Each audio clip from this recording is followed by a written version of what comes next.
They were louder this time, crowding into the cab and feeling like they were standing right behind my seat. I drove on, telling myself it was nothing. But mile by mile, a sense of dread crept in slowly, like fog rolling down from the mountain ridges.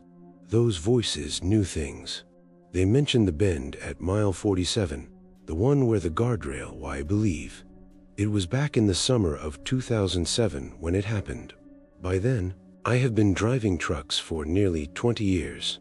I spent my days hauling lumber from the sawmills up in the mountain hollows down to the storage yards in Charleston. Route 19 through West Virginia isn't anything special. It is just a 2-lane blacktop road that snakes through the hills, with pine trees crowding in so close you feel like they are leaning over just to watch you pass. My name is Earl, and if I'm being honest, those long hauls were the only thing keeping the bills paid after the coal mine layoffs hit my family hard. That night, I was bone-tired, the kind of weary that settles deep into your joints like dampness from a creek bed. The cab of my old Kenworth truck smelled like diesel and sweat, but mostly, it smelled like that half-eaten tuna sandwich I had put together at a truck stop earlier. It was sitting there on the dashboard, wrapped in wax paper from a deli, with the edges curling up from the heat.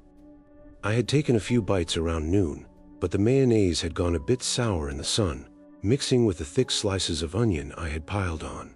Every bump in the road made the sandwich shift a little, releasing a fishy tang that hung in the air and clung to the vinyl seats. I kept meaning to throw it away, but you get lazy on these long runs. You stay focused on the white lines blurring under the headlights. The sandwich was from a generic brand, the kind with a plain white label that just said tuna salad in block letters. It reminded me of the lunches my mother used to pack back when we would fish the creeks for catfish on weekends. Now, it just sat there, forgotten, as the clock on the dash ticked past midnight. It was around 2 a.m., that dead stretch of time where the world is asleep and you feel like the only fool awake. There were no other rigs on the road, just me and the hum of the tires chewing the asphalt. The CB radio was my only company most nights.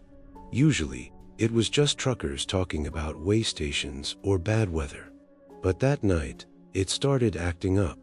At first, it was just static, a hiss like rain hitting a tin roof. I fiddled with a knob, thinking the antenna had loosened from the rattling of the potholes. Then, the sound changed. It wasn't regular interference. This was a low murmur, like voices whispering just out of reach.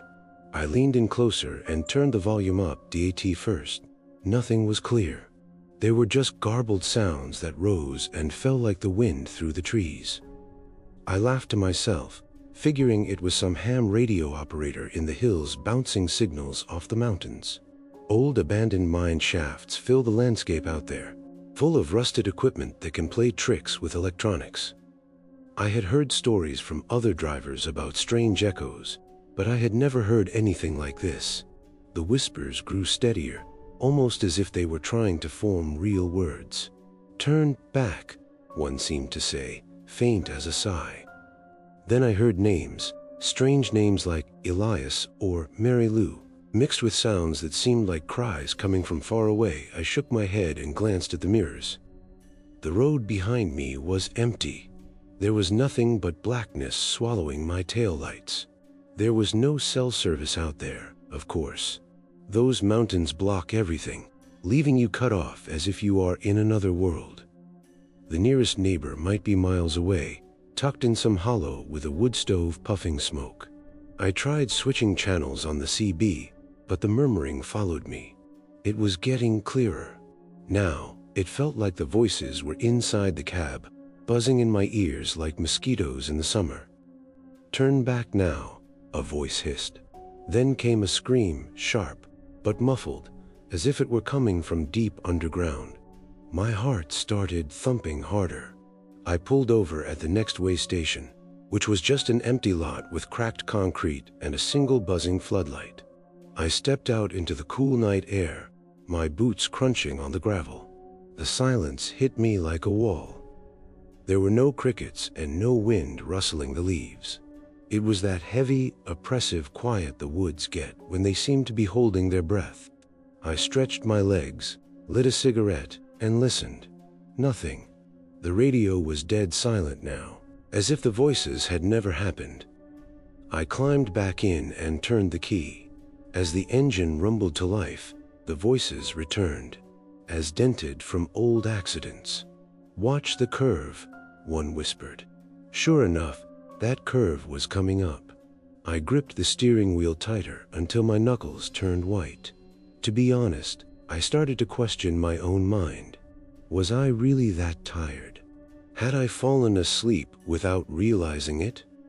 The smell of the tuna sandwich turned my stomach now, mixing with the sweat dripping down my forehead. Let me tell you more about that truck cab. It was my home away from home, cluttered with the junk of a life spent on the road. The seat had a tear in the fabric, patched with duct tape that was peeling at the edges. On the floorboards, empty soda cans rolled around, mostly root beer, the cheap kind from gas stations that tastes like flat licorice. The glove box was stuffed with yellowed maps that were folded the wrong way and marked with pencil notes about shortcuts. The air vents rattled loudly, blowing out dust that smelled like old leaves and motor oil. I would clean them out every few months, but the grime built up quickly, especially when hauling through dusty logging trails. The clock on the dashboard had a crack in the glass from a time I had slammed my fist against it during a breakdown. It ticked unevenly, like a heartbeat skipping a beat. That night, with the whispers filling the air, all those little details felt wrong. It felt like the truck itself was turning against me. The voices did not stop. They layered over one another, some laughing quietly and others pleading. "Don't go further," one said clearly. I picked up the mic and radioed out, "Anybody copy this? Breaker, breaker." There was nothing but static in response, laced with those murmurs. I passed a sign for a pull-off area, but I kept going. I had a schedule to keep and lumber to deliver. The trees pressed closer to the road, their branches scraping the top of my trailer like long fingers. Out there, you are truly alone. There are no lights from houses, just the occasional eyes of a deer glowing in the ditch. I remembered my father telling stories around the wood stove about ghosts in the hollows, but I had always laughed them off. Then it became personal. One voice said my name, Earl, drawing it out slowly. I nearly swerved off the road. How could it know me? Nobody knew I was on this run except for the dispatcher. The screams mixed in louder now, sounding like people trapped in a dark place. I pulled over again, this time on the shoulder of the road, leaving the engine idling. I stepped out with my phone in my hand, but there was no signal. The air was thick and smelled like wet earth and pine sap.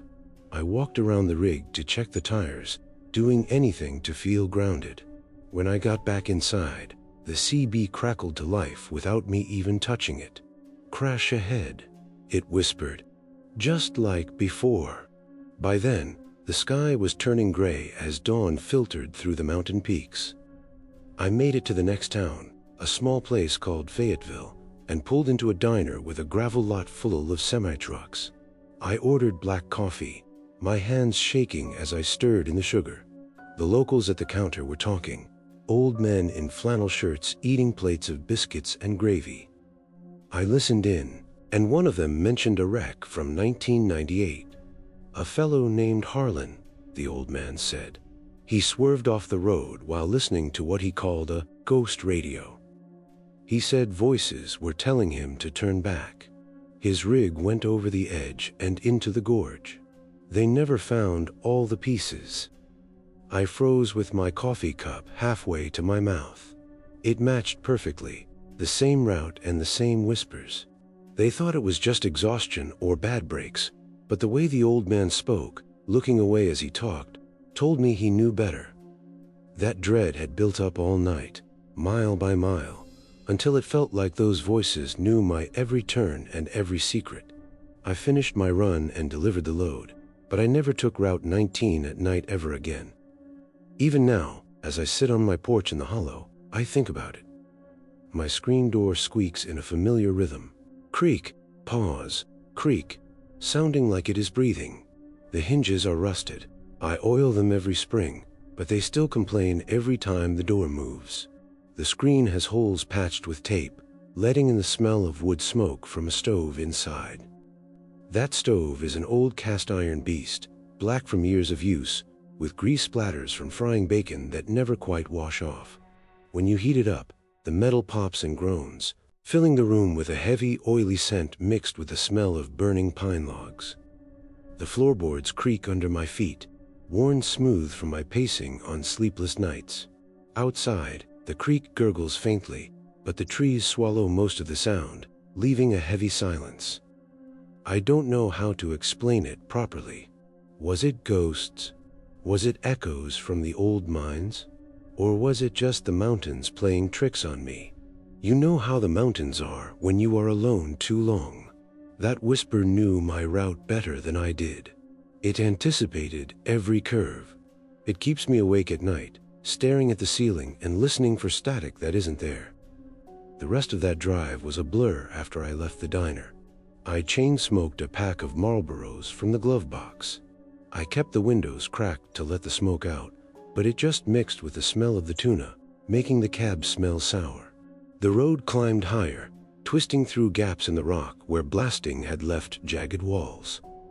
Water seeped down the stone, dripping steadily like tears. No radio stations came in clearly, just faint, warbling gospel music on the AM dial. I avoided the CB radio and left it off, but every so often, I would swear I heard a murmur from the speaker. Even though it had no power, I passed a few abandoned shacks along the way. Their roofs were caved in, and vines were claiming the porches. People used to live out here, mining families, but the coal seams ran dry and they moved on. Now, there are only remnants, with doors hanging open like empty mouths. I wondered if those voices came from those houses, trapped in the hollows. The sun finally rose, burning off the mist, but the chill stayed in my bones. I arrived at the yard around noon and unloaded the lumber. The pine boards were stacked high, smelling sharp and fresh cut. The foreman asked if I was all right, saying I looked like hell. I brushed it off and told him I just hadn't slept well. I drove home that evening to my small house in the hills outside of Beckley. It is a simple house with peeling paint and a yard full of weeds. There are no neighbors close by. The Johnsons live a mile down the dirt road, and their dogs bark at nothing. Even at home, the cell service is spotty. I have to climb the ridge just to get a signal. That night, I sat by the wood stove and poked the fire, trying to shake the feeling. But in the quiet, I could still hear echoes in my head. Turn back. I tried telling my brother about it once while we were having beers at the VFW. He laughed and said that spending too much time on the road fries your brain. But I saw the doubt in his eyes and the way he glanced at the dark windows. To be honest, that night changed me.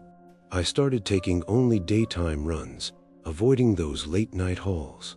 Even now, when the wind howls through the pine trees, it sounds like static. It sounds like voices waiting. One time, years later, I drove past that same way station during the day. I pulled in just for old time's sake. The lot was empty, and weeds were pushing through the cracks in the concrete. I walked around, and there, scratched into the concrete near the scale house, were names: Elias, Mary Lou, and others. The names were faded, but they were there. My heart dropped. Had they always been there? Or did something put them there recently? I don't drive much anymore. I retired a few years back because my back went bad from all the loading. I sit here now, listening to the creak and the squeak of the screen door.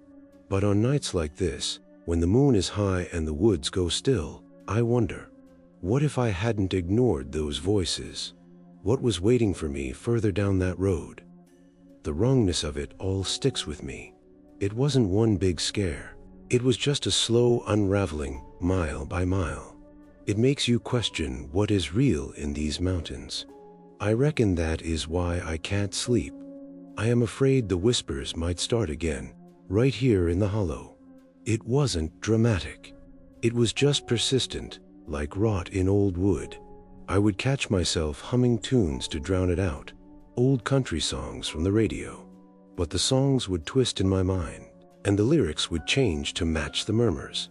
I stopped at a gas pump once, and the attendant, an old man with a limp, looked at me strangely. "You hear them too?" he asked casually. I denied it, paid in cash, and drove off quickly. Home felt farther away that night. The road home winds through narrow hollows where creeks crossed under bridges that groaned under the weight of a truck. The frogs were croaking, but the sound felt muted. I unloaded my gear and finally threw the tuna sandwich wrapper into the trash barrel by the shed. But the smell lingered on my hands. Fishy and wronged, I slept fitfully, having dreams of driving forever while voices guided me off cliffs. I woke up sweating and checked the old radio in the living room. It was just normal static, but I unplugged it anyway. People say these mountains hold onto things, grudges, echoes, and lost souls. I believe that is true. That whisper wasn't random. It chose me. It knew my path. It keeps me watchful. Even now, I don't know. Maybe it was nothing. But then why do I still avoid Route 19?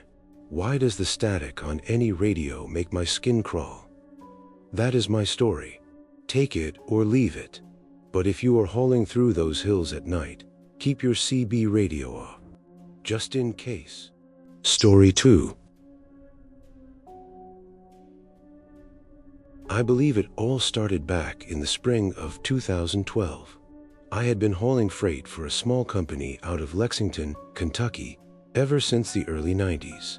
That was back when the factories started shutting down, and people like me had to scramble for whatever work was left. My name is Harlan, and if I'm being honest, those years on the road wore me down like an old boot sole on gravel. The pay wasn't much, but it kept a roof over my head in the mountain hollow where I grew up. It was a place called Piney Branch, tucked way back where the creeks run cold and the nearest neighbor is a good distance away. That particular run was supposed to be straightforward. I had to pick up a sealed trailer from a warehouse on the outskirts of town and haul it up by 81 through Virginia to a depot in Pennsylvania. No questions asked, just drive. The warehouse was one of those forgotten spots, sitting low under a sagging tin roof with weeds pushing up through the cracked asphalt lot. When I backed my rig in, the air hit me thick with the smell of old motor oil. It's the kind of oil that seeps into everything and leaves black stains on your hands no matter how much you scrub. Mixed with that was the smell of damp rot from wet cardboard, like boxes left out in the rain for too long until they became soft and mildewed. I signed the papers quickly, hooked up the trailer, and rolled out before dusk. I didn't think twice about it then. The paperwork said the cargo was general, crates of machine parts, nothing hazardous. It was sealed tight, according to company policy. Night fell quickly on the interstate, the way it always does in those hills. I was trying to quit smoking back then. I had a crumpled pack of Marlboros shoved in the glove box, with the cellophane wrapper torn at the corner from where I had pulled one out earlier. I kept telling myself I would throw them away, but by midnight on I-81, with the coffee gone cold in my thermos, I lit one after another just to keep my eyes open. The cab filled with that bitter smoke, which clung to my flannel shirt, the one with the frayed cups from years of shifting gears. No radio stations were coming in clearly. The mountains block everything out there, leaving you with nothing but static. Cell service. You can forget about that. You would be lucky to get a signal on the mountain ridges, but down in the valleys, you are cut off and alone with your thoughts and the rumble of the engine. I stopped for a break around 1 a.m. at one of those pull-offs. It was nothing fancy, just a gravel shoulder with a chain-link fence separating the road from a steep drop-off into the woods. I stretched my legs and walked to the bushes, and that is when I heard it. There was a faint clink from the back of the truck, like metal shifting against metal. At first, I figured a crate had come loose. That happens sometimes on those bumpy stretches of road. But the noise kept happening at irregular times, sounding like something was dragging slowly. My curiosity got the better of me. It was against policy, but it was my rig for the night. I grabbed the flashlight from under the seat, and the yellow beam cut through the dark. I broke the seal and opened the trailer doors. Inside, the crates were stacked neatly and strapped down with nylon bands. But there, coiled in the corner as if it had been waiting for me, was a chain. It was as thick as my arm, with links that looked like they had been forged by hand. It was heavy iron, rusted deep orange and full of pits. It was covered in spots that looked like dried blood, or maybe just more flaking rust. It was not on the paperwork. I checked twice, flipping through the papers under my flashlight. There was no mention of it. That chain felt wrong. It was heavy when I picked it up, and it was much colder than the night air should have been. I tossed it out into the ditch and watched it land in the weeds with a heavy thud. I figured some worker must have left it there by mistake. I closed the trailer and got back on the road I drove on. The highway climbed higher, twisting through the mountain passes where the trees grow thick. Their branches form a roof that blocks out the stars. The silence out there is heavy and oppressive. It feels like the woods are listening and waiting for you to make a mistake. No other trucks passed me for miles. I smoked another cigarette, flicking the ash out the window. By morning, as the fog lifted off the creeks, I pulled into a truck stop for breakfast. It was a greasy spoon diner with 4 mica counters that were sticky from spilled syrup. I ate my eggs, paid the bill, and decided to check the load one more time before the final part of the trip. I opened the doors, and there it was, the chain. It was wrapped around a pallet as if it had slithered back in on its own. My heart jumped. I don't know how to explain it. There was no way it could have gotten back inside. The doors were sealed, and I had driven straight there. But there it sat, coiled tight, with rust flakes dusting the floor. I yanked it out again and hurled it much farther into the bushes this time. I drove off feeling shaky, glancing in my mirrors more often than usual. The road felt different after that. With every bump, I would swear I felt a tug, as if the trailer was heavier and dragging against the engine. The rig strained on the hills, and the engine worked harder than it should have. I stopped once more to check the brakes and the hitch, but nothing was wrong. However, inside the trailer, there were fresh scratches on the doors, long gouges in the metal, like nails scraping to get out. That dread built up slowly. It wasn't a sudden fear, but a slow crawl, like dampness seeping into your boots on a rainy day. Let me tell you about that glove box. It was a mess, and it always had been. It was stuffed with receipts from diners, crumpled and faded with smudged ink from coffee spills. The pack of Marlboros sat on top, half empty now, with the foil inside torn from my fingers digging in. Underneath were old maps that were folded the wrong way, their edges frayed and marked with pencil lines for routes I had taken 100 times. There was a rusty pocket knife with a dull blade from whittling sticks at my stops. And there were gum wrappers, spearmint flavor, the kind that loses its taste quickly, scattered like confetti. The latch on the glove box stuck sometimes. You would have to jiggle it and hear the plastic creak. It smelled like stale tobacco and vinyl, that hot car smell that gets baked in during the summer. I would clean it out every few months, but it filled up again fast. That night, with a chain on my mind, I would open it just to fiddle with things and light another cigarette. I was doing anything to distract myself from the pulling sensation I felt behind me. I kept driving. The interstate turned into narrower roads where the guardrails were bent from old wrecks and the shoulders dropped sharply into deep ravines. I had no cell phone bars and hadn't had any for hours. The nearest town was far away over the next ridge, but out here, you are miles from any help. The trees pressing close, pines and oaks tangled together with roots that buckle the pavement. Their silence smothers everything. There are no bird calls and no sound of wind, just the growl of the engine and the sound of your own breathing. I felt the tugging even stronger now. It felt as if the chain were still there, invisible, hooked to the axle of the truck. The truck slowed down even on flat ground, as if something was weighing it down. I radioed dispatch on the CB. It was mostly static, but I heard them faintly. "Is everything all right with the load?" I asked.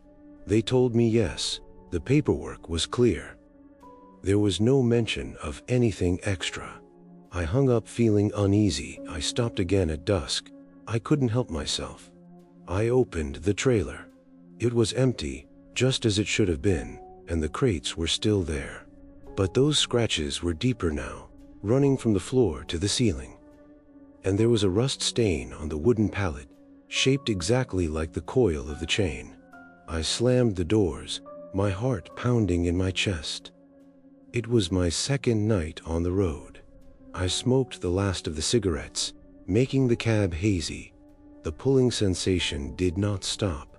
I felt it in my bones, like gravity was shifting backward and urging me to turn around and go back to those Kentucky hills. Feel be honest, I started talking to myself.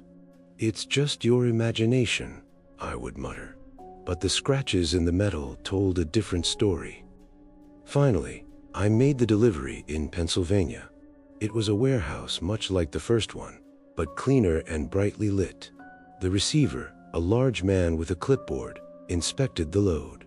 I mentioned the chain to him casually. He looked at me strangely and said he had never seen it and there was no record of it. He acted like I was playing a joke on him.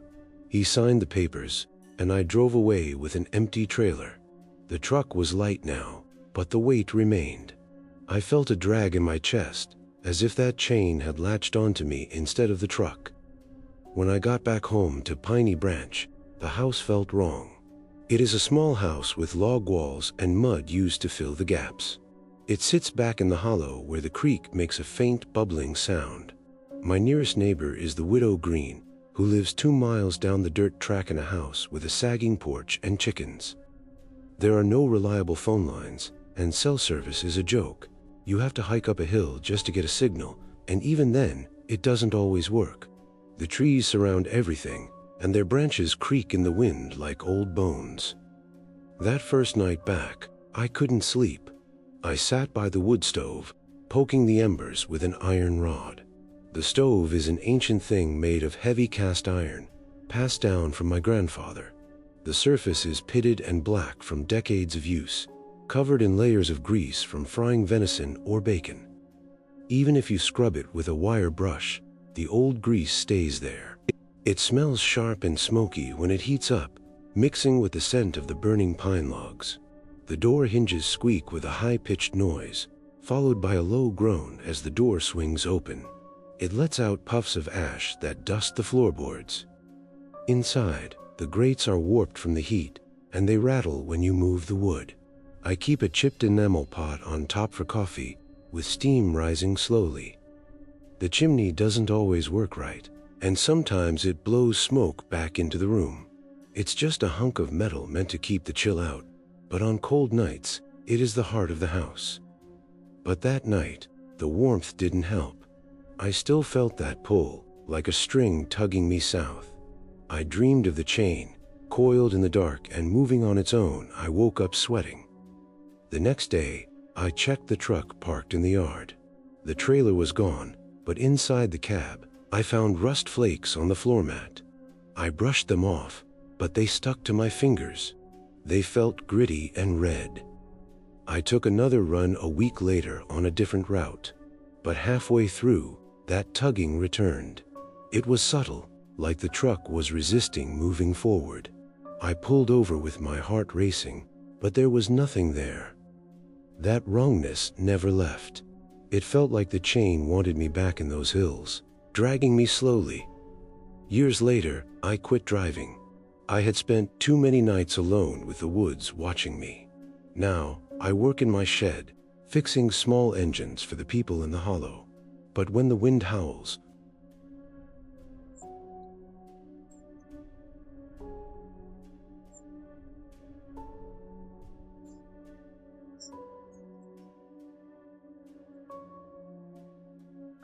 IT stays with me. It keeps me awake, staring at the ceiling and listening to the silence press in on me. Lord, it has been years now, but that night in 2015 still sits heavy on me, like a wet blanket in the middle of winter. My old man taught me the trucking life back in the 80s, when the rigs were simpler and the roads felt wider. He used to haul coal out of the hollows in eastern Kentucky, and I would ride in the passenger seat as a kid, learning how to shift gears and read the road signs. By 2015, I was doing solo runs through Tennessee, pulling flatbeds of lumber or whatever else paid the bills. My name is Clyde, and if I'm being honest, those long hauls were all I knew after the local mill closed down. The job kept me away from my house in the hollow, where the creek runs muddy after the rains and the nearest neighbor is a good 2 miles away. Out there, a neighbor's torchlight is barely a flicker through the thick trees. That particular trip started out ordinary enough. I left Nashville around dusk, heading south on I-40 before cutting onto the smaller highways where the pavement is bumpy and cracked from the frost. The rain came down hard, the kind of rain that makes the wipers go thump-thump in a steady rhythm, smearing the windshield more than clearing it. My thermos of black coffee, just plain old Folgers I had brewed at home, had gone stone cold by then. It was one of those metal thermoses, dented from years of knocking around the truck cab, with a screw-top lid that never sealed quite right. I hit a rough pothole, and a splash of cold coffee sloshed out. It soaked into the fabric of the passenger seat, leaving a dark stain that smelled bitter and stale. I cursed under my breath and mopped it up with a rag from the glove box, but that just spread the mess around. I kept driving. The rain drummed loudly on the roof, and the headlights cut narrow beams through the sheets of falling water. There was no other traffic. Those back roads get empty very quickly after dark. Cell service drops to nothing in those areas, as the mountains swallow the signal like they swallow everything else. You are truly alone out there, miles away from any gas station or house. The trees press in thick and close, and the silence is so heavy it feels like it is pushing back against the rumble of the engine. Then, I spotted him. It was at mile marker 47, right where the road dips into a low spot near a creek bed. He had his thumb out, standing perfectly still in the downpour. He was wearing a soaked flannel shirt that was plastered to his body. He had no bag and no coat, just him and the rain. He looked harmless enough, like any other drifter you might see hitchhiking along the highway. It was a stupid thing to do, I know, but I pulled over. The brakes hissed, and the rig shuddered to a stop on the gravel shoulder. He climbed in without saying a single word. He just nodded once and settled into the seat, staring straight ahead through the windshield. I tried to make small talk. Rough night out there, huh? Where are you headed? Nothing. Not a single peep out of him. His hands were folded in his lap, and his skin looked pale and clammy under the dashboard lights. I shrugged it off, figuring he was just shy or half frozen from the cold. I turned the heat up a notch, but the cab seemed to get colder instead. It felt like the warmth was leaking out through cracks I couldn't see. I drove on as the rain eased into a light drizzle. Hours passed by. He never moved. He never shifted in his seat, and he never even cleared his throat. I glanced over at him every now and then, and I noticed his breathing was off. It was shallow, almost as if it wasn't there at all, like he was holding his breath. His eyes were fixed on the road ahead, and he barely blinked. I don't know how to explain it, but that stillness wasn't right. He looked like a statue that someone had propped up beside me. I tried talking again. I talked about the weather and the football game I had heard on the radio earlier. Silence. The cab grew even quieter as the rain faded away, leaving only the sound of the tires humming on the wet asphalt. That oppressive silence from the trees crept into the truck, making the space between us feel wider and narrower at the same time. I checked my phone for service twice, but there were no bars. Out in those hollows, you are completely cut off. You might as well be shouting into the wind. The cold bit deeper into my skin. I rubbed my arms and turned the heater to full blast, but it didn't help. His flannel shirt dripped steadily, and water pooled on the floor mat, but he didn't shiver once. I kept looking at him, and my heart beat faster every time I did. There was something very wrong with that quietness. I stopped for fuel around midnight at a small station off the highway. A neon sign flickered open in red light. I pulled in under the canopy as the rain pattered on the metal roof. "I'll be right back," I said, but he didn't respond. I hopped out, filled the tanks, and went inside to pay. The clerk was an old man who was chewing tobacco, his jaw moving slowly. I paid in cash, grabbed a candy bar, and stepped back outside. He was gone. The seat was empty, and the door was shut tight as if he had never been there at all. But on the floor mat, there was a wet footprint, clear as day, with a boot tread pressed into the rubber. It was rainwater, of course, but it didn't dry. It stayed wet for days. I drove on, feeling very shaky. The cab still felt like someone was in it, like there were eyes watching my back. I made my delivery the next morning and then stayed in a motel. I couldn't shake the feeling of dread. Later, I asked around at a truck stop diner. A group of drivers were drinking coffee and telling stories. I mentioned the silent rider I had picked up. Their faces changed immediately. One old-timer, with a beard as gray as ash, leaned in close to me. "That stretch by mile 47 has a history. They call them silent riders. They show up after bad accidents, like echoes of the dead. People pick them up, and then, poof, they are gone. But they always leave a mark." Chills ran down my spine. He had heard the tales before, stories of truckers vanishing and rigs being found empty. There was a wrongness in the air, as if the road itself was folding onto pieces of them. That footprint on my floor mat stayed wet. I wiped it away, but the water just formed back into beads, feeling cold to the touch. When I got back to my home in the hollow, the feeling followed me. My place is small, a log cabin my grandfather built, set back where the creek whispers faintly through the trees. Neighbors are scarce. The Millers live down the way, but their porch light is dim through the woods. There is no reliable cell service. You have to walk up to the ridge just to get a signal. The silence here is thick. The trees swallow all sounds, leaving you with nothing but your own thoughts echoing in your head. But on nights like this, that empty passenger seat haunts me.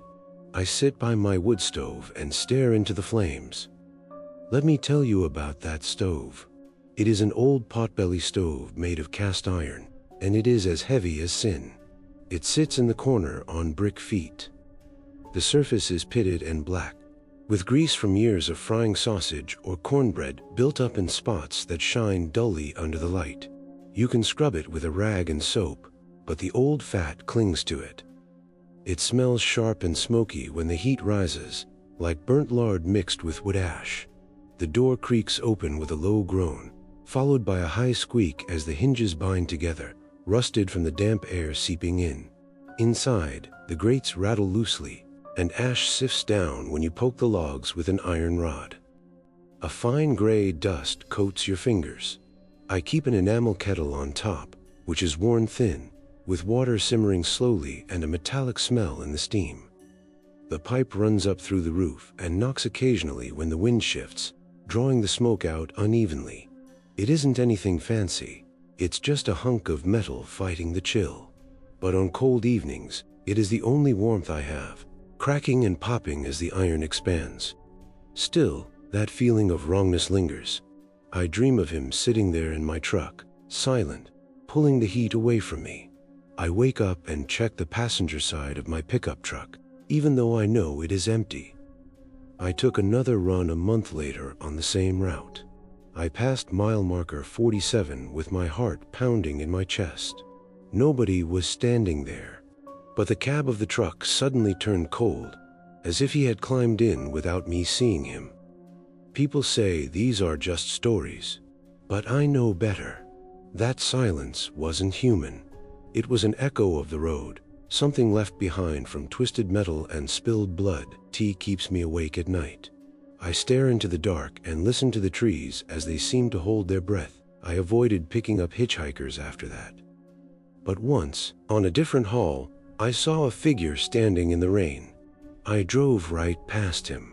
I felt a tugging sensation, like he wanted to come inside. Home feels farther away now. The silence of the hollow presses harder against me. I don't know. Maybe it was just exhaustion. But that footprint stayed wet for days, even with a heater blowing full blast on it. That tells me it was real. It was wrong, but it was real.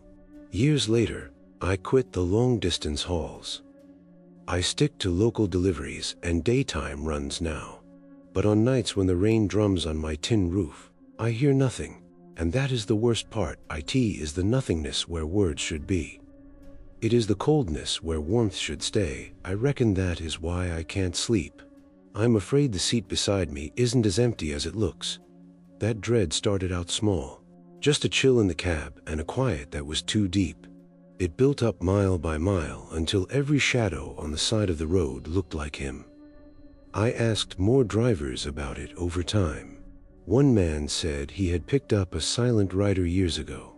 The rider vanished at a stop and left a chill in the truck that never went away. Another driver laughed it off, but I saw his eyes darting around nervously. The wrongness sticks to you. It is like tree sap on your hands, gummy and hard to get off. My old man would have said they were ghosts from the wrecks, souls caught in the asphalt of the road. He used to tell tales around the wood stove with his voice low while the fire cracked. But this isn't a tale. It is a memory that gnaws at me slowly. I drove that route one last time, maybe in 2017. It was a clear night at mile 47. There was no rain, but the air felt thick. I glanced at the passenger seat, and it was empty. But I felt like I was being watched. I pulled over later and tried to shake the feeling with a cigarette. The footprint was gone by then, but the floor mat was stained faintly. When I got home, I burned some sage that a neighbor had given me. It's an old mountain remedy. It didn't help. The trees know, I believe. Their silence hides everything, if I'm being honest. I check my mirrors more often now. I even do it on the footpaths in the hollow. That rider changed the way the quiet feels. He made it feel wrong. It stays with me. It keeps me awake with the lights on and the wood stove fed high. But the cold creeps in anyway. One winter, when snow was blanketing the hollow, I dreamed of him clearly. He was sitting there, turning slowly toward me with empty eyes. I woke up gasping for air. I checked my truck, which was parked outside with the doors locked. But there was frost on the inside of the glass, and I saw a handprint melting away. It is wrong. It is all wrong. I told the preacher about it once. He prayed and told me to let it go. But some things cling to you. It is like rust on iron, eating away at you slowly. I avoid the rain now. I stay inside when it pours. But the memory always floods back. I reckon it will pull me back one day, back to mile marker 47. Till then, I sit here and stay watchful. I listen to the nothingness. I listen to the oppressive nothingness of the trees. I believe it was the fall of 2018 when it all went sideways. I had lost my factory job back in 2003, the kind of job where you punch a clock and come home smelling like machine oil. After that, I started driving cross-country hauls to keep the lights on. My name is Roy, and these days I stick close to the mountain hollow where I grew up in western North Carolina. But back then, the road was my living. That specific run was supposed to be simple. I was picking up textiles from a mill in Greensboro and dropping them off in Charlotte. Highway 421 isn't much. It's just a straight shot through rolling hills, with pines and oaks lining the sides like silent watchers. There is no glamour in it, just miles of asphalt cracking under the weight of semi-trucks like mine. The truck cab was my entire world on those trips. I had a faded photo of my kids taped to the dashboard, my boy and girl, grinning in a school picture that was maybe 10 years old by then. The edges were curling up from the heat, blasting through the vents. The colors had washed out, and their faces looked a bit ghostly under the plastic tape holding the photo down. I would glance at it every now and then as a reminder of why I pushed through the fatigue. The truck itself was an old Freightliner. The engine rumbled steadily, but it had a hitch in the idle that I had been meaning to fix.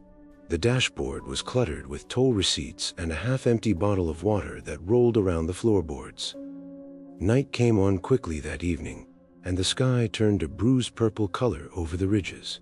Billboards started popping up along the way, faded ads from motels and diners, the usual roadside clutter.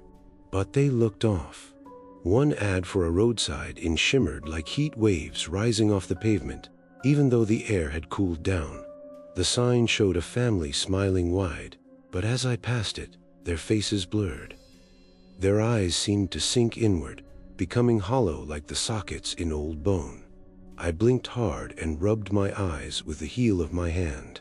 I figured it was just fatigue. I had been on the road since dawn, and the coffee in my cup had long ago gone stale. I kept going. The next billboard hit me wrong, too. The sign saying, "Welcome to Yadkin County," seemed to shift slowly, the letters twisting until they spelled out, "Warning." I slowed down a touch, staring into the rearview mirror. No, I told myself. It was just my mind playing tricks. The traffic was normal. A few cars zipped by, their headlights cutting through the dark. The radio was clear, too. An AM station was droning on with weather reports. There was no static and no interference from the mountains. But mile after mile, the signs kept changing. Another billboard, an advertisement for a lawyer, was suddenly scrolled with my ex-wife's name, Linda, right across the fine print. My heart jumped. How was that possible? I sped up. The highway felt like it was looping, with the same curves repeating in a subtle way. The signs were appearing faster now, and they were getting personal. One referenced old debts, the bank loan I had defaulted on after I was laid off. The numbers were exact. "Pay up, Roy," it said. Sweat beaded on my neck. No other drivers were honking or swerving. They all sailed past me as if nothing was wrong. I tried using the CB radio and keyed the mic. Is anybody else seeing these billboards acting funny? Silence. There was just the hum of my tires.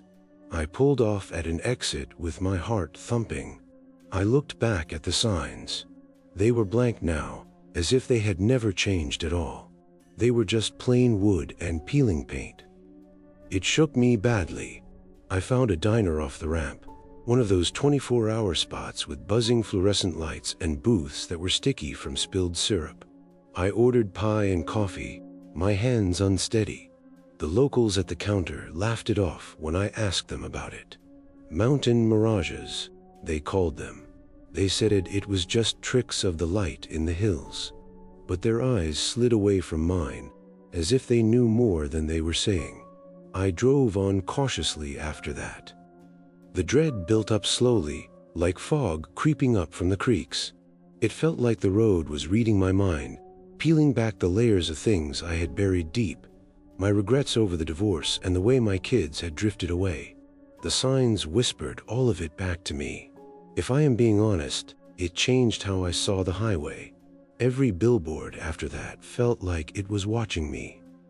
I made the delivery in Charlotte and unloaded the truck quickly. But as I headed home, that feeling of wrongness clung to me. When I got back to the hollow, the feeling did not leave. My place is tucked way back, with a dirt road winding past a creek that gurgles faintly after the rains. My nearest neighbor is the Wilkins family, who live 3 miles away over the ridge. Their dog barks occasionally into the night. There is no cell service worth a damn out there. I have to climb the hill behind the house just to get 1 bar of signal, and even then, the call usually drops in the middle. The trees crowd in thick, and the pines shed needles that blanket the ground and muffle footsteps. Their silence presses down heavily, especially at dusk. When the wind dies down and everything holds still, it feels like the woods are listening for your next breath. I sat on the porch that first night home, my rocking chair creaking slowly, but the memory gnawed at me. I dreamed of driving endlessly, with signs flashing all of my failures at me. I woke up sweaty. I checked the truck the next morning. The photo was still there, but my kids' faces seemed even more faded than before. I took local jobs after that. I avoided Highway 421 at night. But once, I had to run that route again. The signs looked normal at first. Then, one of them shimmered. My name appeared again. I pulled over fast. When I looked back, the sign was blank. I don't know how to explain it.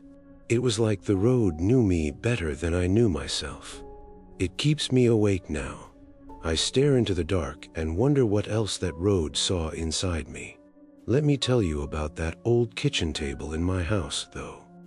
It is nothing special, just pine wood scarred from years of use, with legs that are wobbly unless you balance them with pieces of folded cardboard. The tabletop has rings from hot coffee mugs set down without coasters. Dark circles overlap like tree rings telling time. I eat there most nights, the sound of my fork scraping the plate echoing faintly in the quiet room. The chairs don't match. One has a vinyl seat torn at the seam, with yellow stuffing peeking out. Under the table, dust bunnies gather along with crumbs from biscuits. I sweep them occasionally, but they always return. The linoleum floor beneath the table peels at the edges and feels cold under bare feet in the winter. Nearby, the sink drips steadily, plink, plink, unless you jiggle the faucet handle just right. The cabinets above creak when I open them because the hinges haven't been oiled. They are stocked with canned beans and saltine crackers that have gone soft from the damp air. The whole setup smells like old wood and a faint scent of mildew from the creek's moisture seeping in. I wipe the table down with a rag sometimes, but the grain of the wood holds onto grease from fried eggs, making it feel sticky under your palm. It is just a spot to sit alone, chewing slowly and listening to the house settle. But even there, the wrongness creeps in. It feels like those signs followed me home. I tried telling my brother about it once at his place down the hollow. He reckoned it was just stress or bad eyesight, but I saw the doubt on his face. I drove past a billboard in town weeks later. It was just a local ad. It shimmered for a second. My heart stopped. Then it went blank again. The isolation hits the hardest on nights like that. There is no phone to call anyone, and the trees swallow any cry for help. I reckon the mountains hold onto your thoughts and echo them back to you in a twisted way. That hall peeled me open. It left scars on my inside. Years later, I stick to daytime runs. But when the fog rolls in, the signs in my mind begin to shift. It keeps the lights burning late in my house. One summer, my grandkids visited. I told them a tamer version of the story. Their eyes went wide. But I left out the personal parts. Those are still too raw. When I was home alone afterward, the silence felt even heavier. I avoid mirrors now. I am afraid that my reflection will shift, too. It is wrong. It is all wrong. I paced the floor that night. The wood planks creaked under my feet. Dawn finally broke, and the signs faded in my head. But they are not gone. If I am being honest, they are waiting. They are waiting for the next drive. Stay off 421, I tell people. The road knows too much. That is my story. Take it as it is. But if the signs start talking to you, you should listen. Or maybe you shouldn't. Either way, it pulls you in. It is the creeping kind of pull. It happens mile by mile. I remember the heat that night. It was sticky even after dark. Sweat soaked my shirt collar. The photo is curling even more now. My kids called less after the divorce. The signs knew how much that hurt. Deadbeat, one of them flashed at me. It stung deep. I pulled into a rest area and walked in circles. The signs looked normal from a distance. When I got up close, they were blank. I felt a dread like lead in my gut. The talk at the diner replayed in my head. Mirages. Their laughs sounded hollow. I knew better. The road is alive, in a way. It is reading soul. I had no cell phone to search for answers. I just had to drive. I finished the run feeling numb. When I got home, the wood stove was cold. I lit it with trembling hands. The flames danced, but the chill remained. Now, in my dreams, I am on an endless highway. The signs are screaming my secrets at me. I wake up gasping for air. I check the windows. The trees are still and silent. It is oppressive. I reckon that is the worst part. The quiet knowing. It stays with me. It gnaws at me slowly. I don't know. Maybe it is madness. But those blank boards say otherwise. It haunts every trip I take. I quit long-haul driving last year. I only do local work now. But the echoes linger. The photo is still on the dashboard. It is faded until it is almost gone. Just like me. That's it. It is a memory that bites. It keeps the nights long. Fly.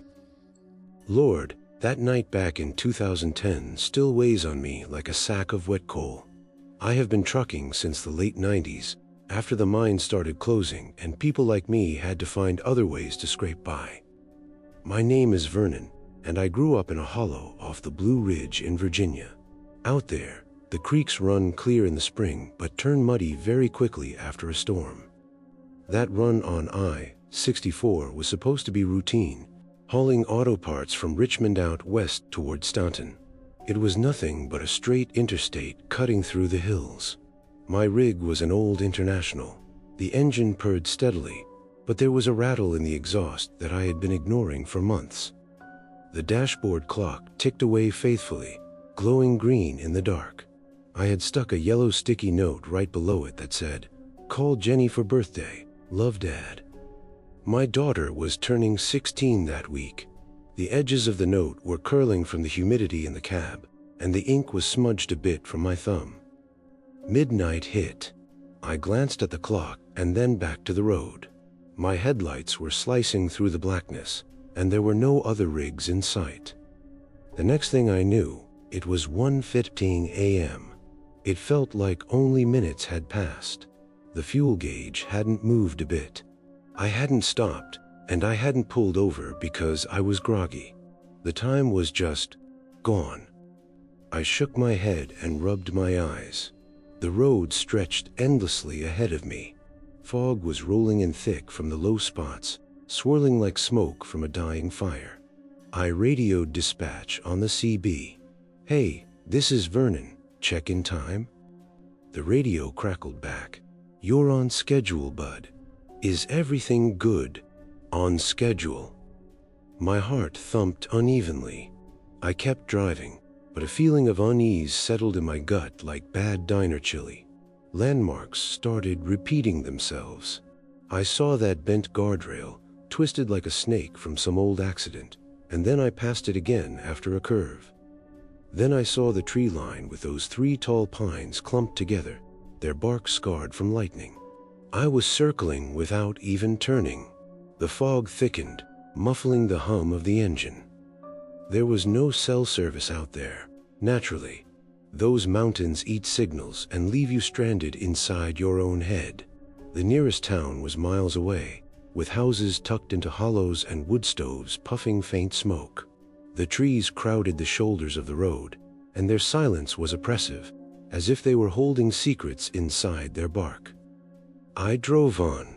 The clock ticked normally now, but that gap in time gnawed at me. What had filled that hour?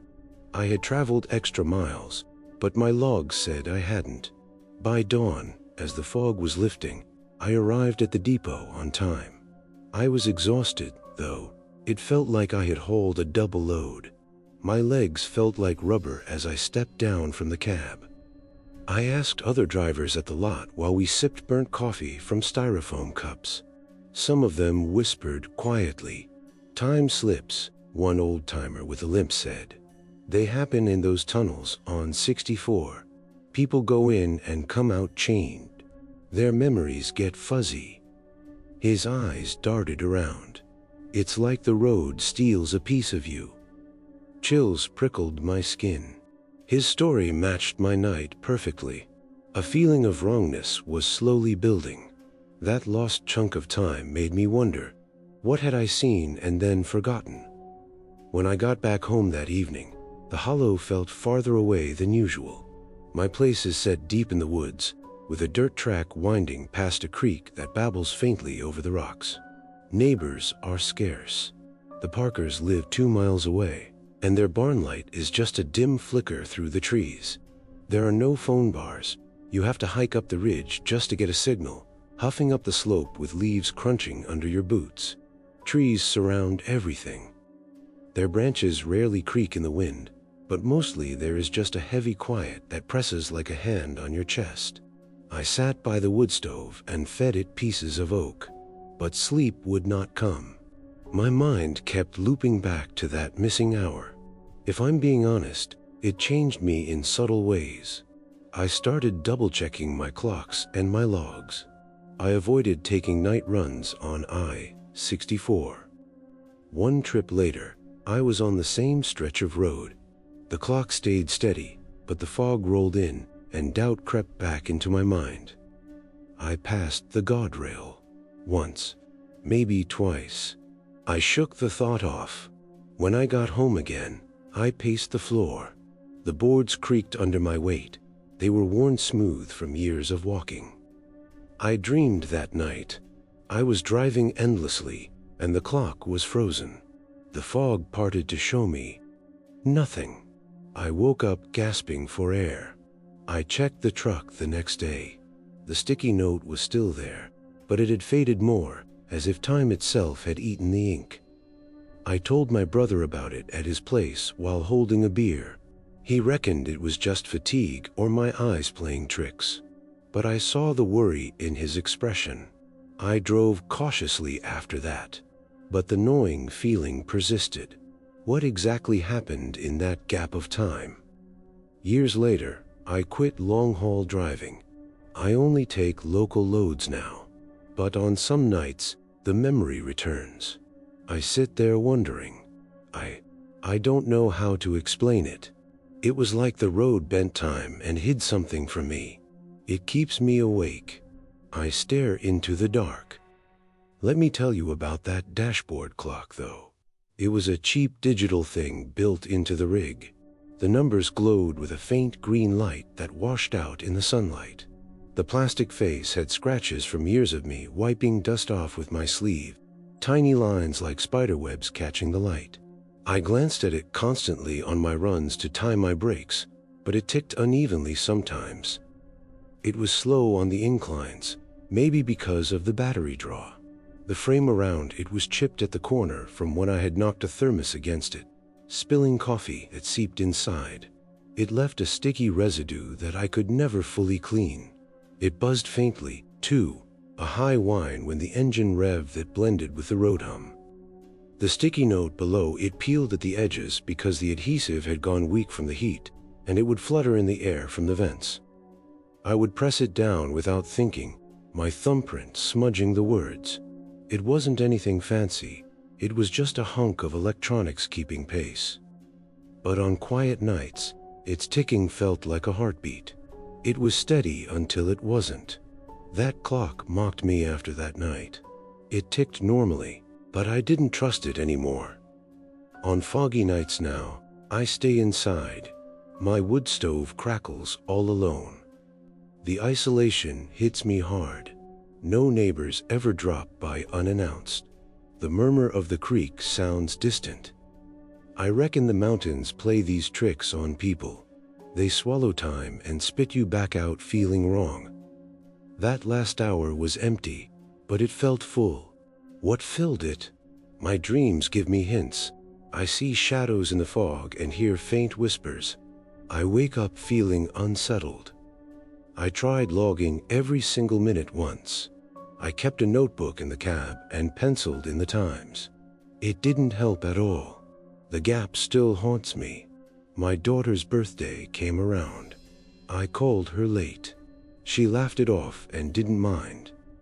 But I wondered, did time slip away for her too? Home has felt off since then. The hollow feels even quieter. The trees watch me.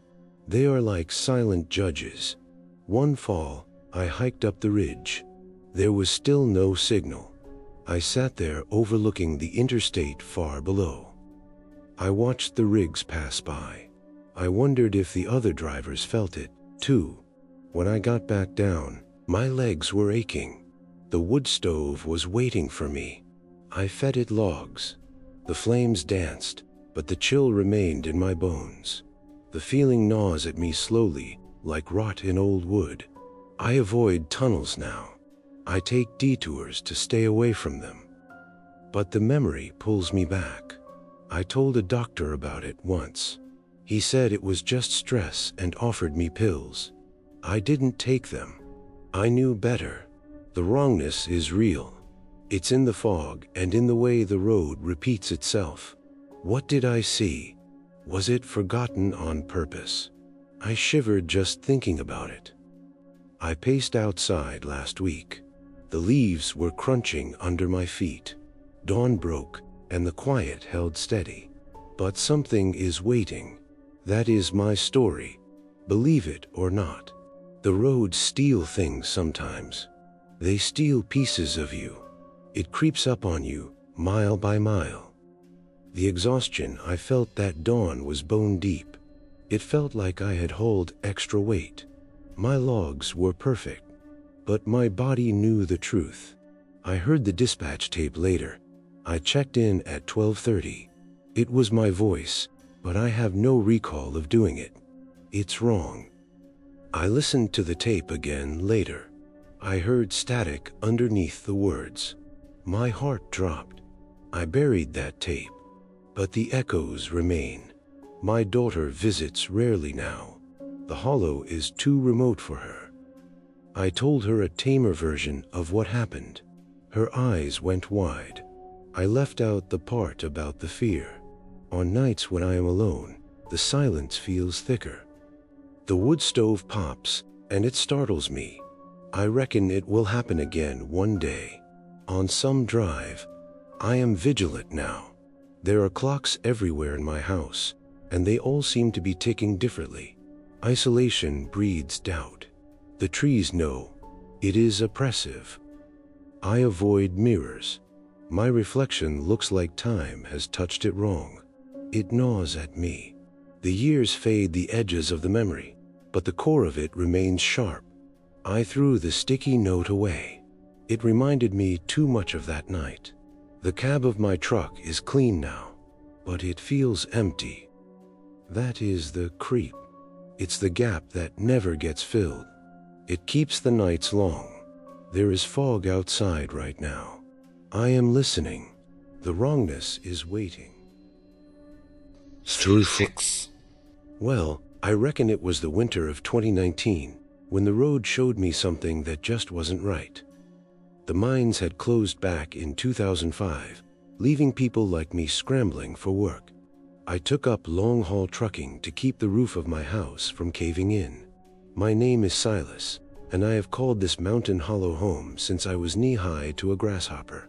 It's tucked way back in West Virginia, where the creek freezes solid by January, and the nearest neighbor is a good 3 miles away. The only sign they're even still alive is the smoke rising from their chimney. That run on Route 33 was supposed to be straightforward, hauling steel beams from Elkins out to Harrisonburg. It was nothing but twists and turns through the hills under a sky that was heavy with snow clouds. My rig was an old Volvo.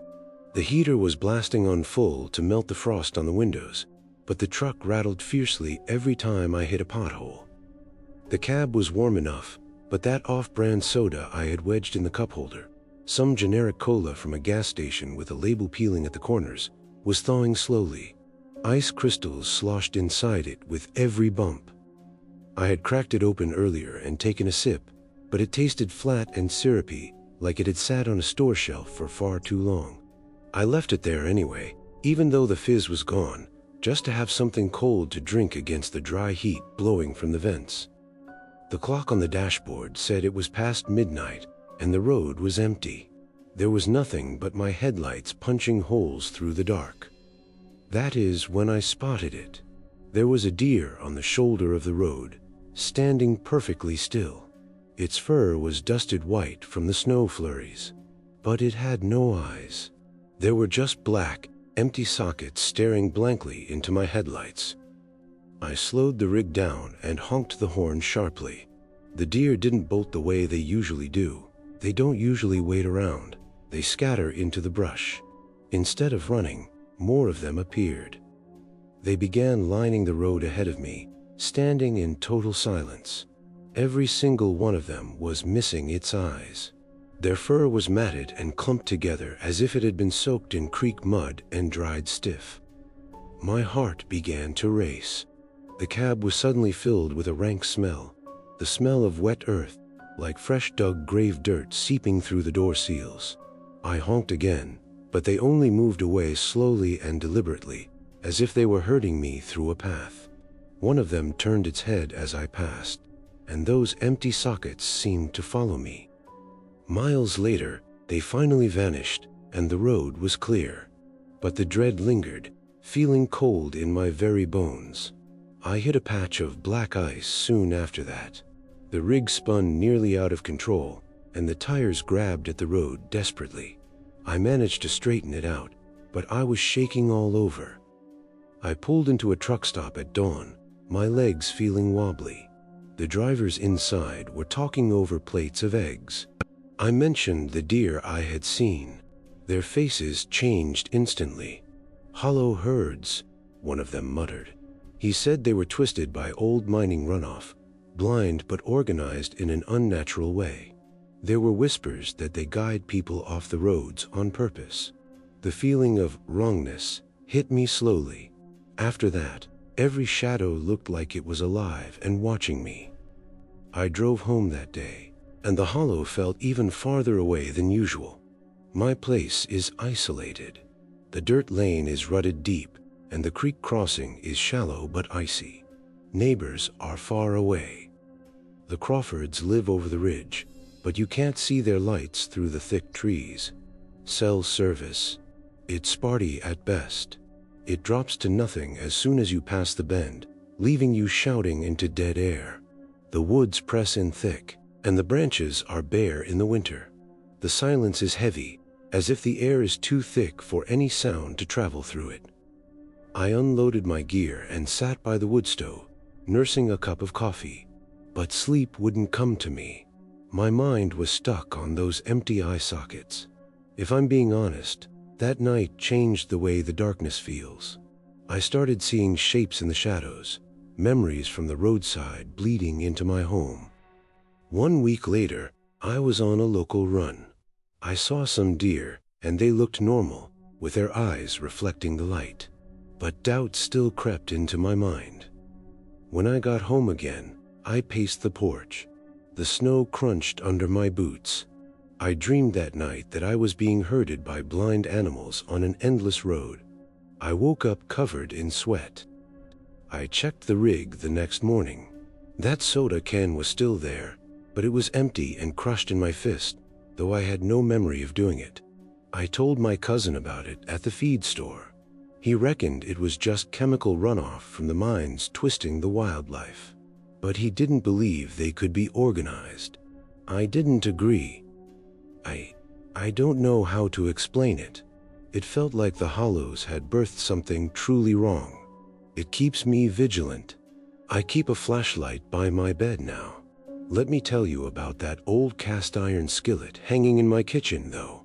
It has been in my family since my grandfather's time. It's as heavy as sin, and the surface is pitted from decades of use over open flames and stoves. The grease on it has built up slowly from years of frying bacon or venison, dark layers that shine dully when the light hits them. That old fat has a sharp smell. It's almost rancid, mixed with the scent of charred onions from a last meal. It clings to the pan no matter how hard you scrub it with salt and a chainmail pad. When you heat it up empty, the metal pops faintly as it expands. A thin smoke rises with an acrid tang that fills the room and sticks to your clothes like wood smoke, only heavier and oilier. The handle is worn smooth, and the wood is cracked at the rivets, but it's warm to the touch after cooking. I season it occasionally with lard, rubbing it in circles until it gleams black, but that old grease never fully goes away. It is baked deep into the pores of the metal. The edges are chipped from being dropped, but it holds heat evenly. It sizzles eggs or cornbread without sticking if you treat it right. It's nothing fancy, just a pan for my solitary suppers. The sound of my fork scraping the bottom clangs and echoes in the quiet house. But even that skillet feels off to me now. It feels like the smell of the grease mirrors, that rank, wet earth smell from the road. I avoided Route 33 for many winters after that. I took longer paths to get where I was going. But once, a storm forced me to take that road again. The deer were gone, but I felt the shadows stirring. The dread felt like lead in my stomach. Isolation gnaws at you. You can't just drop in on people easily out here. The creek freezes over, and the paths become slick with ice. The wood stove is my only company, crackling low in the corner. I reckon the mine's poisoned more than just the water. They twisted the wild things too. Those eye sockets, they were empty, but they were still seeing me. The thought gnaws at me slowly. What was hurting me? And where were they trying to take me? My dreams give me hints. I am being led off the road and into the dark. I wake up feeling unsettled every time. I even tried trapping a deer once, just to check its eyes. They were normal, but the memory mocks me. My daughter calls me rarely. The hollow is too far away for her to visit. I told her a mild version of the story. She just laughed nervously. On nights when I am alone, the silence feels thicker than ever. The stove pops, and it makes me jump. I avoid looking in mirrors. I'm afraid my own eyes will look hollow in the reflection. It's the creep. The years blur together, but the memory stays sharp. I avoid that brand of soda now. The flat taste reminds me too much of that night. The cab of my truck is clean, but that faint smell still lingers. That is the wrongness. It is persistent. I avoid walking in the woods. I feel like the shadows are trying to hurt me. I stay vigilant. The story is mine. You can heed it or ignore it. But the hollows hold a certain kind of wrongness. It pulls at you gradually. That spin on the ice, it was a near miss. Was I herded there on purpose? I shiver at the thought. The tales from the truck stop replay in my head. I hear more stories whispered in the dark. One driver vanished on that same stretch of road. His rig was found completely empty. It is wrong. I buried the memory deep, but it surfaces at night. I sit on my porch and listen to the nothingness. I listen to the oppressive trees. I don't know. Maybe it's the runoff, or maybe it's a curse. But those empty sockets stare at me in my mind. It haunts me for miles. I quit hauling in 2022. I just do local farm work now. But in my dreams, I am still driving. I am on that endless shoulder of the road.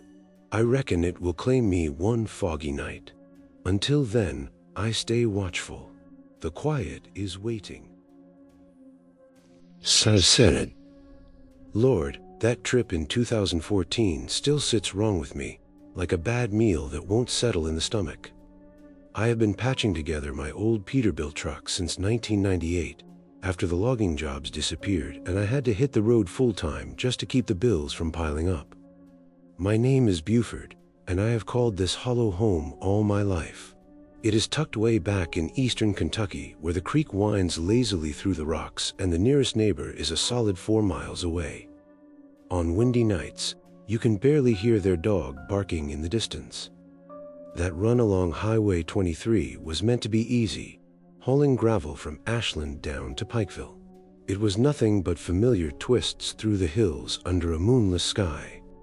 The rig was beat up, sure, and the cab smelled like diesel and sweat, but she had always gotten me where I needed to go. I had a greasy rag tucked in my pocket from wiping down the steering wheel earlier at a stop. The cloth was stiff with old oil and grime, with bits of lint from my flannel shirt sticking to it. I had rubbed the wheel until it shone dully under the dashboard lights, trying to shake off the road dust that builds up so quickly on those runs. Midway through the mountain pass, around 2 a.m., the engine started revving on its own. The gauges spiked wildly, the RPMs hit the red line, and the temperature climbed fast. It was like the truck was possessed.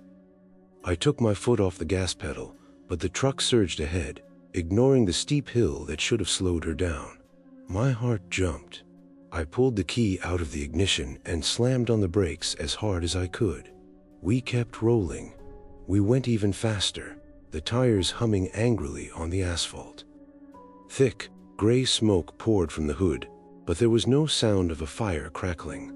There was only an unnatural growl rumbling deep inside, sounding like the motor was laughing at me. I coasted desperately toward a pull-out area, the whole rig shuddering. Finally, it stalled. The battery was completely dead. But then the radio, Lord, it suddenly crackled with static that sounded exactly like laughter, faint and mocking. I sat there panting in the dark. There were no other lights around me. The tow truck driver arrived an hour later and hooked my truck up under his bright floodlights. He poked around the engine and checked the wires and belts. "There is nothing wrong," he said, shrugging his shoulders. It was probably just a glitch. He drove off, scratching his head in confusion. But I felt it waiting. It felt like the truck had a mind of its own and was just biding its time. The fear burned slowly after that. I lived with the knowledge that my way of making a living could turn against me, mile by isolated mile. I drove cautiously for the rest of the trip. The engine was quiet now, but every hum felt off. I made the delivery in Pikeville at dawn and unloaded the gravel with hands that were still shaking. I headed home, and the hollow seemed farther away than usual.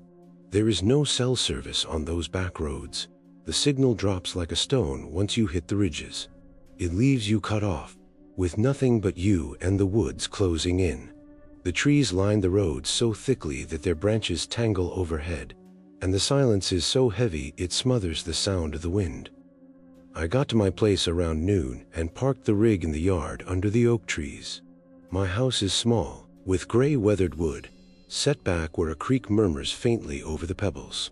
Neighbors are far away. The Taylors live down the road, but you can't see their roof through the leaves, and shouting won't carry that far. That isolation hits you at night, when the darkness presses against the house and the trees hold still, as if they are listening to your every breath. I tried to relax by the wood stove that evening, poking the fire with a bent metal rod, but sleep would not come. My mind kept returning to that growl and the way the key meant nothing to the engine. If I am being honest, it rattled me deeper than any mechanical breakdown I had ever had before. I started second-guessing every time I started the engine and every time I shifted gears. I took a local job the next week and avoided Highway 23. The engine was fine, but doubt stayed with me. Back home again, I tinkered in the shed. I oiled some chains and fixed a leaky hose, but the rig just sat there in the yard, looking watchful. I dreamed that night. I was driving endlessly, the engine was revving wildly, and there was laughter in the radio static. I woke up bolt upright in bed. I checked the battery the next morn. It had a full charge, but a chill ran through me anyway. I told my nephew about it at the diner once while we were eating biscuits. He reckoned it was just an electrical short or bad wiring. "Get it checked out," he told me. I did. The mechanic found absolutely nothing. He gave the truck a clean bill of health. I don't know how to explain it. It was like the truck woke up and got a taste of being in control. It keeps me wary. I keep my keys on the hook, but I still glance out the window at the truck. Let me tell you about that greasy rag, though. It was nothing special, just a scrap of cotton torn from an old t-shirt, stained black with motor oil from years of use. I would stuff it in my pocket after cleaning the wheel, and the fabric felt rough against my leg. It smelled sharp, like burnt rubber mixed with diesel fumes that stay on you no matter how much you wash. I would pull it out at stops and rub the gauges until the grime moved from the glass to the cloth, leaving streaks that dried into flakes. The edges were frayed with loose threads that would snag on my keys sometimes. I would fold it neatly after using it, but the oil would soak through, leaving dark spots on the cloth like bruises. I would hang it on the mirror to dry, but the heat in the cab just baked the smell in stronger. It was a heavy, bitter smell that filled your nose until you could almost taste it. It was just a rag for cleaning messes, but it got heavier over time with all the lint and dirt, a reminder of the grit of the road. I usually toss them when they tear too badly, but that one stayed in my pocket for a long time. I ended up throwing that rag in the trash later. It reminded me too much of that night. I avoided night runs for a while and only took jobs during the day. But the bills started to pile up. I took Highway 23 again as dusk was falling. The engine purred normally until I hit a hill. There was a very slight rev. I pulled over immediately. There was nothing there. The dread felt like thick tar in my lungs. There is so much isolation out there. No bars on the phone and the trees swallowing your calls for help. The nearest help is miles away. I waited until I felt calm and then drove on. At home, I fed the wood stove until the fire was high. The flames seemed to dance in a mocking way. A gnawing feeling started in my mind. What if it happens when I am fully loaded? Or in the fog? The dreams got worse. I dreamed of the rig chasing me, with that growl echoing everywhere. I would wake up gasping for air. I even tried getting a blessing from the preacher. I sprinkled holy water under the hood of the truck. I laughed it off at the time, but I was desperate. The feeling of wrongness clung to me. The truck felt alive, just waiting for its turn. Years later, I sold that Peterbilt and got a newer Freightliner. But even now, engines sound wrong to me sometimes. The hollow feels quieter now. The trees seem to press in closer. I reckon machines can hold grudges, just like these hills do. That's all. The battery was dead, but the radio was still alive. That static laughter sounded almost human. It gives me the shivers. I heard stories from other drivers at truck stops later. Others had heard similar tales of rigs turning on their drivers and men getting lost. One man vanished on that same highway. They found his truck with an empty cab. It's wrong. I buried the memory deep, but it still surfaces.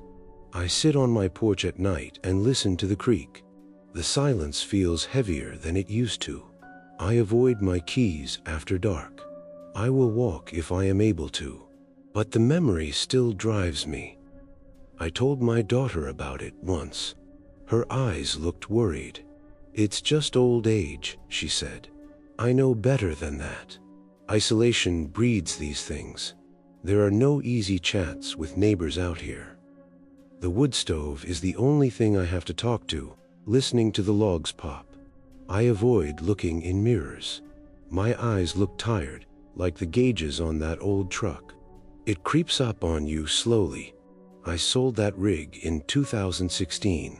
The buyers seemed happy with it. I wonder if it ever turned on him.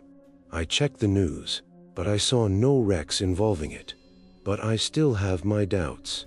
My new truck is fine, but that growl still echoes in my mind. It gnaws at me. I don't know if it was a glitch or a curse, but I remember having the key out while still rolling on. It haunts me. I quit driving in 2020. I live on my small pension now. I live a quiet life in the hollow now, with my garden and the fish in the creek. But at night, I think I hear a faint revving. I stay vigilant. This is my story. Take it as a caution. The roads can turn on you. It happens mile by mile. That smoke, there was no fire, just that growl. The tow truck guy was puzzled. "Maybe it's a ghost," he said. He was joking, but his eyes looked serious. I drove home while being towed, and the rig was silent. But it was waiting. The first time I started it after that, I hesitated. Then it roared to life.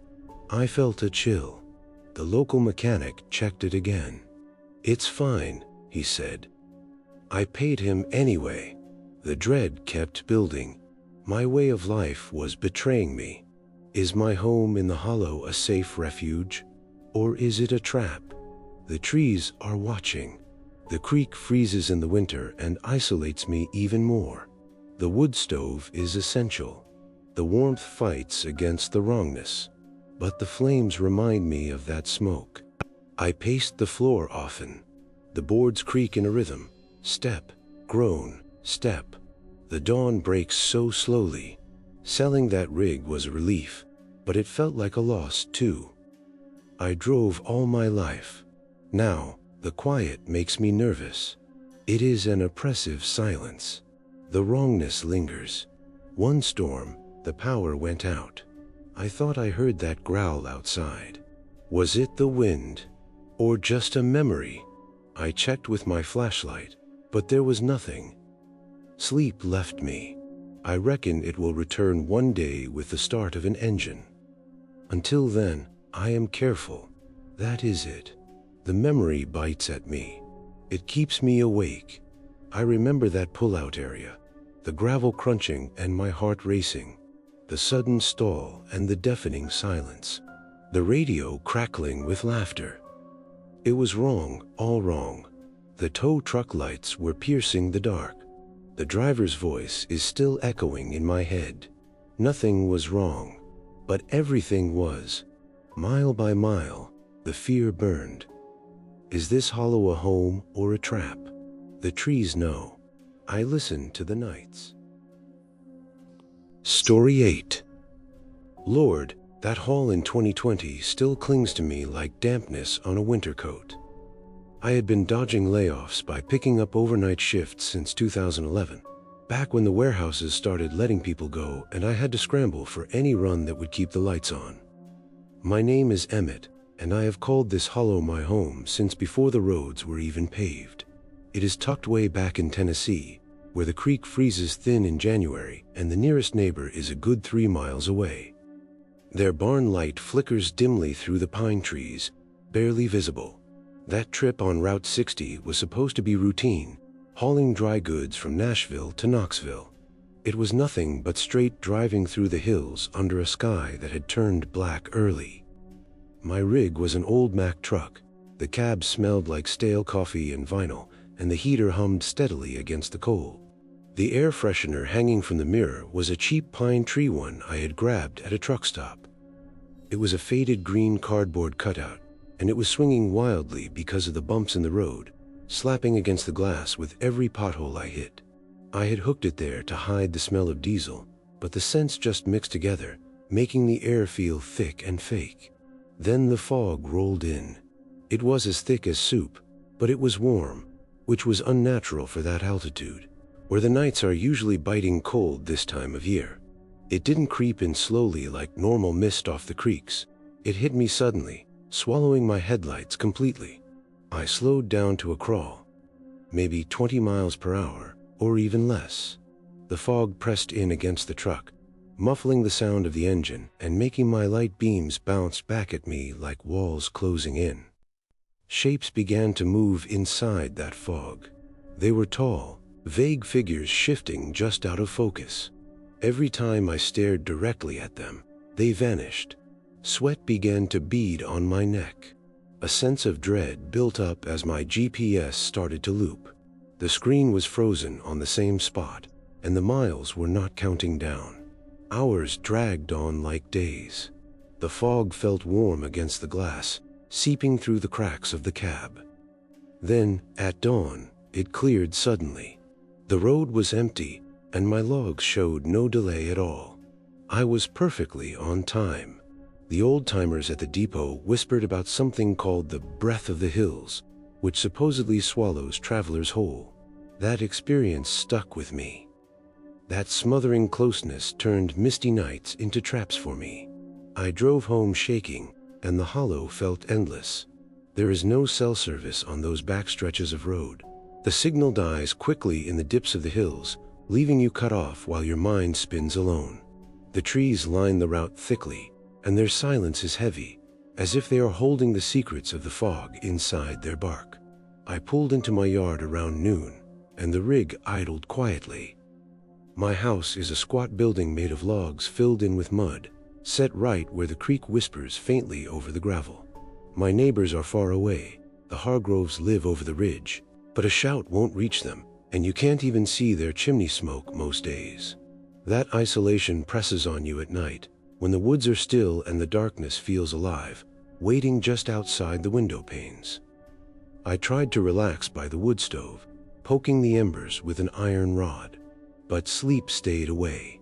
My mind was foggy, constantly replaying those shapes I saw.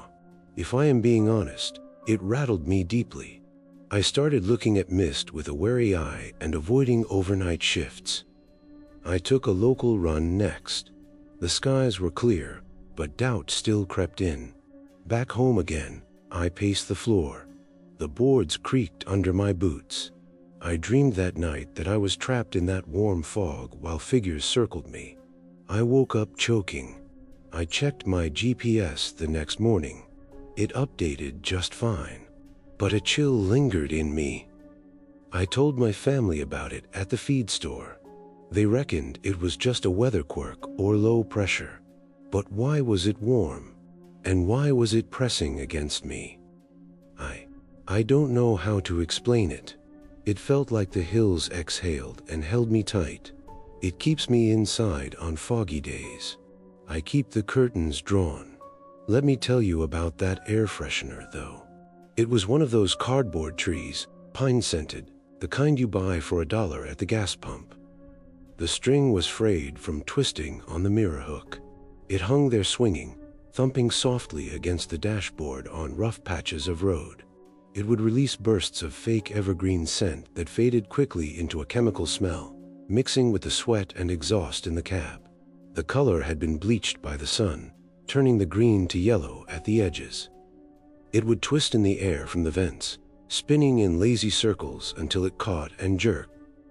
I would flick it sometimes and watch it swing back and forth like a pendulum, but the scent got weaker over the weeks. It left a stale residue that stuck to your fingers if you touched it. It wasn't anything fancy, just a hanger to fight the smell of the road, but it collected dust and grime, with fibers sticking to it like lint on wool. Most people toss them when the scent dies, but that one stayed with me. I pocketed it later as a reminder of that swing in the fog.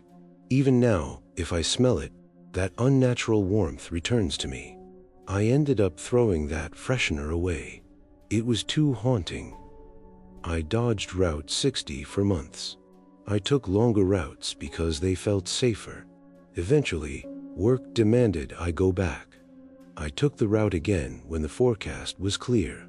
The fog was not there, but my nerves were raw. The dread felt like a heavy weight in my chest. There were no bars on my phone. It was useless. The trees were like mute watchers.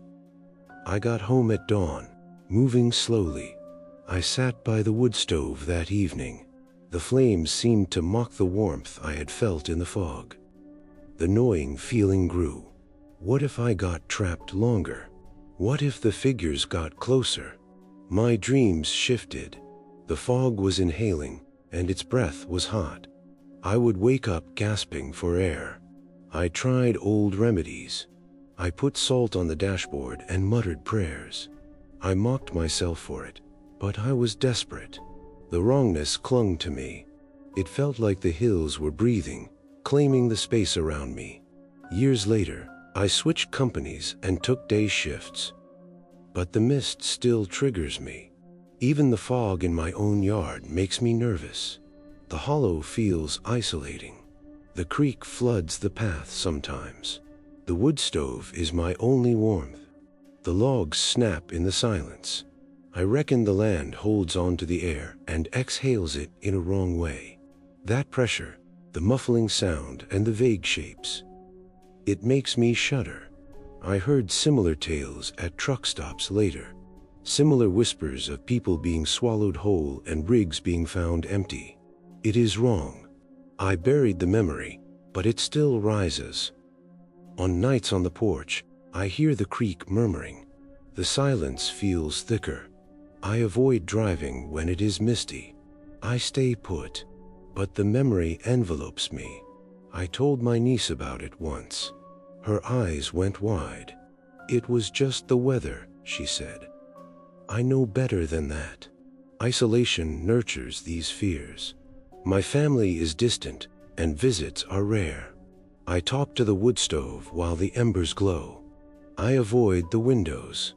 I feel like the fog is lurking there. It creeps up slowly.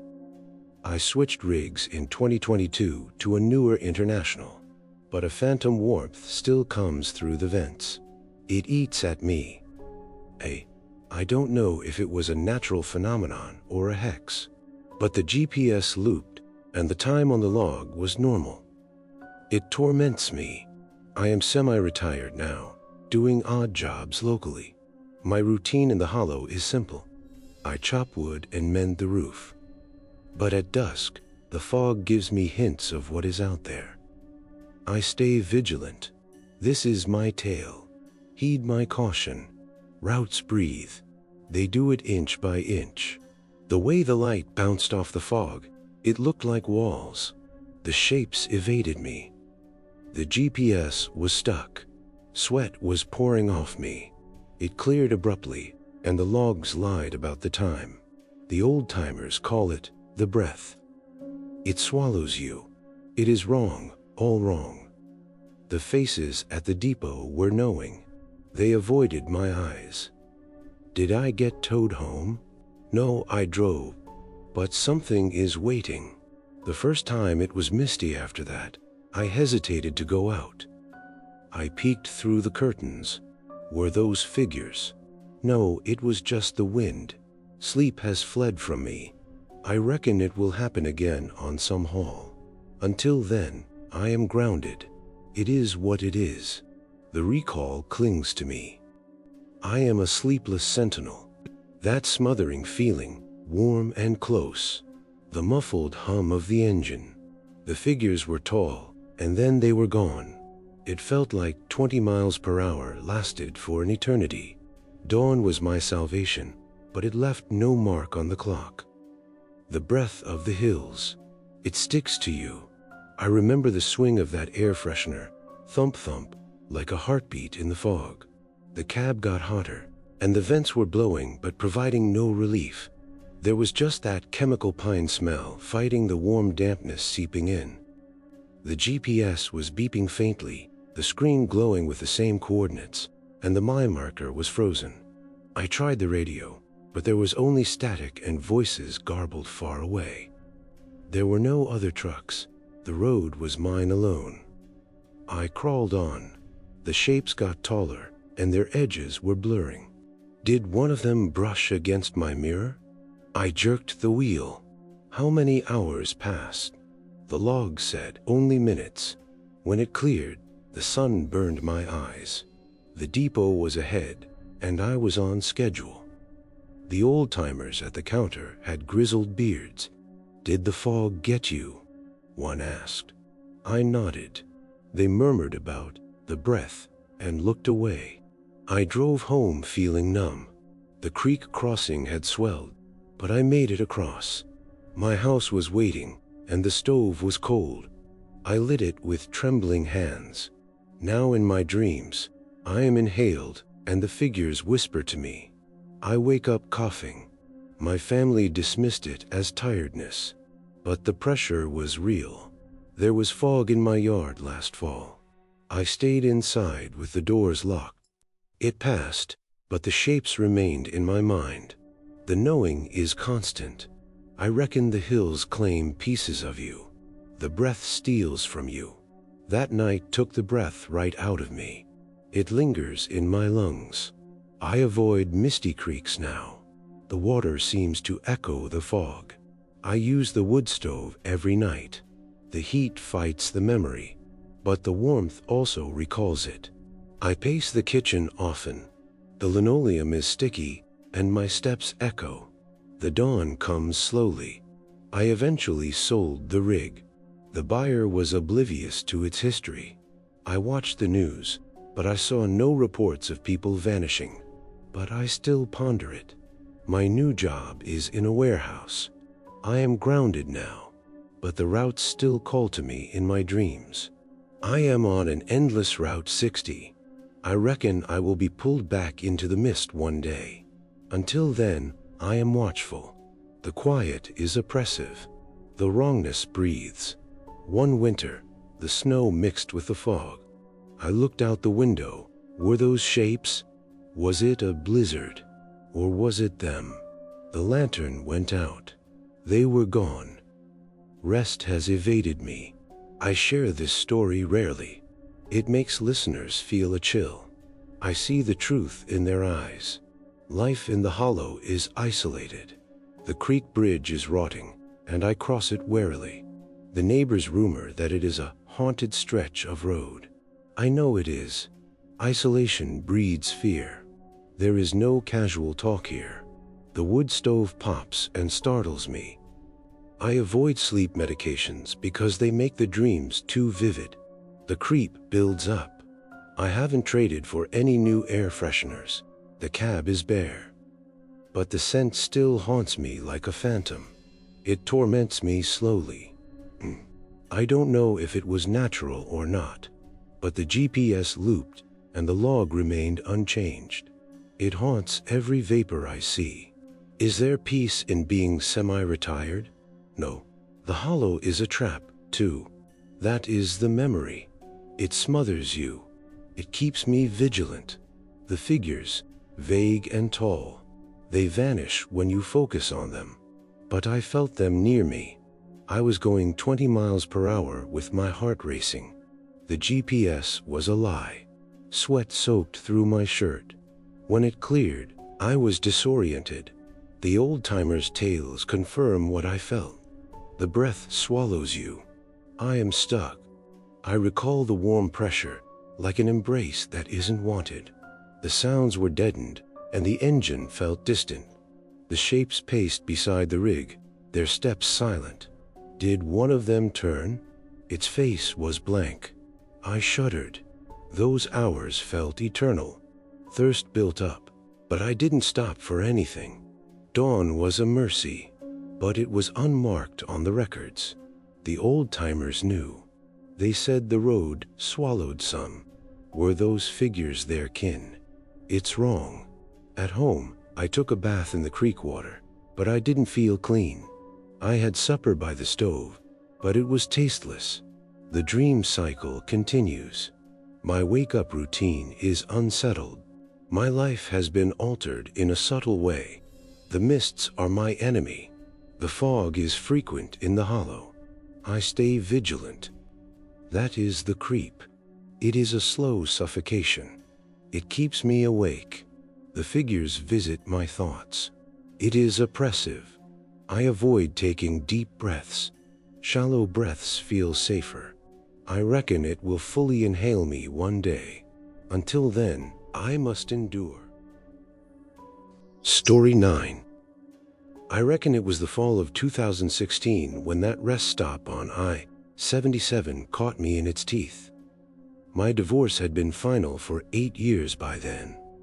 Most nights, I was still living out of the cab of my truck, sleeping in truck stops or on the shoulder of the road, wherever the highway let me pull over. My name is Lowell. After the papers were signed and the house was sold, the truck became my only home.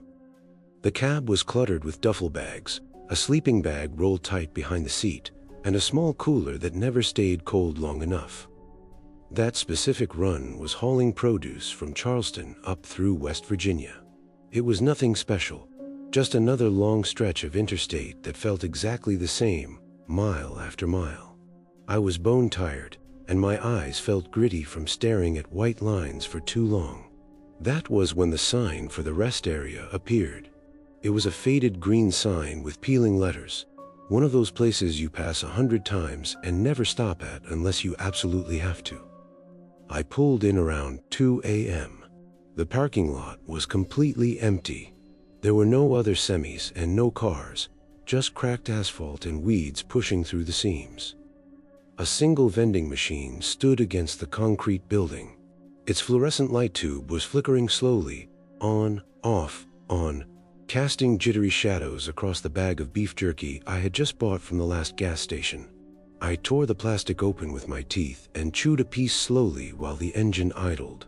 The jerky was tough and salty, the kind that sticks in your back teeth, but it kept me awake. I figured I would use the bathroom, stretch my legs, and then get back on the road before the tiredness settled deeper into my bones. I stepped out of the truck.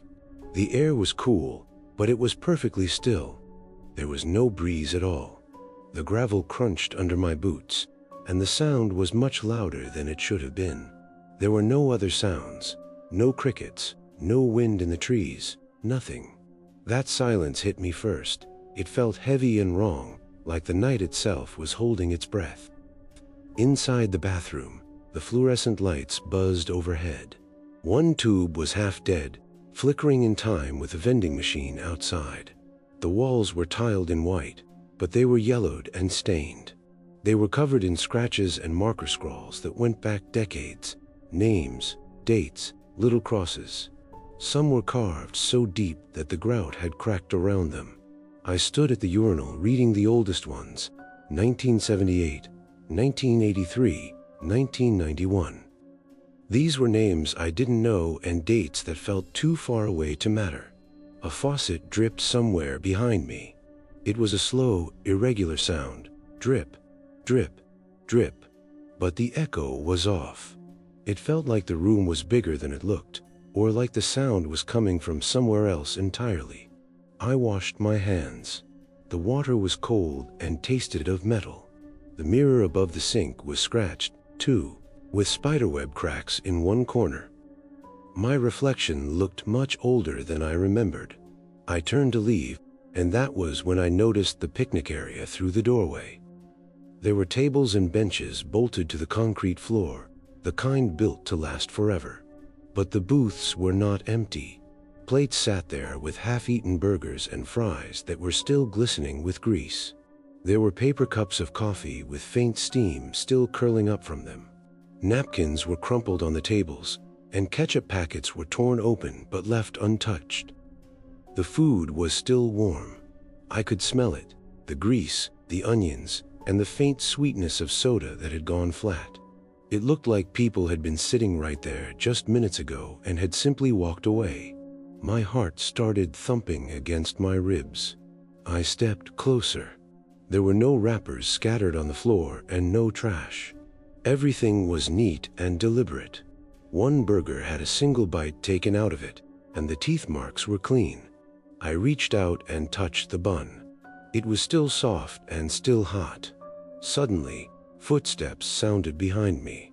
It was the sound of heavy boots on concrete. They were slow and measured. I spun around quickly, but there was nothing there. The hallway was empty, and the light continued to flicker. But the steps kept coming, thud, thud, getting closer and closer, and then they stopped. I stood frozen, the jerky bag crinkling in my fist. I walked back outside as fast as I could. The air felt thicker now, pressing against me. The gravel crunched again under my boots, but I heard another set of steps matching mine, right behind me. They were so close I could almost feel breath on my neck. I turned around once, then twice. The lot was still empty. There was just my truck idling, its headlights cutting yellow cones through the dark. I climbed into the cab quickly and slammed the door. I locked it, even though I almost never lock my doors. My hands shook on the steering wheel. I looked in the side mirrors. The vending machine light flickered behind me, on, off, on. But now there were other lights, too.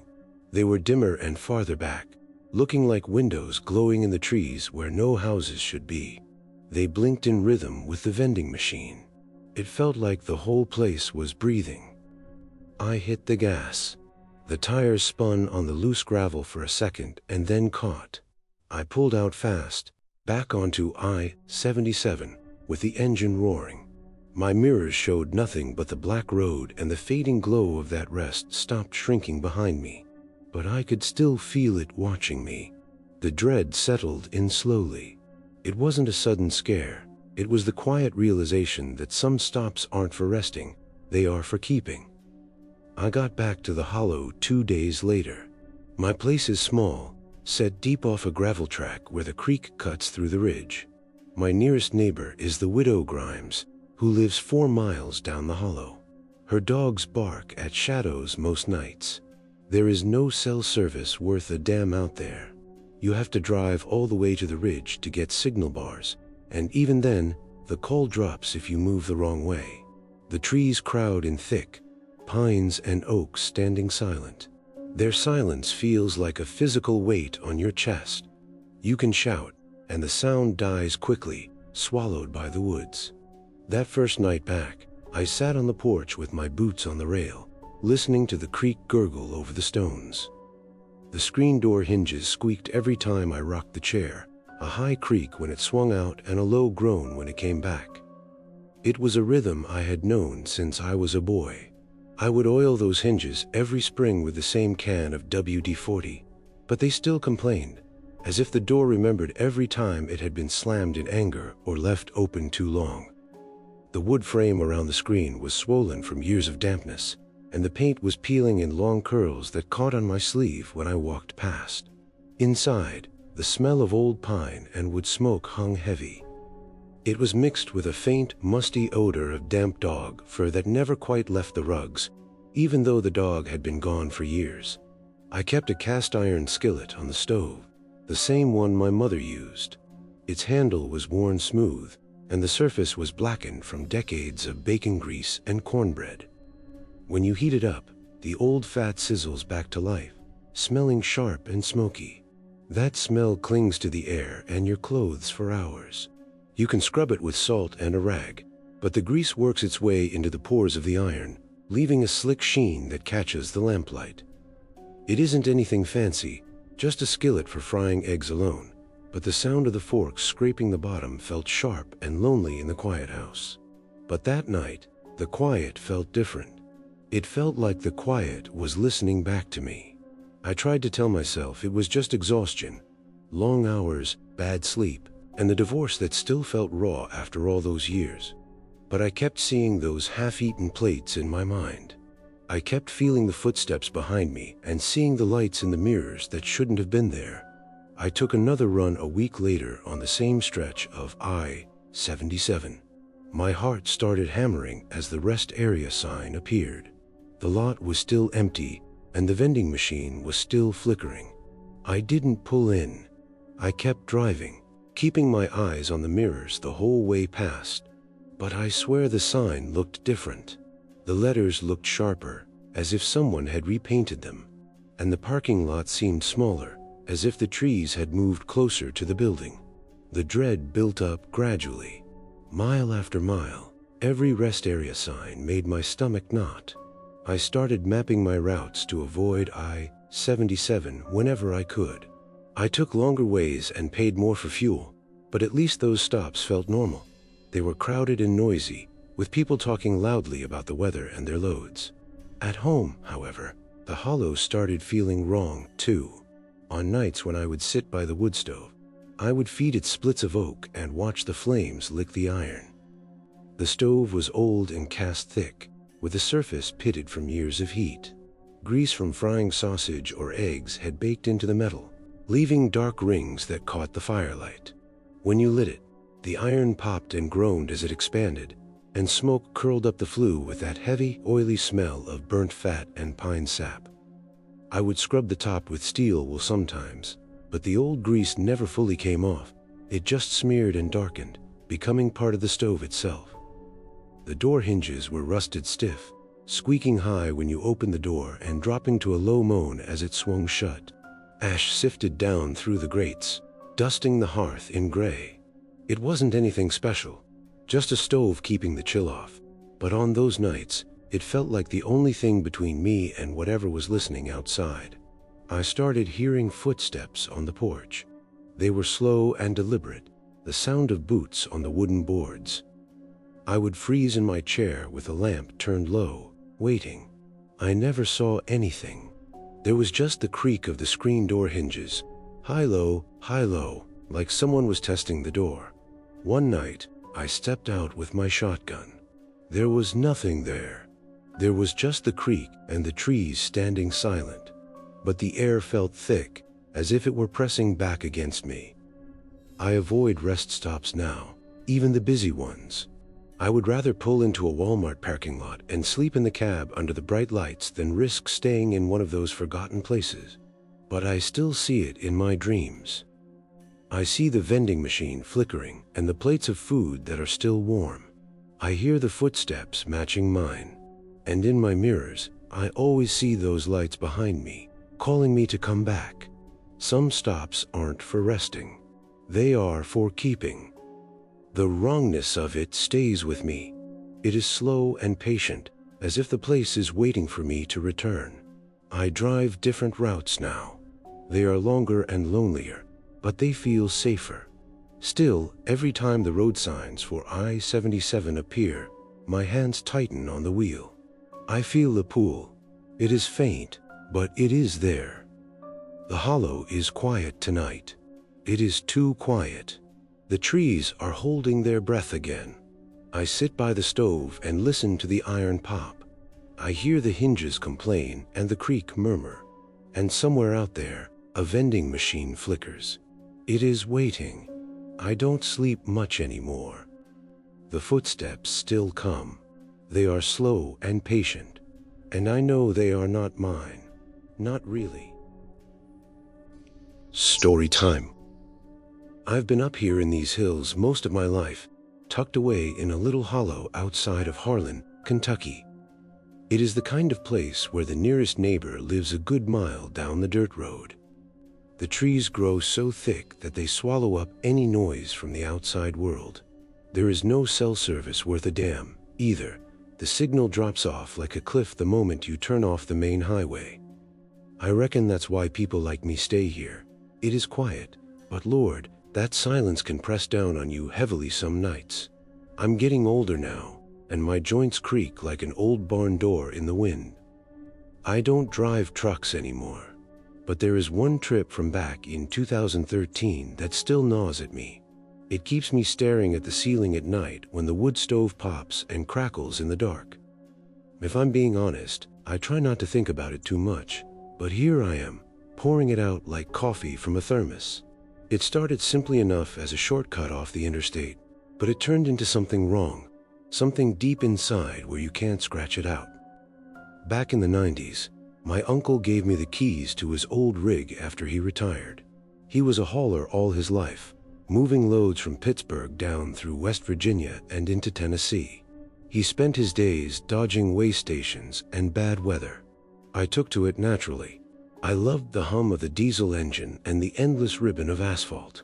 By 2013, I had been doing it for nearly 20 years. I knew every back road and every greasy diner from here to there. On that particular trip, I was hauling steel coils from a mill in Pennsylvania, heading south to a factory in Knoxville. It was late summer and hot as blazes. I was running behind schedule because of a breakdown in Ohio. So, when I saw exit 112 coming up on I-79, I figured, why not? People talked about it as a shortcut through the backcountry that could save maybe 30 miles if you didn't mind the twists and turns. I flipped on my blinker and eased the semi-truck down the ramp. The trailer groaned behind me as if it knew better than I did. The exit dumped me onto a 2-lane blacktop road that wound into the woods very quickly. It was completely overgrown. Vines were choking the guardrails, and there were potholes big enough to swallow a tire. There were no signs of life, just trees arching over the road as if they were trying to sew the skies shut. I rolled down the window a crack to let in some air, but the air felt thick. It was humming, almost like a swarm of bugs was buzzing just out of sight.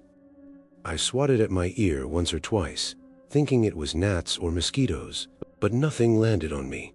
That was strange. Up ahead, the road narrowed even more, dipping into a shady spot where the sunlight barely poked through.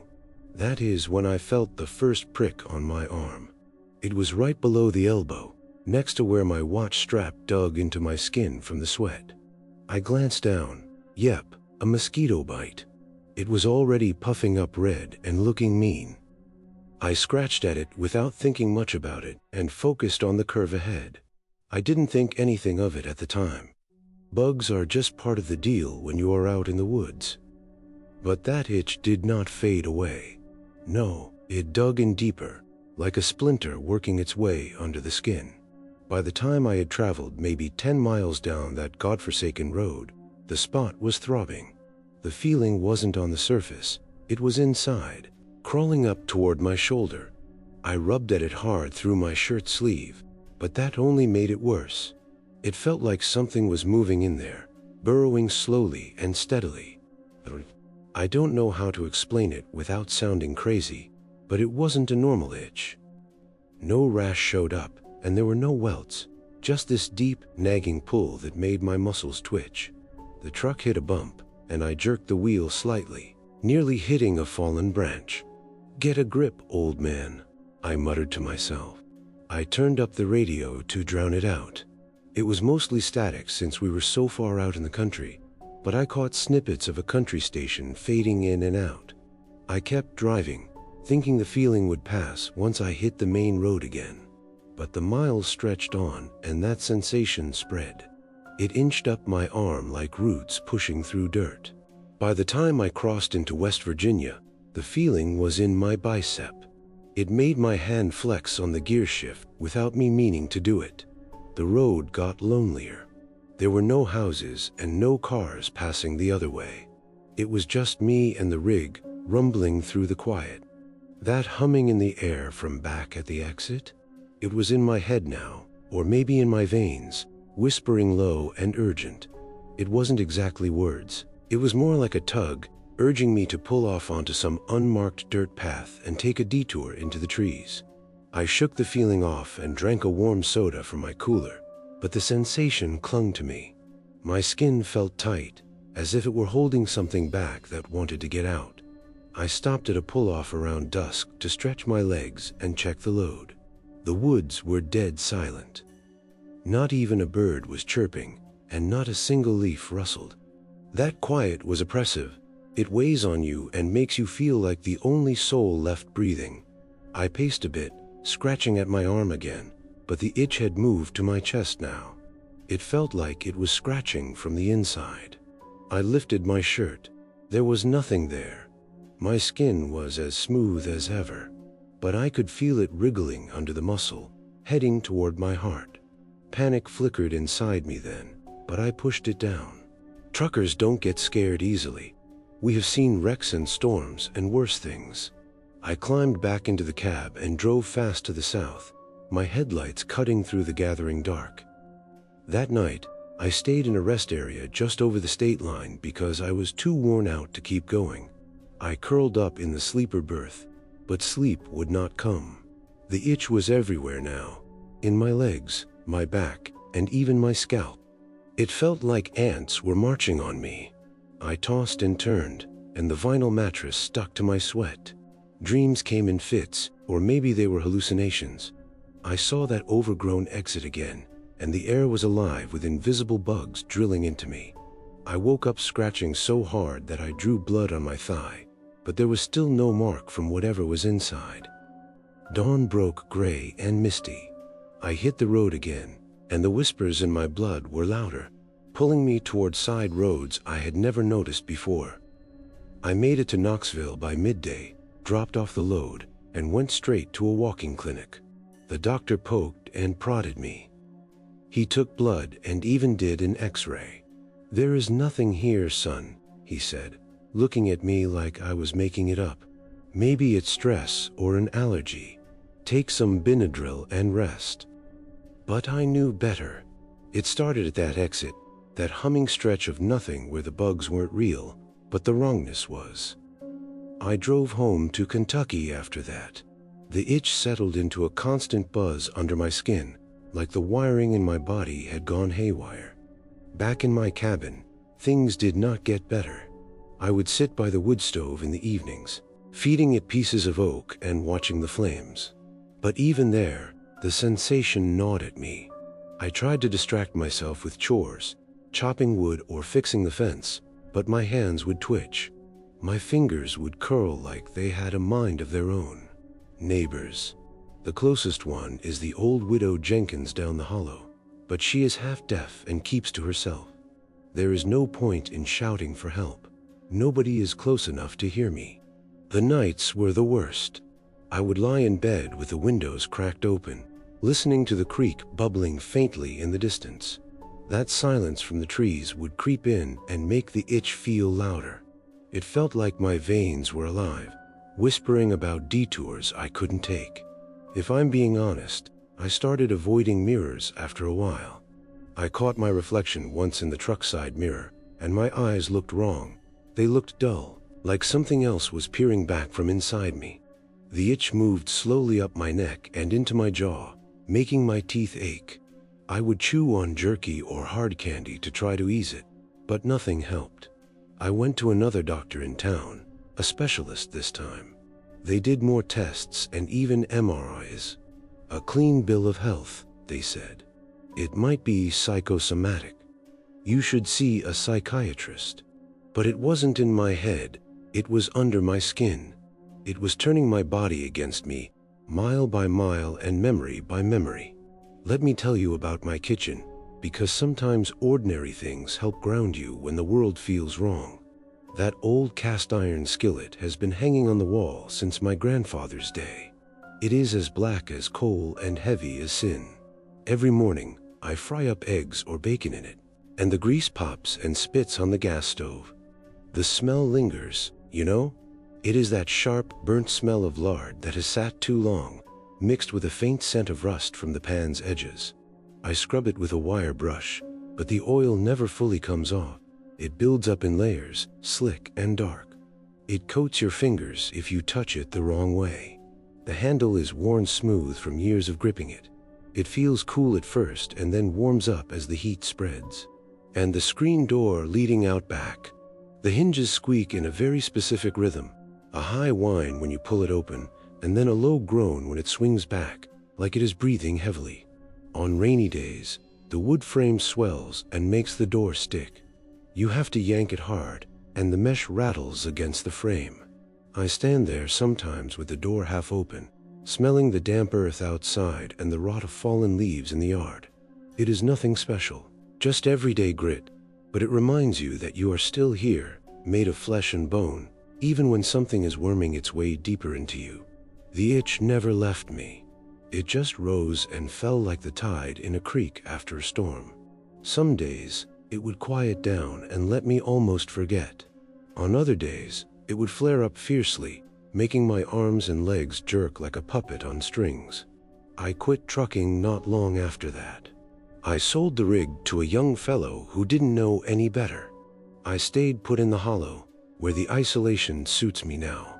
I reckon it keeps whatever is inside me from spreading to others. But at night, when the wood stove dies down to embers and the trees make everything silent, I feel it stirring again. I feel whispers in my veins, urging me toward roads I am not on.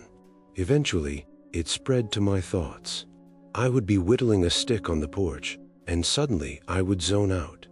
I would picture that exit and the overgrown weeds waving like fingers. The humming returns then, not outside, but inside my skull, buzzing softly. I don't know how to explain it, but it's like my body isn't fully mine anymore. Parts of me twitch without warning, and my eyes dark to shadows in the corner. Doctors. I stopped going to them. They poke and scan, but they find nothing. But I know the truth. That bite wasn't from a mosquito. It was the wrongness of that place seeping into me. It was burrowing deep where no knife can cut it out. Winters are hard up here. The snow piles high and cuts off the road for days. I hunker down by the stove and feed it logs. The heat bakes my skin while the itch crawls coldly underneath it. One night, while a blizzard was raging and the power was out, I had nothing but flickering candlelight. The sensation peaked then. It raced through my body like a line of fire ants. I clawed at my chest and dug my nails in, but there was no relief. I sat there rocking back and forth, whispering to myself, "It isn't real, it isn't." But it was. In the morning, the snow muffled everything. That oppressive quiet covered the hollow. There were no tracks outside and no birds, just me and the wrong inside me. Spring brought no relief. The creek swelled with melted snow and rushed loudly for a while, but the trees soon swallowed the sound again. I would walk the paths behind the cabin, listening to sticks crunching under my feet, trying to move faster than the feeling. But it would follow me. It would twitch in my calves and whisper for me to turn into the bushes. Once, I actually followed the feeling. I don't know why. I ended up in a thicket where thorns snagged my jeans, and the humming filled the air, just like it did at the exit. I snapped out of it quickly and ran back home. I locked the door, though I knew it wouldn't help against something that was already inside me.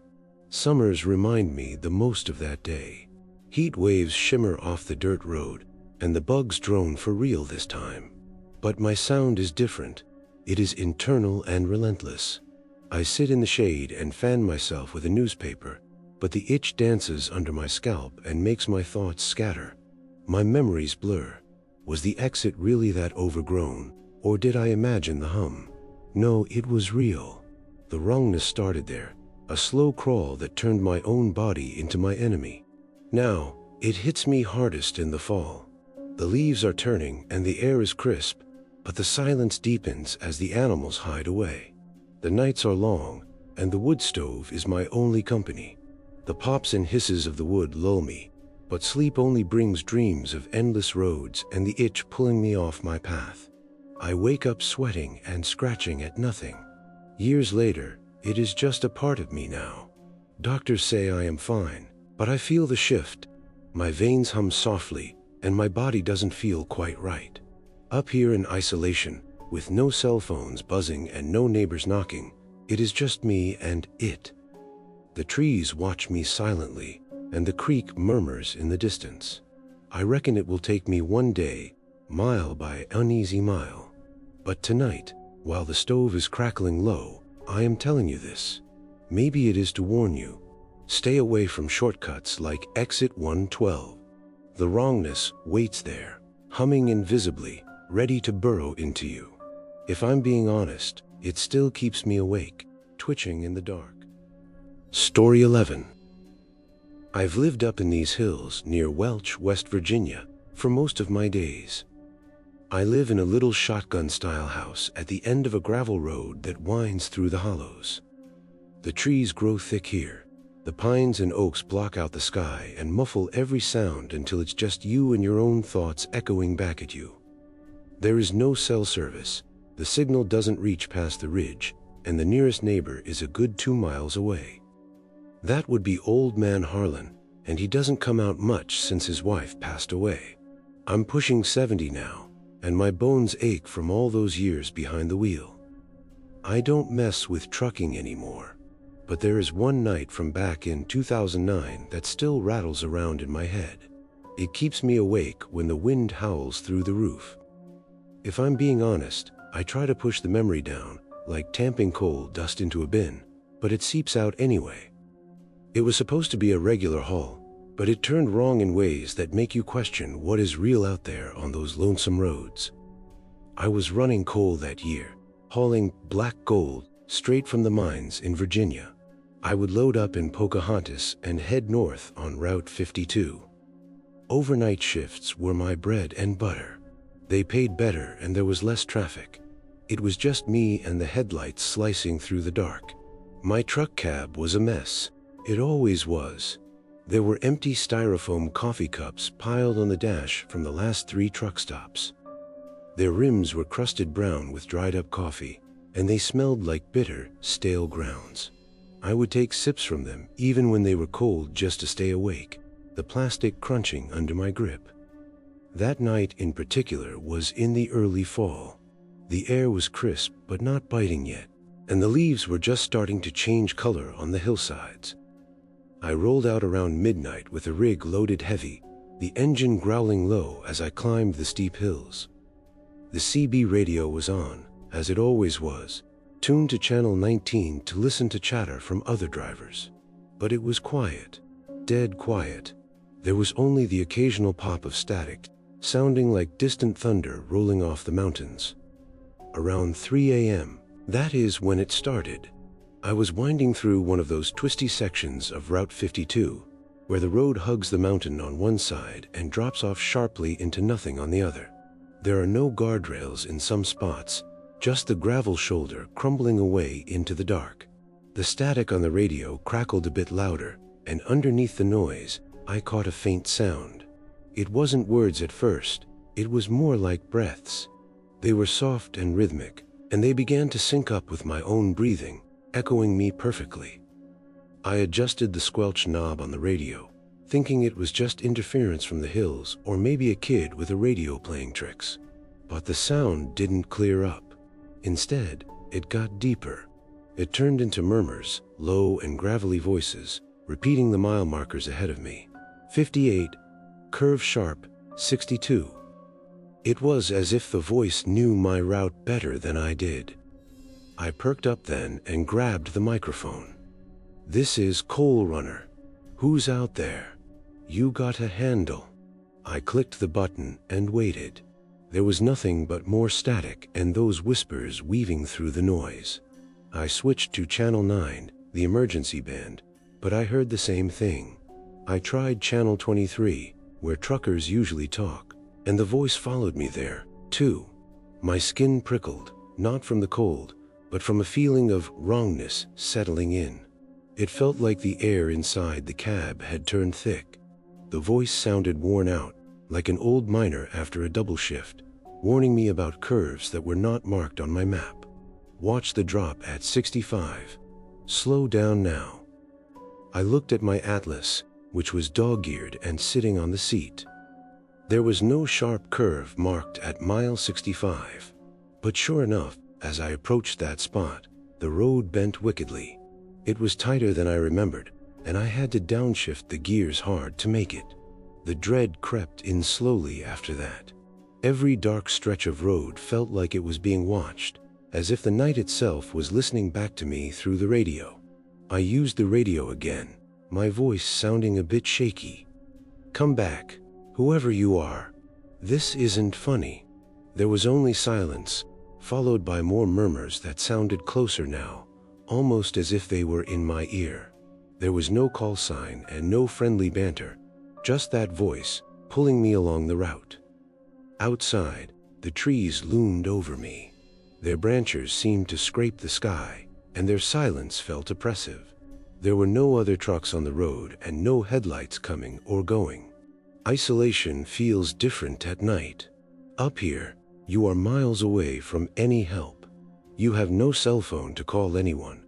You have nothing but the hum of the tires on the pavement and whatever is riding the airwaves. By 4 a.m., I was sweating even though the air was cool. My hands were slick on the steering wheel. The whispers had picked up speed, and now they were mentioning detours. "Turn at the old bridge. It's an easier path." But I knew there wasn't a bridge ahead, or if there was, it didn't lead anywhere good.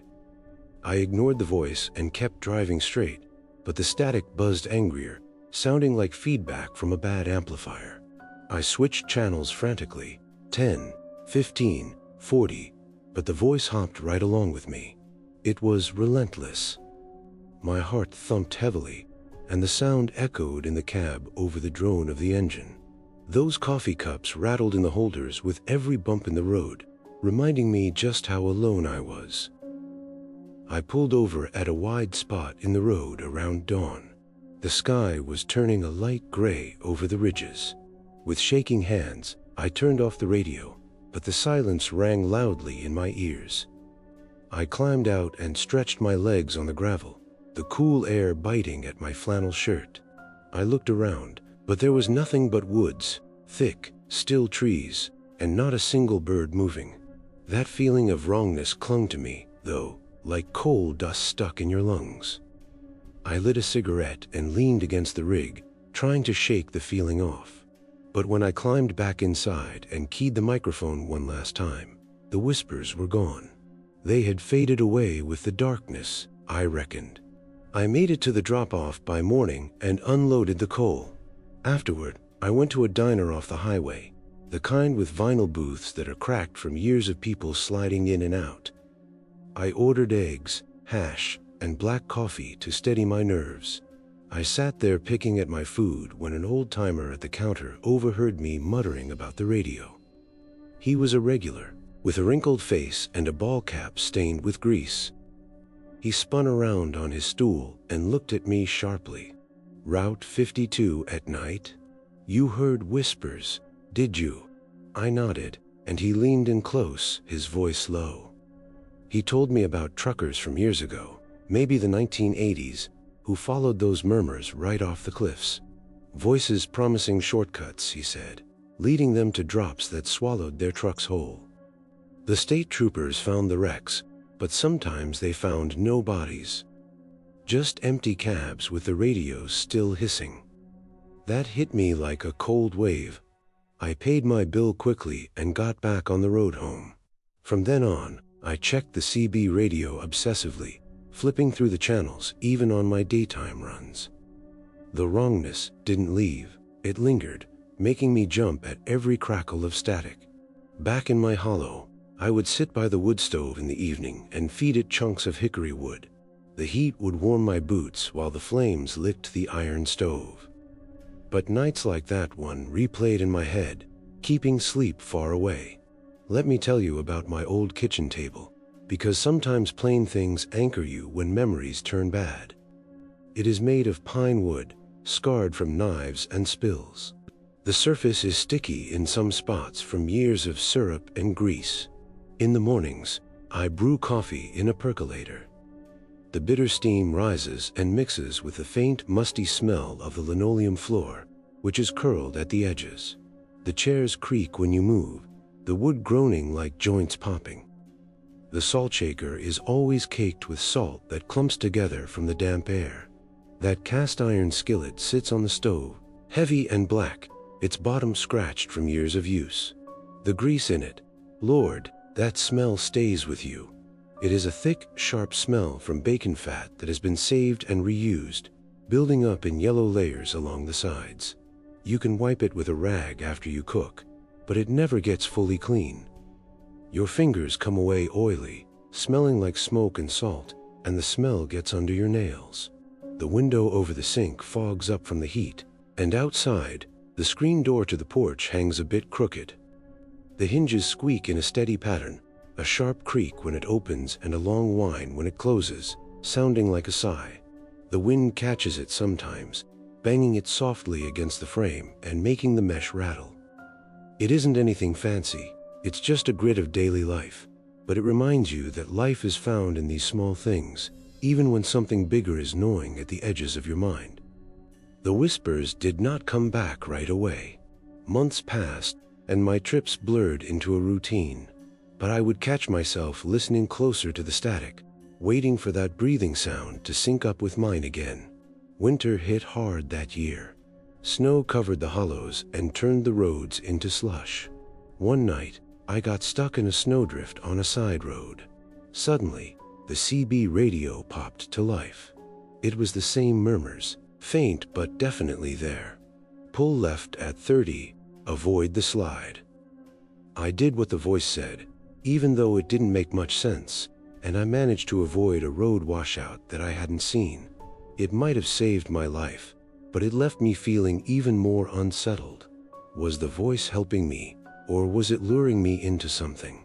The isolation made the feeling worse. I had no one to tell without sounding crazy. The neighbors were far away, the trees were pressing in silently, and I had no signal to call my family. When spring came, the snow thawed and the creeks swelled with water. They bubbled loudly for a while before the quiet returned. I would park my truck at home and work in the shed, but the radio always drew me back. I tuned it low while I was fixing engines, half expecting to hear the voice. It appeared occasionally. Once during a run through Kentucky, it murmured about a wreck ahead that the police confirmed later. Another time, It warned me of fog that rolled in as thick as soup. But it was always that same worn-out tone, like the ghost of a driver who was long gone. The dread built up slowly, turning every night trip into a gamble. The truck cab felt smaller, and the coffee cups seemed to mock me with their stains. The summer brought heat waves, and the air shimmered off the asphalt. Route 52 baked under the sun, but the nights cooled down quickly in the mountains. During one trip around 2 a.m., the whispers returned strongly. Curve at 70. Slow down, slow down. I slowed the truck, and right around the bend, a deer stood frozen in the road. I would have crashed into it if I had been going fast. My gratitude was mixed with fear. That voice knew too much. I radioed other trucks to see if they heard it, but no one did. I switched channels, but the voice followed me. By then, I was checking the radio constantly, holding the microphone like it was a lifeline. If I'm being honest, the voice started mentioning personal details. "Watch your brakes, Jim." It said my name. How did it know? No one on the radio had used my name that night. I pulled over, shaking, and stared at the radio as if it were a living thing. The wrongness reached its peak then, the feeling that the night was listening back and the trees were ready to swallow any cry for help. It was fall again, and leaves were crunching under my tires. The voice became more frequent, urging me to turn off the mapped path. "There's an easier way at the fork in the road." I resisted, but I was curious. I heard more stories at diners about truckers who vanished after listening to the whispers. Their trucks were found on the side of cliffs, completely empty. One man swore the voices were just echoes from past wrecks trapped in the airwaves. It sounded hard to believe, but it fit the dark reality of the road. Years went by. I finally quit trucking in 2015 and sold my rig. I stay home now, and the wood stove is my only company.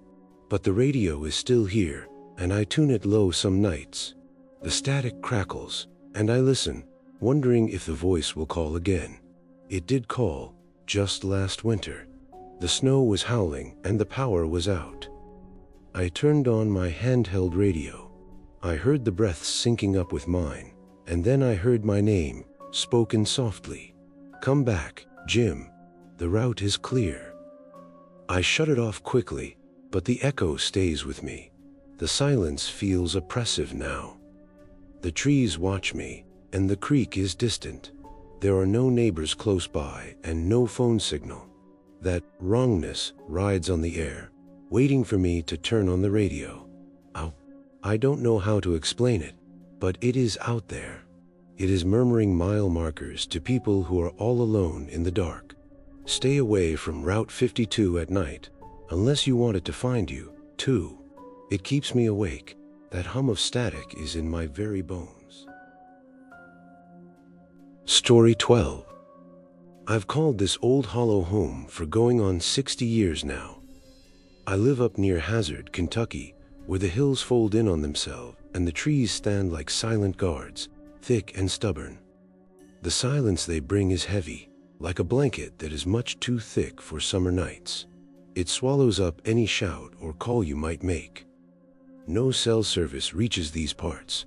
The signal dies out miles before you ever hit my dirt driveway. My nearest neighbor is the old widow Tate, who lives 3 miles away through the woods. She is much too far away to hear anything at all. I am worn down these days. My back is bent from decades of hauling freight, and my eyes squint at the darkness more than they used to. I don't drive anymore. I just go into my small garden and feed the wood stove when the cold sets in. But there is one trip from 2014 that sticks in my mind. It is a memory that jolts me awake in the early morning hours, my heart pounding as if I had just slammed on the brakes of my truck. If I'm being honest, I wish I had just left things alone that day, but hindsight is a cruel thing. It started out ordinary, just another freight haul, but it turned wrong in a way that sinks deep into your bones. I had been running loads for a small, family-owned company since the mid-1990s. That was back when my knees didn't creak and the roads felt like they went on forever. I mostly hauled dry goods, crates of hardware, rolls of fabric, whatever paid the bills. I kept a few Lucky Charms in the cab, a faded photo of my son tucked into the sun visor, and a wrinkled receipt from his 10th birthday cake shoved in the ashtray. That receipt was yellowed and the ink was smudged from years of handling, but it reminded me of home during those long trips. On that trip in 2014, I was hauling textiles from Cincinnati down through Kentucky to a warehouse in Tennessee. It was late spring, the air was heavy with pollen, and wildflowers were growing thick along the road. I was making good time until a detour off I-75 sent me onto back roads that twisted through hollows where the sun barely reached the ground. Around noon, I needed to use the bathroom, so I pulled into a rundown parking lot off a county road. It was an old gas station that had gone to seed. The pumps were rusted, and the windows were boarded up with plywood that was splintering at the edges. Weeds pushed up through the cracked asphalt, growing tall enough to brush the bottom of my truck. I stretched my legs, did my business behind a dumpster overflowing with trash, and then I noticed something shiny near my front tire. I bent down and fished it out of the grass. It was a silver locket, tarnished black in some spots, with its chain tangled in the weeds as if it had been waiting for me. It was oval-shaped, about the size of a large coin, and the tiny clasp popped open easily. Inside was a faded photo of a woman, maybe in her 30s. She was staring blankly. Her eyes were empty, as if she had seen too much. There was no writing on it, nothing at all.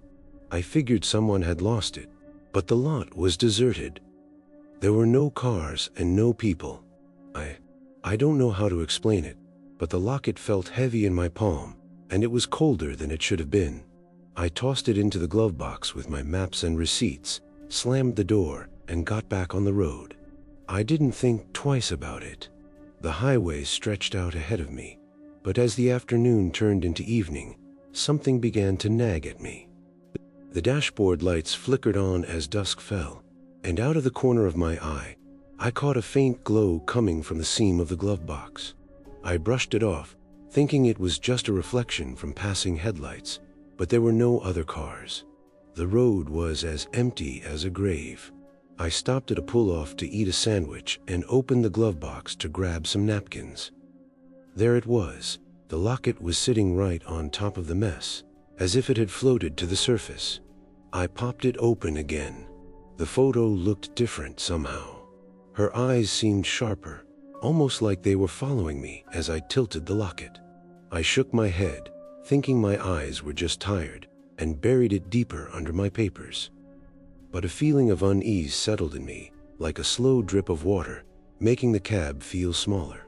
Night fell completely, and the stars appeared over the hills. The trees lined the sides of the road, their branches reaching out like fingers. They felt oppressive in the quiet. There was no chatter on the radio and no trucks passing by, just the hum of my tires and the sound of my own breathing. I glanced down again and saw that glow. It was soft, but it was there, pulsing faintly under the dash. I fished the locket out, my heart thumping a bit faster. The photo had shifted even more. Her mouth was curved slightly, like a secret smile, and her eyes were locked onto mine no matter what angle I held it at. I snapped it shut and tossed it back, but my skin crawled. Later, when I parked at a rest area to sleep, I had dreams of her walking along the shoulder of the road in a faded dress, searching through the weeds. In the dream, her head turned slowly toward my truck. I woke up sweaty as dawn broke gray and misty. I tried to shake it off and hit the road. But at the next stop while I was fueling up, I opened the glove box for some change, and the locket was on top again. It was as if it had moved on its own. It hadn't fallen out. The truck had been steady. A feeling of wrongness hit me then, deep in my gut. Her eyes in the photo seemed to be pleading now, or maybe they were warning me. I left it there, but mile by mile, the weight of it grew in my mind. It pulled at my thoughts like a hook in a fish's mouth. I finished my delivery in Tennessee by the afternoon and unloaded quickly. On the way back north, through those same Kentucky back roads, the locket played its tricks even harder. It glowed brighter at night, enough to cast shadows on my maps. I would swear it felt warm in my hand when I checked it. The photo was changing subtly. Her hair looked looser, and the background was blurring as if fog were rolling in. The dreams got worse. She was closer now, with her hand on my truck window, her lips moving silently. I started avoiding my mirrors because my own reflection looked wrong. My eyes looked hollow, just like hers. When I got back home, the feeling didn't leave. I would sit by the wood stove, but my mind would wander to that locket left in the glove box out in the shed. One night, I went to get it. The photo was dark now. She was staring at me desperately. I took it and tossed it into the creek behind my house, watching it sink. But the wrongness stayed with me, and the dreams kept pulling me back to that road. A few days later, the locket turned up again. It was in my pocket. How did it get there? I have no clue. The pull of it grew stronger, urging me to take detours in my sleep. Finally, I left it on a bench at a truck stop and drove away as fast as I could.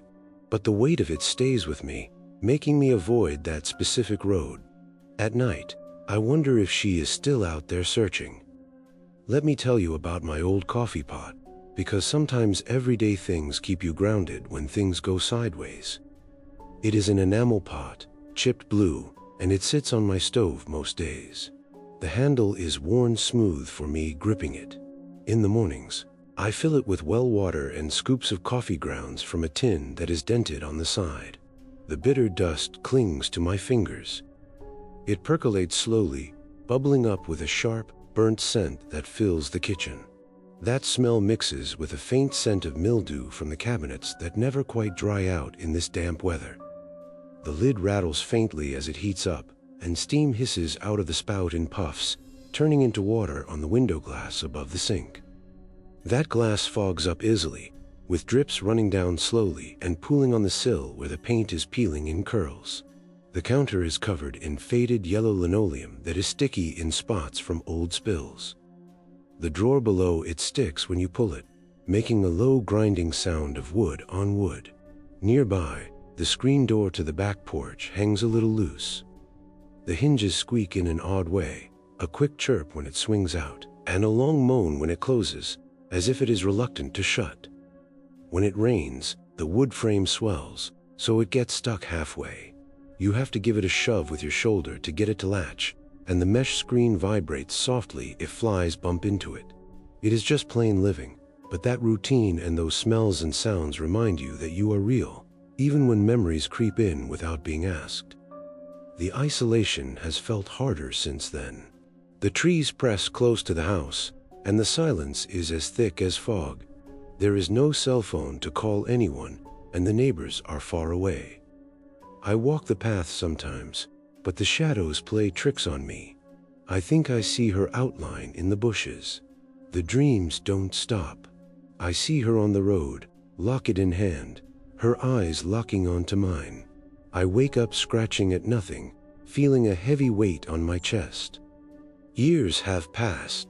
I avoid taking any runs through that part of Kentucky, but I can still feel a faint tug, like a string pulling me from far away. If I'm being honest, that experience changed me. The truck cab.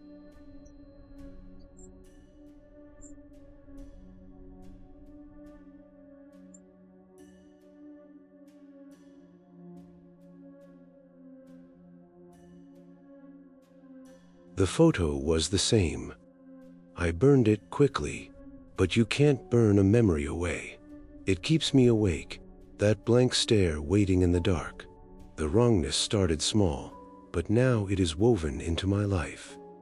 I reckon she is still out there, tangled in the weeds and waiting for the next person to find her. Mile by mile, it pulls. Storytelling. I've called this stretch of hollow my own for nearly 50 years now. I live up near Beckley, West Virginia, where the hills are steep and the trees grow so close together they choke out the light. That silence they carry is heavy. It presses in on you like fog coming off the creek, making every little creak in a house sound louder than it should. No cell service ever reaches this far up. The towers don't bother with these backwoods. My nearest neighbor is Old Lady Greer, and she is a solid 5 miles down a rough, rutted path, much too far for any shout to reach. I'm worn thin these days, with skin hanging loose on my frame and eyes that water in the dim light. I don't go out on the roads anymore. I just poke at my garden and sip coffee by the wood stove when the cold snaps. But there is one breakdown from back in 2011 that still claws at my sleep. It pulls me upright in the dark with my heart hammering. If I'm being honest, I wish I had walked away from that truck right then and there. But a man has to eat. It started in a storm, simple as that, but it twisted into something wrong, leaving me looking over my shoulder even now. I had been hauling lumber that year, big loads from the mills in Virginia up through West Virginia to Ohio. I spent my days dodging potholes and praying the brakes would hold on the downhill slopes. The rain was coming down in sheets that night on I-64. The wipers were slapping furiously, but they could barely clear the glass. Lightning cracked across the sky every few minutes, and thunder rumbled deep, making it sound like the mountain itself was grumbling. Then, the engine sputtered. I lost power quickly, and the gauges started flickering wildly. I eased the truck to the shoulder of the road, my hazard lights blinking feebly in the downpour. I sat there in the cab while the water drummed on the roof, munching on a stale granola bar from my lunch cooler. The crumbs stuck to my fingers, gritty and sweet, mixing with the salt from my sweat. There was no radio signal at all, just the sound of hissing static.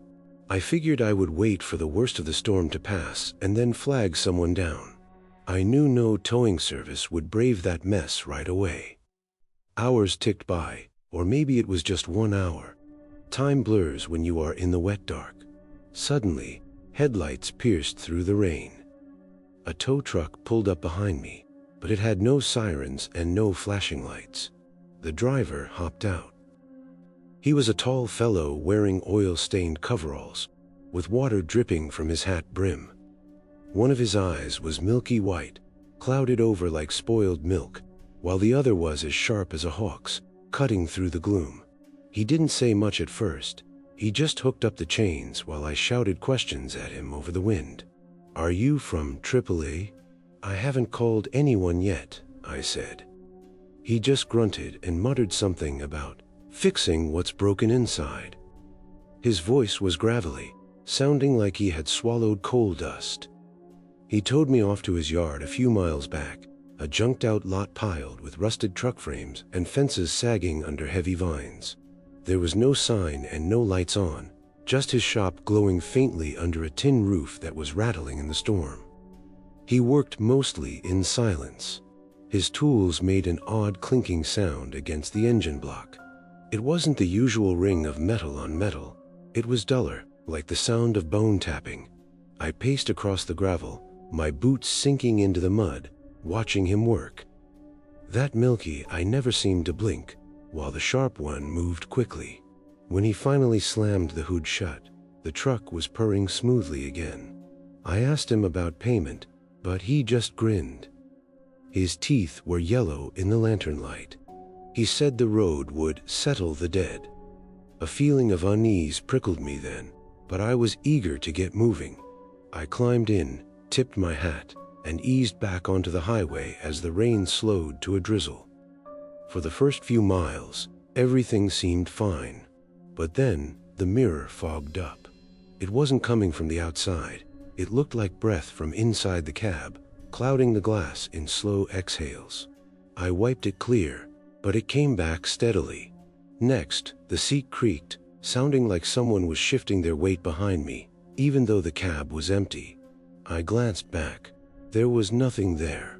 The wrongness settled in gradually, a chill in my veins that no heater could fix. I pushed on through the night and crossed into Ohio by dawn. I stopped at a truck plaza for fuel, my legs feeling shaky. The mirrors were clear now, but that creaking sound remained faintly. I filled up the tank, grabbed a burger, and hit the road again.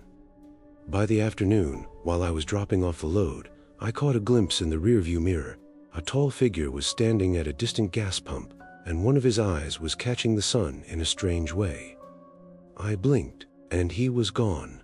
I told myself it was just tired eyes, but the dread took root deeper in me. On the way back south with an empty trailer, the glitches started piling up. The radio popped with voices that weren't on any station, muttering lowly about breaks inside. The seats groaned regularly, like an invisible passenger was fidgeting. The mirrors fogged at odd times, with outlines almost forming in the mist. I pulled over once and searched the cab from top to bottom, but I found nothing wrong. Still, I felt lighter somehow, like I was less whole, as if a small piece of me had been left behind in that salvage yard. Word started getting around at the diners. Truckers would huddle over their coffee, whispering about a watcher mechanic who patched up trucks in storms but took pieces of the drivers in trade. They said he didn't want cash. He wanted bits of you, wearing you down mile by mile. One old driver swore he had seen the one-eyed fellow years ago, with the same grin and the same mutter. "He leaves you looking back over your shoulder," the man said, his eyes darting to his own mirror. The sightings kept happening. At a rest area in Kentucky, there he was, leaning on a fence post with his sharp eye fixed on my truck. He was gone when I turned around fully. In Virginia, while I was pumping gas, I saw a silhouette at the edge of the lot, his milky eye glowing under the yellow lights. He was always distant, and he was always watching. The isolation started to chew at me. Out on those roads, there is no cell phone to call for help. The trees crowd in silently, and my neighbors back home are too far away to matter. Being home in the hollow didn't make things better. I would sit by the wood stove and watch the flames, but my mind would wander back to that yard and that grin. I felt watched even there, as if shadows were shifting in the corners of the room. Dreams started coming. I saw him under the hood of my truck, but his tools weren't pulling out parts. They were pulling threads from my chest, slowly unraveling me. Let me tell you about my old toolbox, because sometimes everyday clutter helps steady you when the ground feels shaky. It is made of metal, with red paint that is chipped and faded from being banged against truck beds. The latches are rusty, but they still click firmly. Inside, the wrenches lie in a jumble, and the sockets roll loose in the trays. There is a thick, oily smell mixed with metal shavings that hits you when you pop it open. It clings to the felt lining, which is worn thin in spots. The sockets make a dull clinking sound when you search through them, and your fingers come away oily. The grit gets into the lines of your skin like tattoo ink. The head of the hammer is pitted from use, the handle has faint splinters, and the tips of the screwdrivers are rounded from stripping too many bolts. The bottom drawer is full of random things: wire nuts, rolls of duct tape that are sticky on the edges, and fuses rattling in a plastic box. Nearby, the workbench vise clamps shut with a squeak, its jaws scarred from years of gripping metal. The shop light buzzes overhead, and the pulley chain clinks softly. It isn't anything special, just workshop grit, but sorting through it and feeling that familiar weight reminds you that you are still pieced together, even when something else is picking at your seams. The wear and tear dragged on. My trips blurred together, but the glitches became sharper. The brakes would hesitate as if a hand were already on the pedal, and the engine seemed to mutter his words back at me. The sightings were sporadic but certain. At overpasses or in banks of fog, I always saw that one-eyed stare. I felt less solid, and my thoughts started to scatter, as if parts of me were being left along the route. Winter hit hard that year. Snow covered the hollows, and the roads were as slick as grease. One night, I had a breakdown again, the same engine sputter. I waited in the cab, but my granola crumbs were long gone. Then I saw the tow truck lights. It was him. He had the same grin and the same mutter. He fixed the truck in silence and waved off my offer to pay. I drove away feeling even more hollow. In the spring, the creeks thawed and the water rushed loudly for a while before the silence of the trees swallowed the sound again.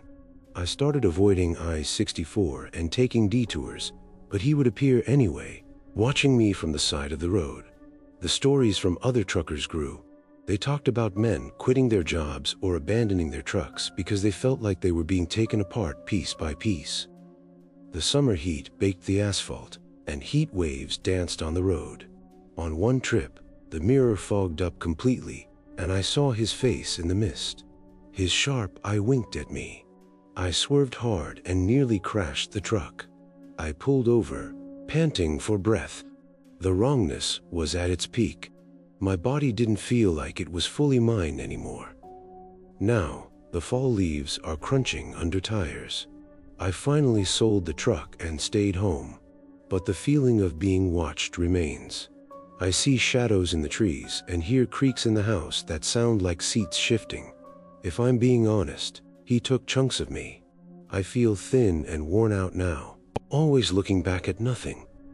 One stormy night, while the wood stove was popping, I swear I saw him at the window, his milky eye peering inside. I blinked, and he was gone. But he doesn't really go away. That grin stays in the dark and keeps me awake. The road settled the debt, all right. It left me less whole with every mile I drove. Story 14. I've hunkered down in these Tennessee hills for most of my life. I live in a narrow hollow outside of Kingsport, where the ridges rise sharp and the trees pack in so dense they muffle the world to a whisper. That quiet they bring, it's smothering, like the air itself is too thick to carry sound very far.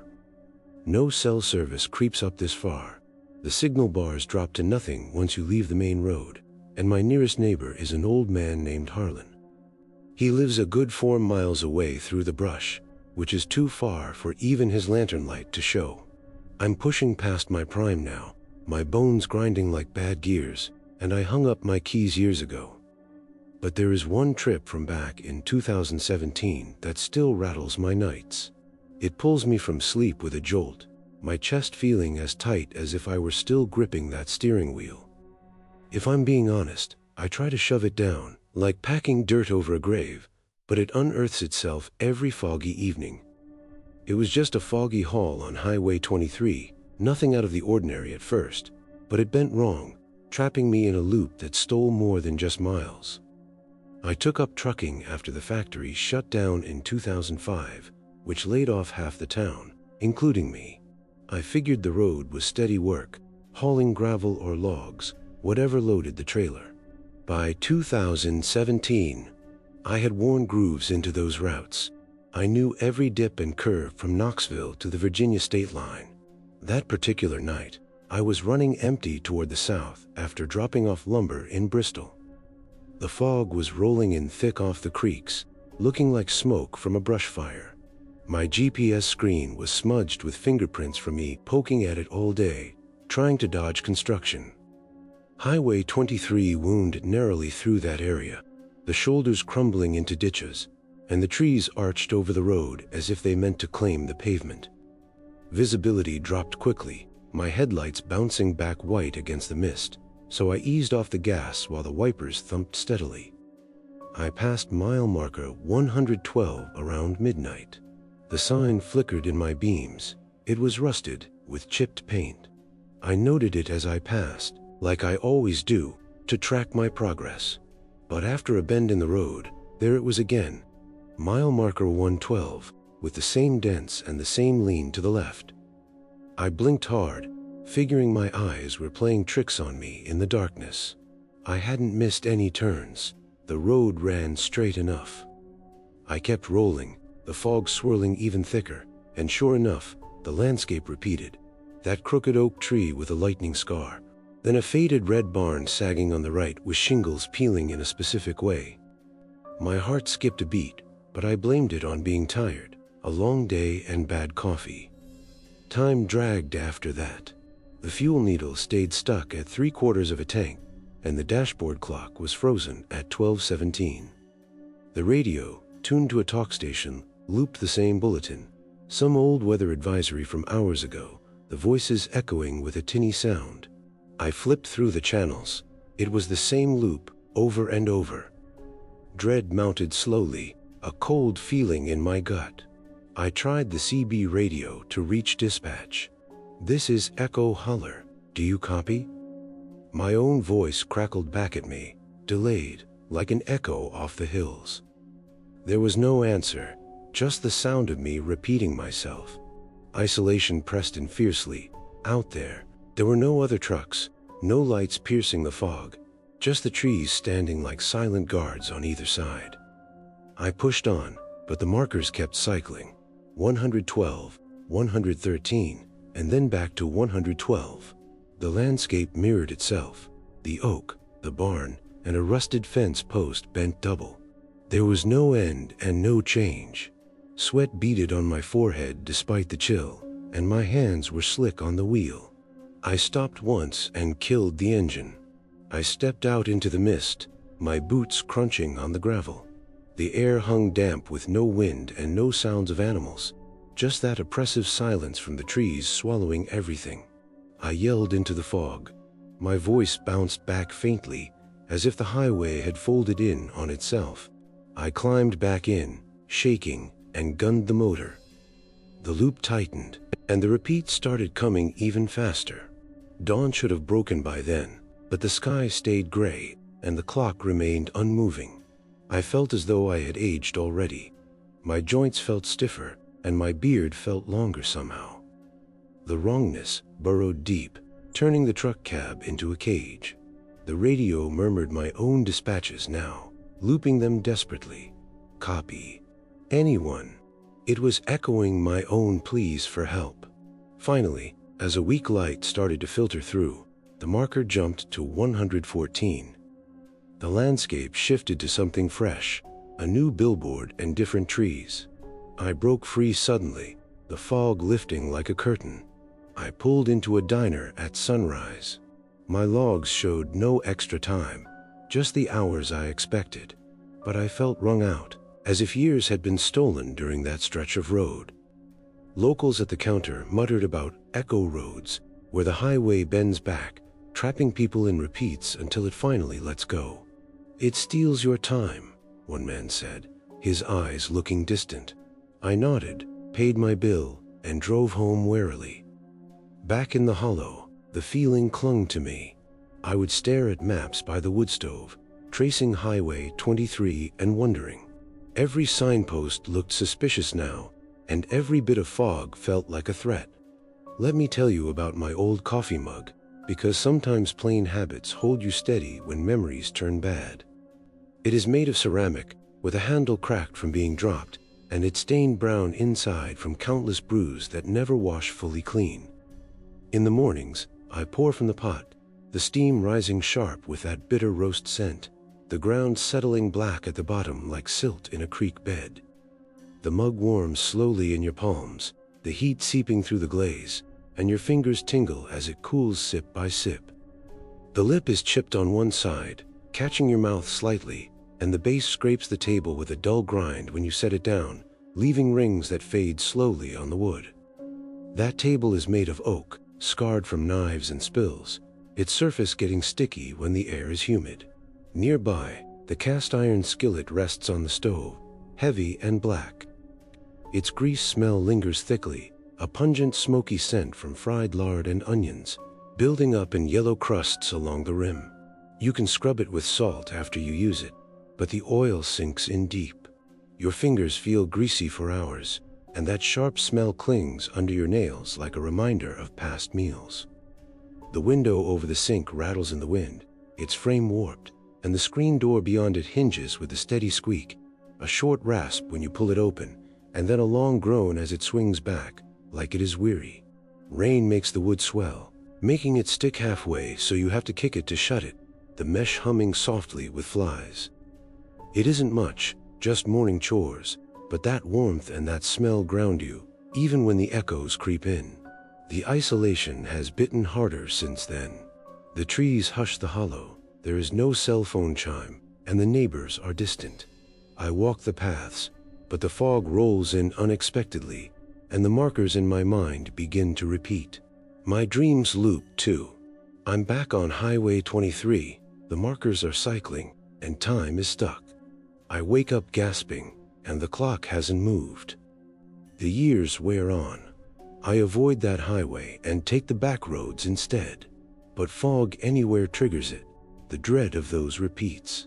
If I'm being honest, it aged me unnaturally. I feel like time has slipped away, with echoes stealing my breaths. One winter, when the snow was muffling everything, I drove a side route and the markers glitched briefly. I pulled over quickly, but it passed. Still, the wrongness echoes faintly. I reckon those echo roads wait patiently, folding for the next soul. It keeps me awake, that frozen clock in the dark. The hall replayed endlessly in my head afterward. I would be chopping wood out back, the axe biting deep, and suddenly I would zone out, picturing that crooked oak again and the barn fading in the mist. A cold sweat would break out, even in the summer heat. People in town whispered more stories over biscuits at the cafe. Stories of truckers vanishing for days and turning up confused, their logs looking clean but their eyes looking hollow. The highway eats time, they would say, looking out the windows as if the road were listening. I nodded along but kept quiet about my own experience. But at home, alone with the silence of the trees pressing in, I would fiddle with the GPS from the rig. The screen was still smudged, and I half expected it to loop. Spring brought thaws, and the creeks swelled loudly against the quiet for a while. I would fish those banks, my line whipping out, but my thoughts always drifted to that night and that pinned fuel needle. I caught myself checking my watch obsessively, noting the minutes as if they might slip away. The wrongness wormed its way into my daily life. Driving to the store, I would scan every mile marker twice, and I would wipe the fog off the windshield frantically. The summer baked the hollow dry, and dust kicked up on the dirt lane. The night stretched out hot and the wood stove was cold, but I would lie awake with the radio on low for company. Static would crackle, and I would swear I heard old bulletins looping faintly. I sat up once, my heart pounding. I heard my own voice echoing from the speaker, my old pleas for help to dispatch. I unplugged it quickly, but sleep did not come. The fall colors blazed and the leaves crunched underfoot. I harvested the garden, but when I bent low, I would feel time drag, like I was stooping in that fog again. Neighbors were scarce. Widow Greer passed away that year, and her house stands empty over there. The isolation deepened, and the trees continued their silent watch. Winter locked in again with high snowdrifts cutting off the road. I hunkered by the stove, feeding it wood while the flames danced. But memories flared with the heat, the memory of that dawn finally breaking the loop. I felt grateful, but wary. What if it folds again? I took a local job after that, with no highways. But the echoes linger, clocks that I don't trust, and fog that I avoid. I don't know how to explain it, but it left me afraid. Time doesn't feel linear anymore. Every repeat in life, a song on a loop or a familiar bend in the road, chillers that chill. The highway has been quiet since then, but I reckon it's waiting, with the markers ready to cycle for someone else who isn't careful. Mile by stolen mile, it wears you down. It keeps the dark hours very long. Story 15. I've called this old hollow home for as long as I can remember. I live up near Boone, North Carolina, where the ridges pinch together tight and the trees stand so thick their branches weave a roof that hushes everything below to almost nothing. That silence, it's like a living thing. It weighs on you heavily, especially at night when the wind dies down and not even a single leaf moves. No cell service reaches these parts. The signal fizzles out miles down the paved road. My nearest neighbor is the widow Ellis, and she lives a solid 3 miles away through the underbrush, much too far for any lantern glow to pierce the dark. I'm getting brittle with age now. My skin feels like cracked leather, and I don't climb into a truck cab anymore.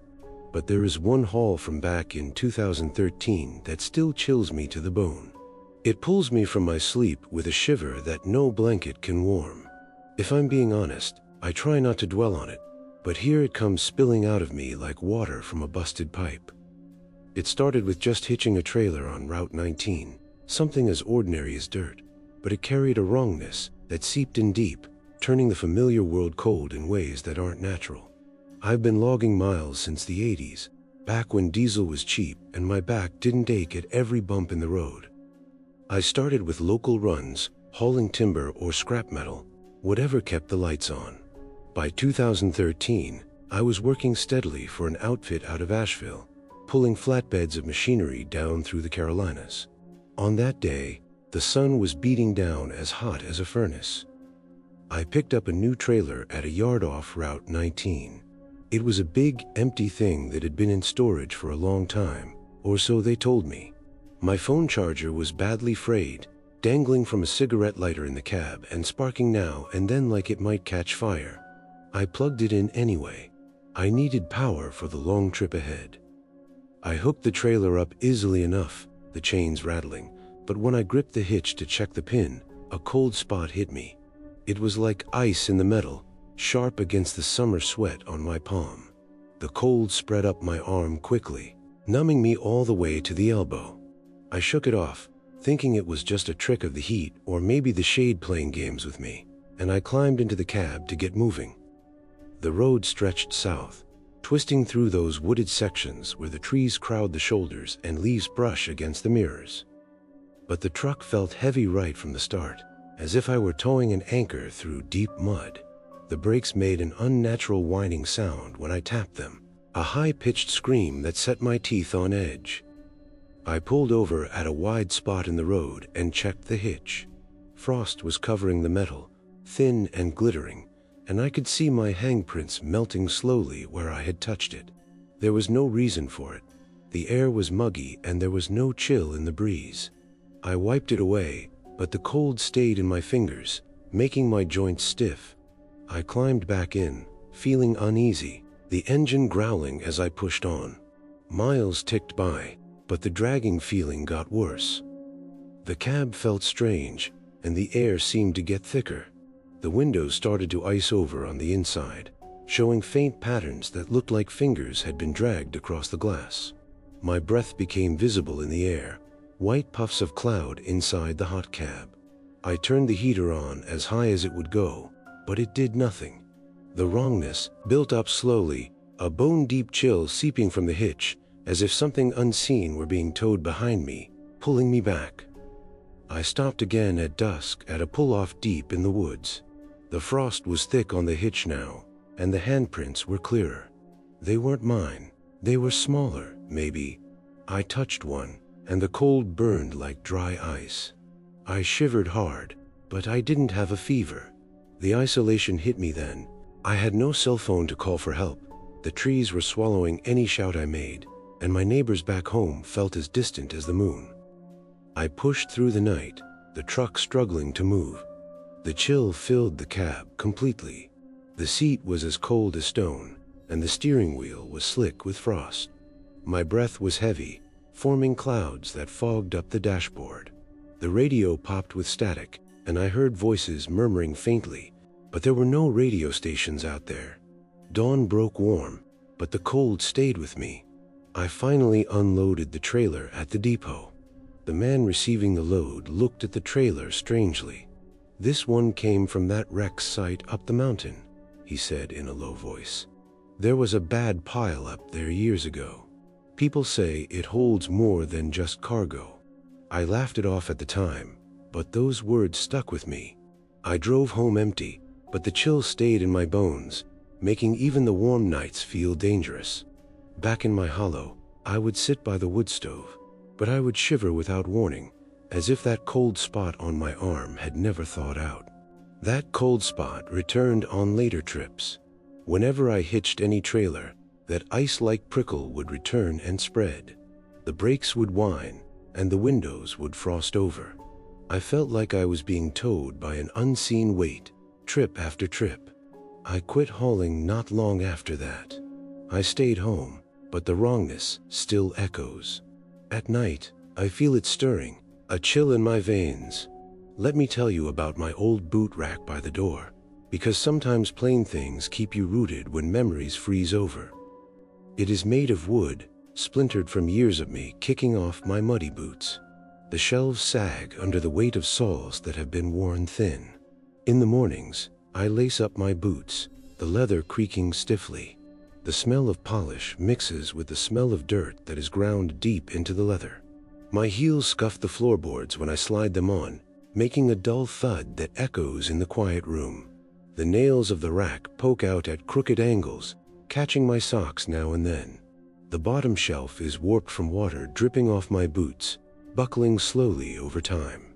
Nearby, that cast iron skillet hangs on the wall, black and heavy. Its grease smell is stubborn, a sharp, fatty scent from bacon and stews, with a yellowed buildup on the edges like old varnish. I scrub it hard with a chain scrubber after I cook, using steaming hot water, but the oil always seeps back. My fingers stay oily and smell like burnt food for hours afterward. The stove grate below rattles with a low clank when I set the pan down, and the kitchen window fogs up from the heat, with beads of water trickling down to the sill where the paint is blistering. Off to the side, the screen door hinges squeak in a familiar pattern, a quick hitch when I pull it open, and then a long drawn-out whine when it closes, like a sigh. When a storm comes, the frame sticks, and I have to shove it with my shoulder. The mesh screen vibrates softly from the rain hitting it. It isn't anything fancy, just daily wear and tear, but that scent and that sound remind you that warmth is found in your routine, even when the cold creeps in uninvited. The chill never fully left me. The winters made it worse, with snow piling high and cutting off the hollow from the rest of the world. I would hunker down by the stove while the flames popped, but my hands would go numb easily. I would see prints on the window glass that looked like the ones on the hitch. Dreams came to me. I was towing something through the fog. An unseen weight was dragging me back, and cold hands were on my steering wheel. In the spring, the creeks thawed and the water rushed loudly against the silence of the trees. I would chop wood out back, the axe biting into the logs, but shivers would hit me in the middle of a swing, making my arm go stiff. I felt like I was being watched, as if the echo of that old wreck were trailing behind me. The summer heat mocked the feeling. The air was thick and hot, but cold spots would bloom on my skin, and I felt hitches in my steps. I avoided Route 19 and took the back roads, but I could still feel the drag in my truck, and the brakes would whine faintly. In the fall, the wind stripped the leaves from the trees, and the silence deepened. Neighbors were scarce. Widow Ellis got sick, and her house stayed dark. The isolation gnawed at me, the trees pressed in close, and I had no signal to bridge the gap to the outside world. The years blurred together. I sold my truck and tended to my garden, but the cold still seeps in, whether I have a warm blanket or not. If I'm being honest, it stole my peace of mind. I feel less anchored, as if a part of me stayed hitched to that wrongness. One summer night, even though the stove was cold, I felt it sharply. A chill went up my spine and my breath formed clouds in the air. The window iced over on the inside, and a handprint melted slowly on the glass. It was gone by morning, but the feeling lingers. I don't know how to explain it, but that cold spot made everything feel dangerous. Even warm days have a sharp edge to them now. The trip replayed in my mind during quiet moments. I would be fishing in the creek, and I would zone out, feeling that dragging weight and the cold metal in my palm. I would snap back to reality, shivering even in the sun. People at the feed store whispered similar stories about trailers from wrecks carrying a chill and unseen things tugging on them while they were on the road. I just nodded and kept my story to myself. But when I was alone and the wood stove was crackling, I would trace the scars on my hands and wonder. The wrongness is rooted deep.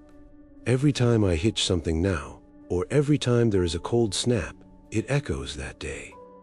I reckon that trailer is still out there somewhere, with that cold spot waiting for the next person to grab it. It keeps me staring into the dark, and sometimes my breath is still visible in the air. Mile by weary mile, it pulls. Story 16. I've been rooted in this quiet hollow outside of Wytheville, Virginia, for going on 60-odd years. The hills squeeze in close here, and the trees form a wall that blocks out almost everything else. The silence from those woods is thick, almost like it has weight.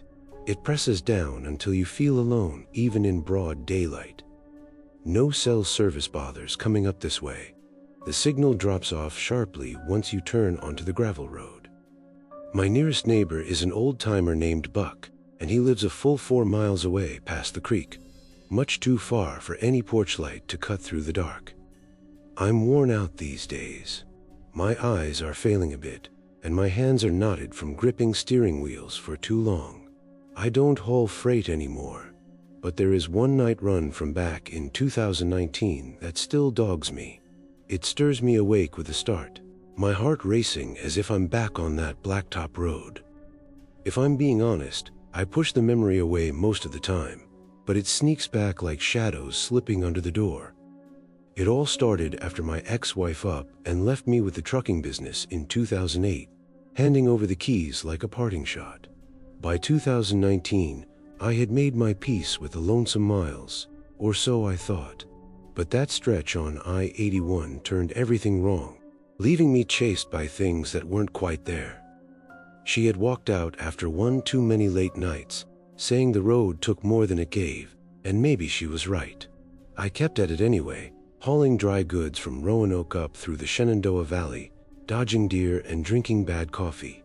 That particular run happened in mid-fall. The leaves were turning, but the air was still somewhat warm at dusk. I rolled out around evening.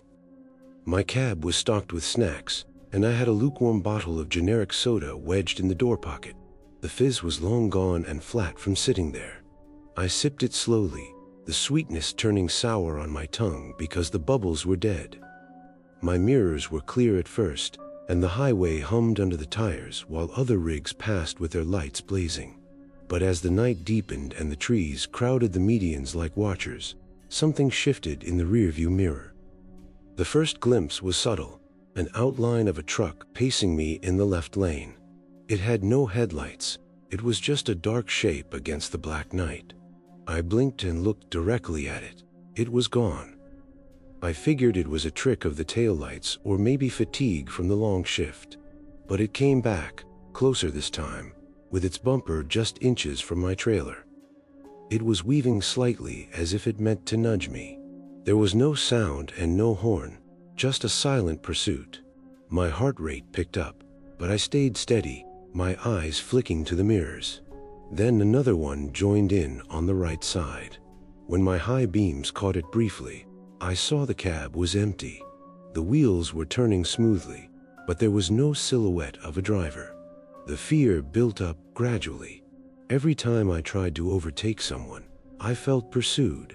Those shadows were slipping in behind me and multiplying to 3 or 4. They would crowd close, their outlines looking sharp in the glow of passing cars, and then they would vanish when I stared hard at them. I hit the CB radio and called out, "Is anybody seeing this tail?" There was mostly static, and one fellow laughed it off, saying it was just a reflection of deer eyes. But I knew better. The drag on my rig felt real, like invisible chains were tugging on me. I pulled into a rest area around 2 a.m., my legs feeling shaky. I stepped out into the crisp air. No other trucks were idling there. I walked the perimeter of the lot, but I saw nothing. However, in the side mirror of my truck, there they sat, faint outlines at the edge of a lot, their engine silent, just waiting. I climbed back in quickly and locked the doors, even though it felt pointless. The isolation gnawed at me then. I had no cell phone to call for help. The trees muffled any cry I could make, and my home hollow was miles away. I pushed on, and the shadows dogged every mile. My headlights caught glimpses of empty cabs, vacant seats, and wheels spinning without making a sound. They would surge ahead sometimes, blocking the lane and forcing me to swerve. There was no impact when they clipped close to me, just a rush of cold air through the cab. Dawn crept in slowly, and gray light began to filter through. At a way station, They idled behind me as I rolled through.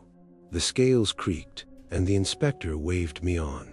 I looked back, and they were gone in the full sunlight. I shook all the way to the drop-off point and unloaded as quickly as I could. Drivers at the yard shared stories over their cigarettes. Phantom fleets, they called them, ghosts of old convoys that wrecked in the fog years ago, chasing the living down I-81. "They grind you down," one driver said, his eyes looking distant. I just nodded and drove home warily.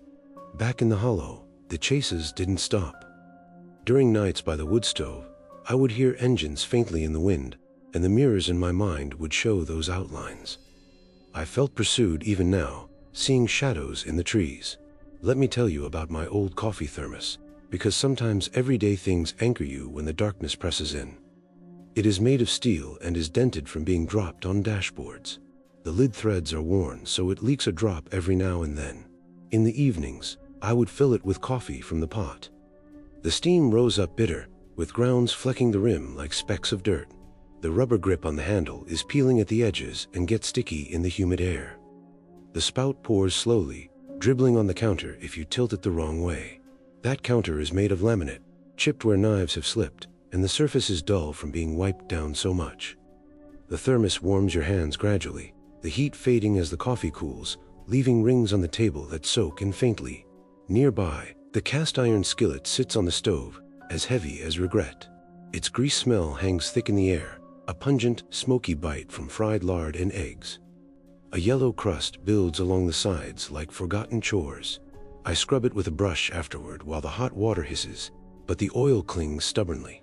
My fingers stay greasy and smell sharp for hours, the scent embedding itself in the cracks of my skin as if it owns me.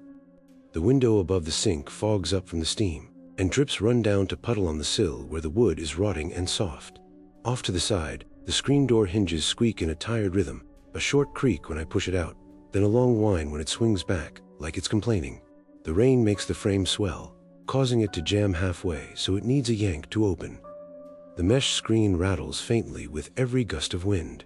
It is plain and simple, just a grid of living, but that warmth and that smell remind you that the world is solid, even when shadows are chasing you. The pursuits echoed afterward. Winter locked the hollow in ice and the roads were slick, but I would dream of I-81 and the shadows surging silently. I would wake up in a cold sweat, checking the windows for those outlines. In the spring, the creeks thawed and the water babbled against the quiet for a while. I would tinker in the shed, but looking over my shoulder became natural, as if they were idling just out of sight. The summer heat baked the asphalt when I started running again. I couldn't quit cold turkey. On I-81, they returned faintly at first. My mirrors showed them pacing me in the haze. They weaved close, their empty cabs glaring like a void. I pulled over, panting for breath, but they were gone the moment I looked directly at them. The fall winds howled and the leaves swirled like ghosts. Stories grew at the truck stops, stories of fleets from wrecks in the 1950s chasing people so they could join them. One driver swore he followed them and vanished completely. The years ground on. I quit in 2022 and sold my rig. I stay home now, but the darkness brings the sound of engines humming low, and the mirrors in my head are still chasing. If I'm being honest, it wore me thin. I feel chased even now, endlessly through the night. One fall evening, while the stove was crackling and the wind was rattling the house, a shadow crossed the yard that looked like a truck. I blinked, and it was nothing. But it grinds at me. It keeps my sleep shallow. I don't know how to explain it, but those shadows turned the road wrong. Every chase I experience in life now echoes them. The hall replayed in my quiet hours. I would be hoeing the garden, the dirt clumping together, and I would zone out. I'd feel that tug and see the outlines pacing me. I'd snap back to reality with my heart thumping. People in town muttered more, about phantoms from lost convoys grinding down the weary.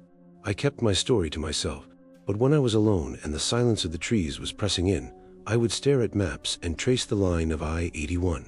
The wrongness stuck deep.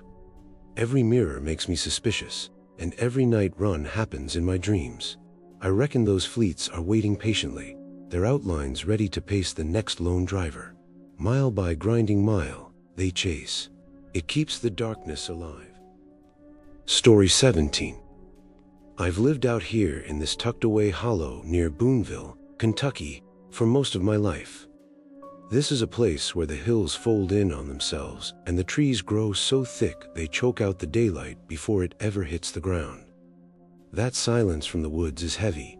It's like a wet quilt draped over everything, making you feel completely cut off from the rest of creation. There isn't any cell service worth a lick. The signal fades to nothing a mile from the highway. My nearest neighbor is the old widow Hayes, and she lives 2 miles away down a dirt track, much too far for any shout to carry. I'm getting older now. My joints pop like green wood in a fire, and I don't take the wheel of a truck anymore. But there is one stop from back in 2015 that still itches at me, literally. It keeps me tossing in the sheets when the night drags on. If I'm being honest, I try not to scratch at the memory, but it flares up anyway, spreading just like it did back then. It started after the layoff in 2010, when I picked up extra routes to make ends meet. I was hauling whatever paid, gravel, lumber, you name it. That day on Highway 421, it was just a quick break, but it planted something wrong in me, turning my own skin against me mile by mile.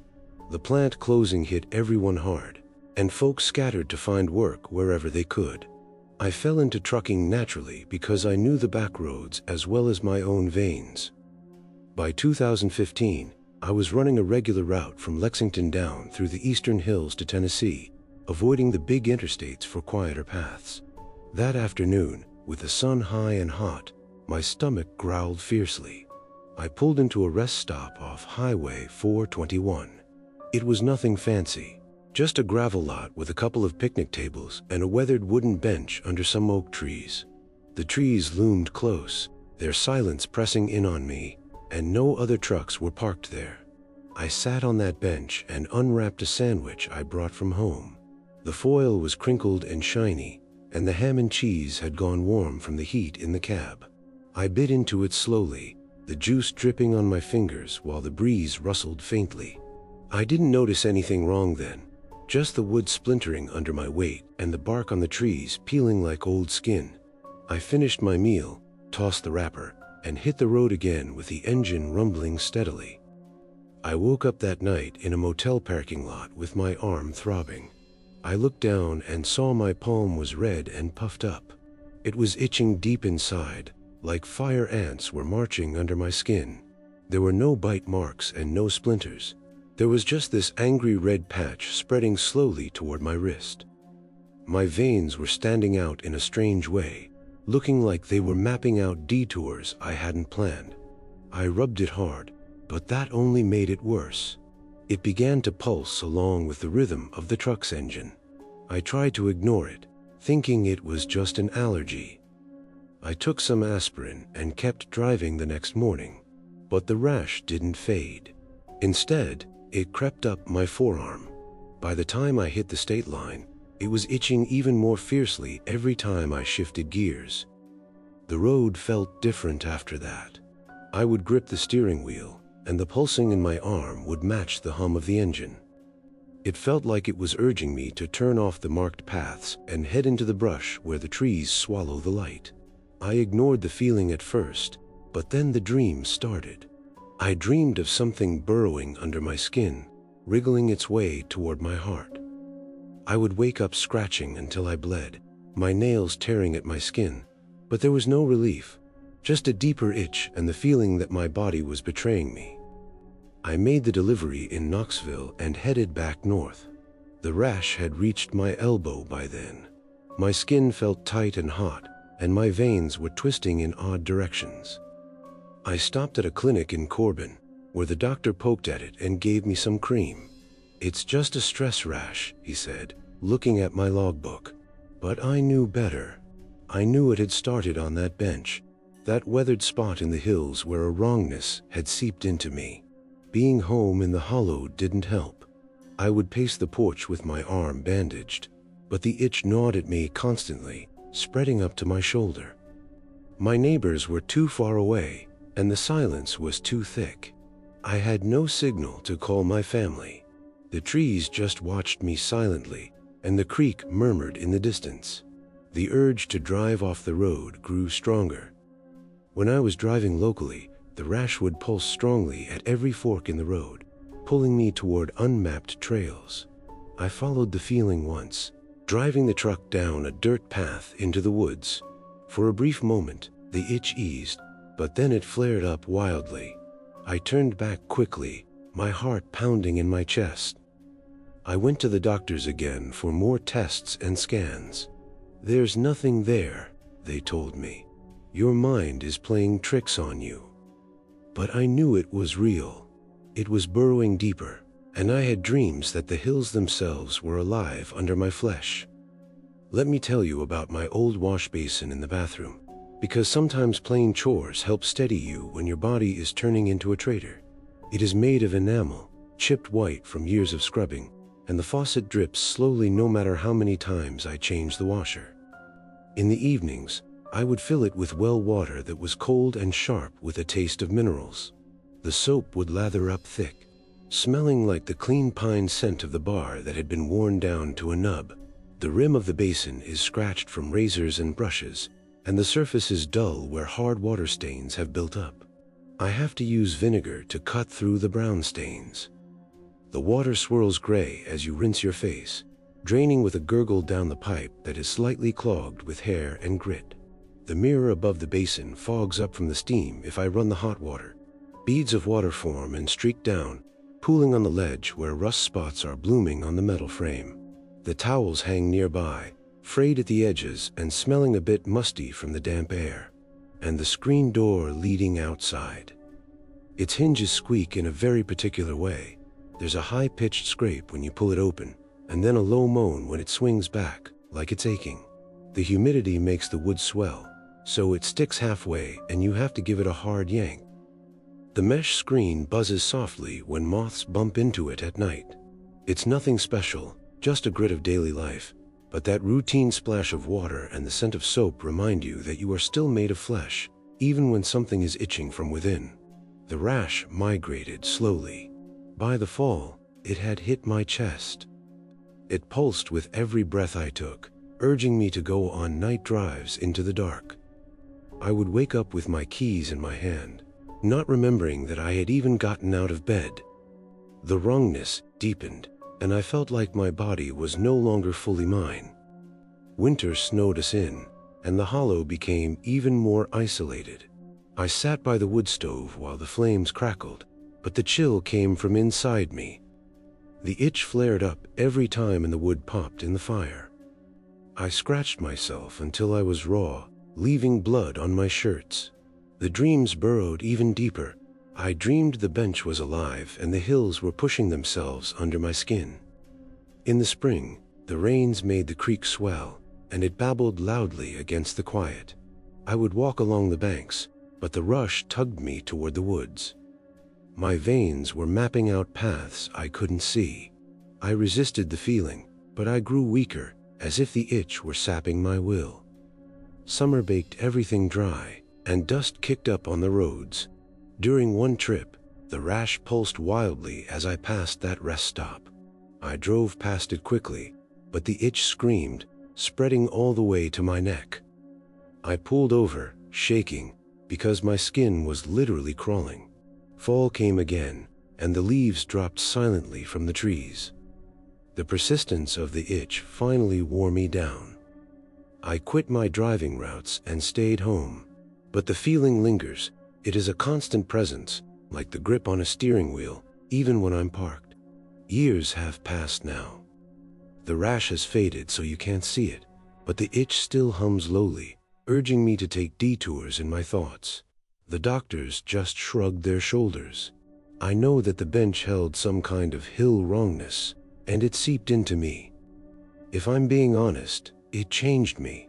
My body is a map of betrayals now, and every little twinge is a reminder of what happened. One night, when the stove was low, I felt it surge again. My veins seemed to light up, pulling me toward the door. I stepped outside.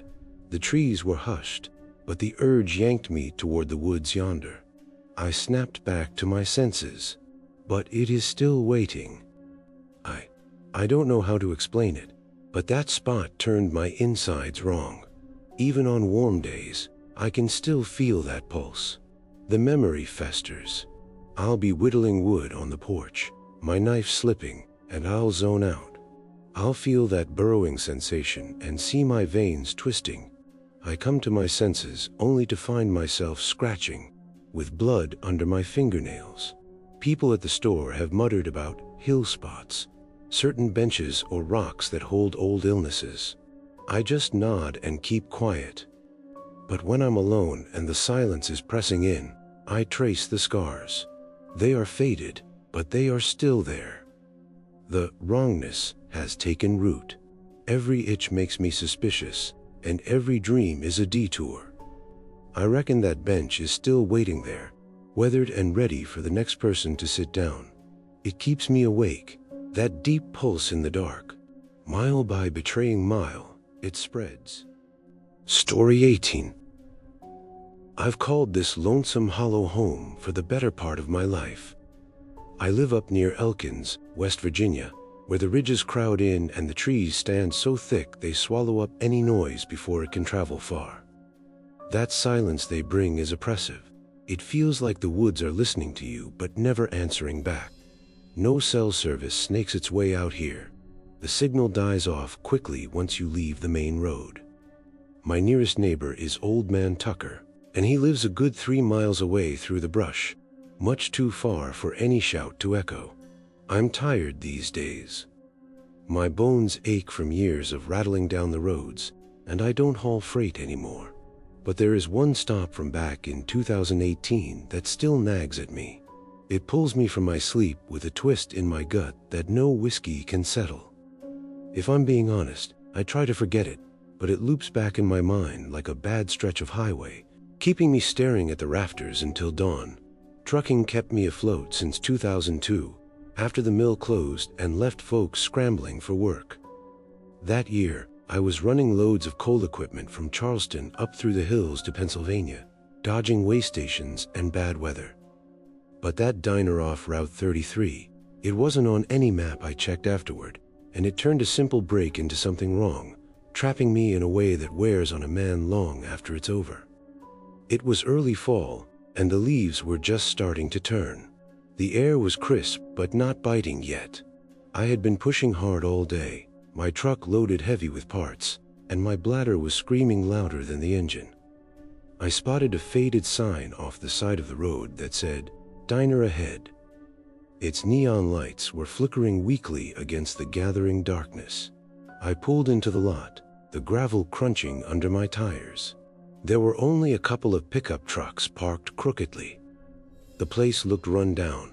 The paint was peeling on the siding, and the windows were so smudged they looked like they hadn't seen a cleaning rag in years. I stepped inside, and a bell jangled faintly over the door. The air hit me, thick with the smell of grease and old coffee. The counter was sticky with spilled sugar from packets scattered about. I tore one open for my mug, the granules crunching under my boots as I stirred my drink. The menu on the wall was yellowed with curled edges, listing basics like burgers and pie. The customers, maybe 4 or 5 of them, sat silently in their booths. They were staring at their plates, their forks hovering in the air but not moving. There was no chatter and no clink of silverware. There was just that heavy silence pressing in. I ordered a burger and fries from the waitress. She was a wiry woman with a name tag that said, May. Her smile was too stiff, and her eyes didn't quite meet mine. I sat at the counter, sipping that bitter coffee and watching the clock tick slowly. The food came quickly. It was greasy but hot, and I ate it mechanically because I was so hungry. When I finished, I tossed some bills on the counter and headed for the door. I pushed it open and stepped through, but instead of walking out into the parking lot, I was right back inside the diner. The bell jingled again, and the same sticky counter was staring at me. My heart skipped a beat, but I figured I was just disoriented. I turned around quickly and pushed the door again. The same thing happened. I looped right back into the diner. Panic rose slowly, like a cold drip down my spine. May refilled my cup without me asking, that same smile still plastered on her face, saying absolutely nothing. I tried the back door next, going past the restrooms. It led to the kitchen, but then somehow it circled right back to the front of the diner again. Through the windows, I could see the parking lot outside and my truck sitting there plain as day, but every exit just dumped me back inside the building. The other customers didn't look up. They just stared endlessly at their cooling food. Time dragged on, and the hands on the clock barely moved. The wrongness settled deep inside me. It felt like the place was holding me prisoner, and my own hunger was trapping me in these loops. Hours felt like they slipped by, or maybe it was just minutes. May kept pouring coffee, and the plates seemed to refill themselves subtly. Finally, during what seemed like a shift change, a new face appeared behind the counter, and the door finally opened to the actual night. I stumbled out, shaking all over. My truck was cold, as if it had been sitting there for days. My logs showed that no time had been lost, but I felt wrung out, as if I had aged years inside that snare. I drove on warily, but the unease festered. The dream started. I would spot that neon diner sign and pull in, only to be trapped in endless loops. Road stories at the truck stops mentioned eternal stops, places in the hills that trapped the weary. Back home, the feeling wore on me. I would sit by the wood stove, but my thoughts circled back to that door. Every neon sign I saw felt like a potential pull. The diner appeared again. On a trip weeks later, I saw the same sign, but I sped past it with my heart hammering in my chest. It was gone when I looked back in the mirror, but the memory grinds at me. It keeps me awake, that knowing smile in the dark. Let me tell you about my old kitchen faucet, because sometimes dull routines ground you when memories loop the wrong way. It is made of brass and has turned green at the joints from the hard water. The handle is loose, so it wobbles when you turn it. In the mornings, I would crank it on, and the water would sputter out brown at first from the pipes. Then it would clear to a cold rush, splashing into the chipped porcelain sink basin. The drip never stops fully. It plinks steadily on the drain with a rhythm like a slow clock. The basin is stained with rust where the water hits it, and I have to scrub it with baking soda to make the stain fade temporarily. The soap dish nearby is slick with residue, and the bar of soap melts softly in the damp air. The faint scent of pine mixes with the smell of mildew from the hem of the curtain. The pipes groan deeply when I shut the water off, the pressure easing with a sigh. And the screen door out back. Its hinges squeak in an odd pattern. There is a sharp hitch when I pull it open, and then a long drawn-out creak when it closes, as if it is protesting. The rain makes the wood swell, jamming the door halfway, so I have to use my shoulder to open it. The mesh screen hums faintly with the sound of raindrops. It isn't anything grand, just the daily drudge of life, but that flow of water and those sounds remind you that time moves forward, even when the loops try to tug you back. The isolation bit harder after that. The trees hushed the hollow, there was no cell signal buzzing, and my neighbors were distant. I would hike the trails, but every bend felt like a circle, as if the diner were waiting around the corner. The dreams continued. I was inside again, pushing doors that led to nowhere, with May pouring coffee eternally. I would wake up gasping and checking the clock. Sometimes time really had slipped, and minutes were just gone. Years wore on. I avoided Route 33 and took detours, but the signs flickered in my mind, pulling at me faintly. If I'm being honest, it snared a part of me. I feel like I'm still looped, and every stop I take is a risk. One winter, when the snow was deep and the stove was popping, I dreamed of the diner clearly. I woke up to find sugar packets in my pocket, and they were sticky. I tossed them away quickly, but the taste of that place lingers. I don't know how to explain it, but that place turned resting into something wrong. There are neon snares waiting out there. The memory festers slowly. I'll be chopping firewood, my axe swinging, and then I'll zone out. I'll feel the push of that door and find myself back inside. I snap out of it with my hands feeling sticky, like I've been touching sugar.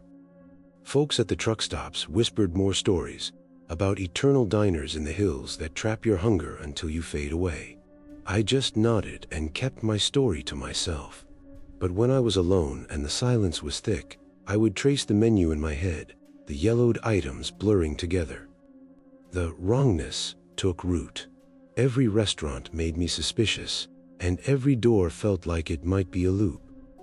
I reckon that diner is still out there, with its neon lights flickering for the next weary soul.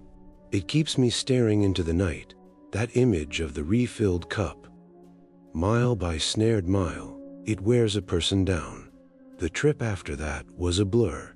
I pushed north, but I eyed every rest area warily and avoided the benches.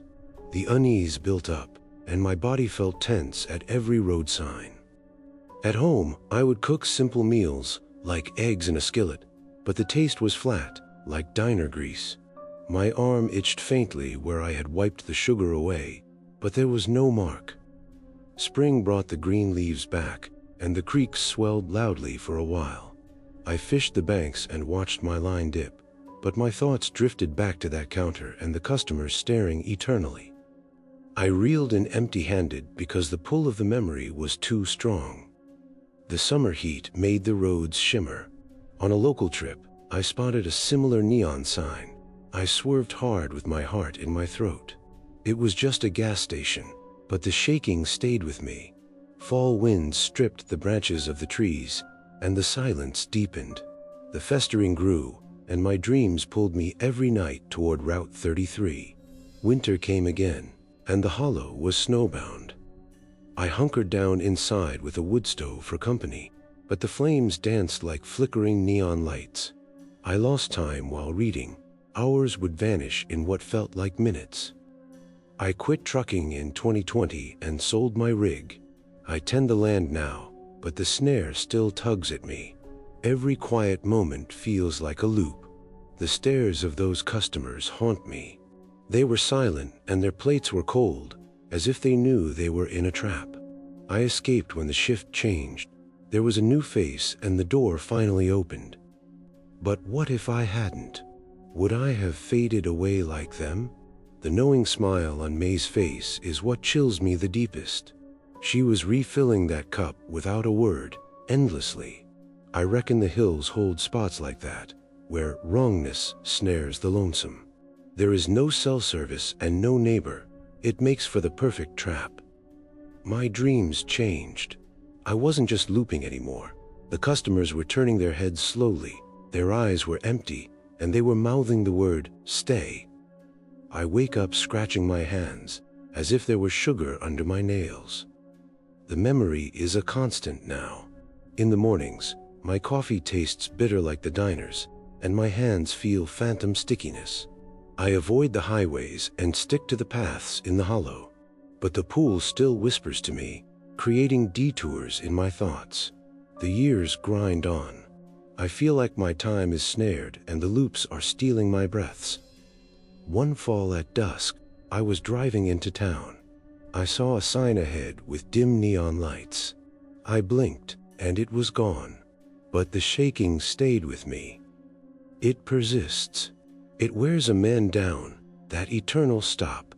The wrongness festers gradually.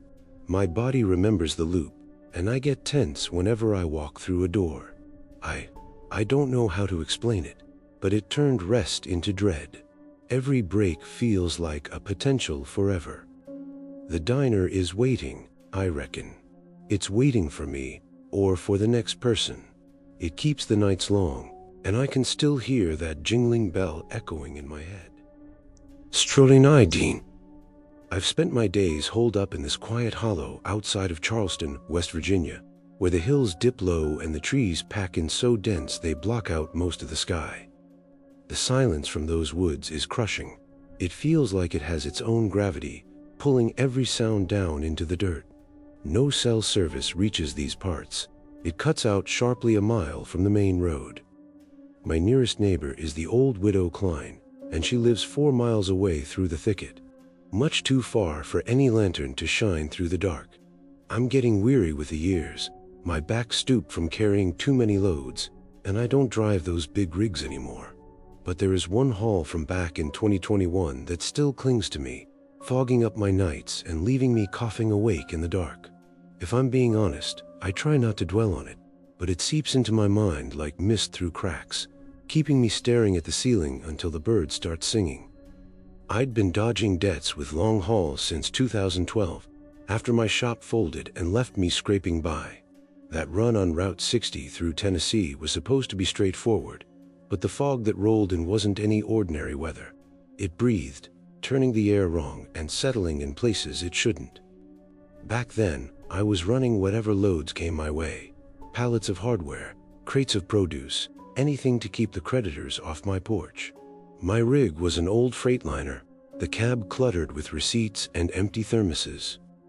There was a faded parking ticket clipped to the visor that flapped in the vent like a reminder of fines I hadn't paid.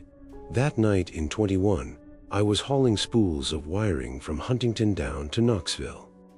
The road wound through those Tennessee hills where the creeks run cold and hidden. Dusk fell early and the sky turned gray, so I sipped stale coffee to stay sharp. The fog started creeping in around a bend, thick as cotton, swallowing my headlights whole. I slowed to a crawl, the wipers thumping steadily, but the mist didn't just sit there, it moved. It inhaled slowly through the vents, filling the cab with a damp chill that smelled like wet earth and something sour underneath. At first, I reckoned it was just mountain weather, the kind that rolls off the creeks after a rain. But then it exhaled, warm on the back of my neck, like the breath of someone sitting close to me. I jerked around, but the cab was empty, of course. The fog pressed against the glass now, swirling in patterns that looked too deliberate, as if faces were forming faintly in the smears left by the wipers. They weren't clear, mind you, just outlines with hollow eyes and mouths open as if they were gasping. The creep set in steadily. The road vanished ahead of me, and the taillights of other cars were gone, if there ever were any to begin with. The isolation hit me fully. There was no signal to radio for help. The trees lining the shoulders were silent as graves, and my home hollow was miles behind me. I pushed on, but the breathing deepened. Inhale, the mist seeped under the door seals, coating my skin in a clammy layer. Exhale, a warm puff on my ear, whispering nothing but making the hairs on my neck stand up. The shapes in the fog thickened, pressing flat against the windshield. They looked like hands, maybe smudging the view. The wipers dragged across them, but the marks stayed and slowly reformed. My heart thumped heavily, as if the engine's rumble was syncing up with it. There were no turns to take. The rock narrowed, and the fog guided me like walls. I stopped once because I couldn't help it. I pulled to the shoulder and killed the lights. The fog enveloped me quickly, and the cab rocked faintly, like a breath rocking a cradle. I stepped out into the thick air. It inhaled around me and exhaled moistly on my face. I yelled into the darkness, but my voice was muffled and swallowed up. The trees loomed mute.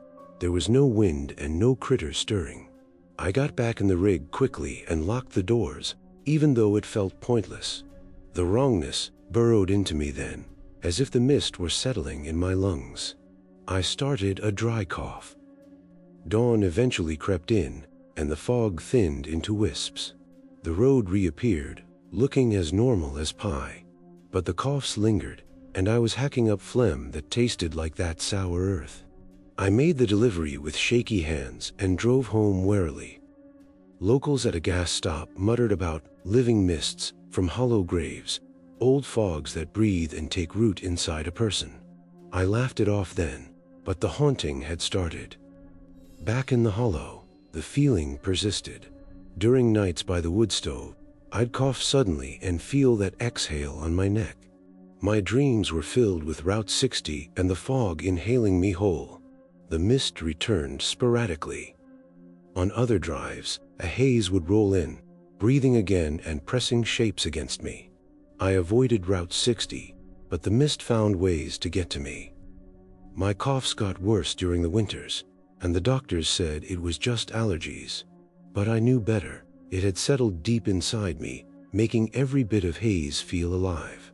Let me tell you about my old percolator on the stove, because sometimes the plain routine of brewing coffee steadies you when your breath turns wrong. It's made of aluminum and is dented from being banged against the burner. The lid rattles faintly as it heats up.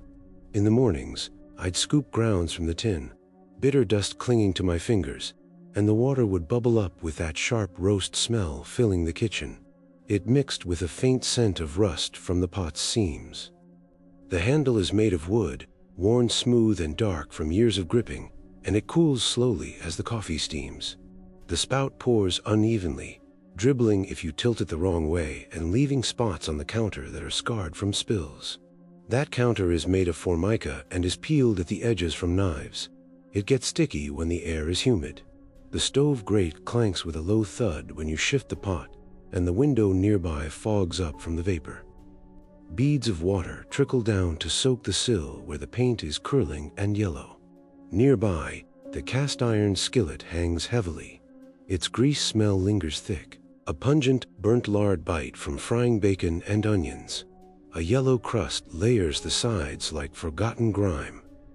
I scrub it with salt afterward while the hot water hisses, but the oil is stubborn and stays embedded. My fingers stay slick and smell sharp for hours, the scent seeping under my nails. The screen door hinges squeak in a steady rhythm, a quick rasp when it opens, and then a lingering groan when it shuts, like weary bones. The rain makes the frame swell and bind halfway, so it needs a bump for my hip to close. The mesh screen vibrates softly with the raindrops. It's nothing fancy, just a morning chore, but that steam and that smell remind you that your breaths are your own, even when the mists whisper otherwise. The isolation has gnawed at me since then. The trees press in silently, there is no cell phone chime, and my neighbors are distant. I walk the paths, but the fog rolls in unexpectedly, breathing faintly. My dreams loop over and over. I'm on Route 60 again. The mist is inhaling, and the shapes are forming my own face. I wake up coughing, my lungs feeling heavy. Years pass.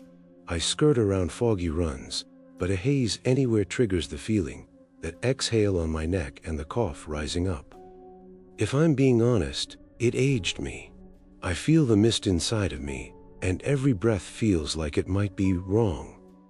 One winter, when the snow was muffling everything, I drove a side route and a breathing fog descended.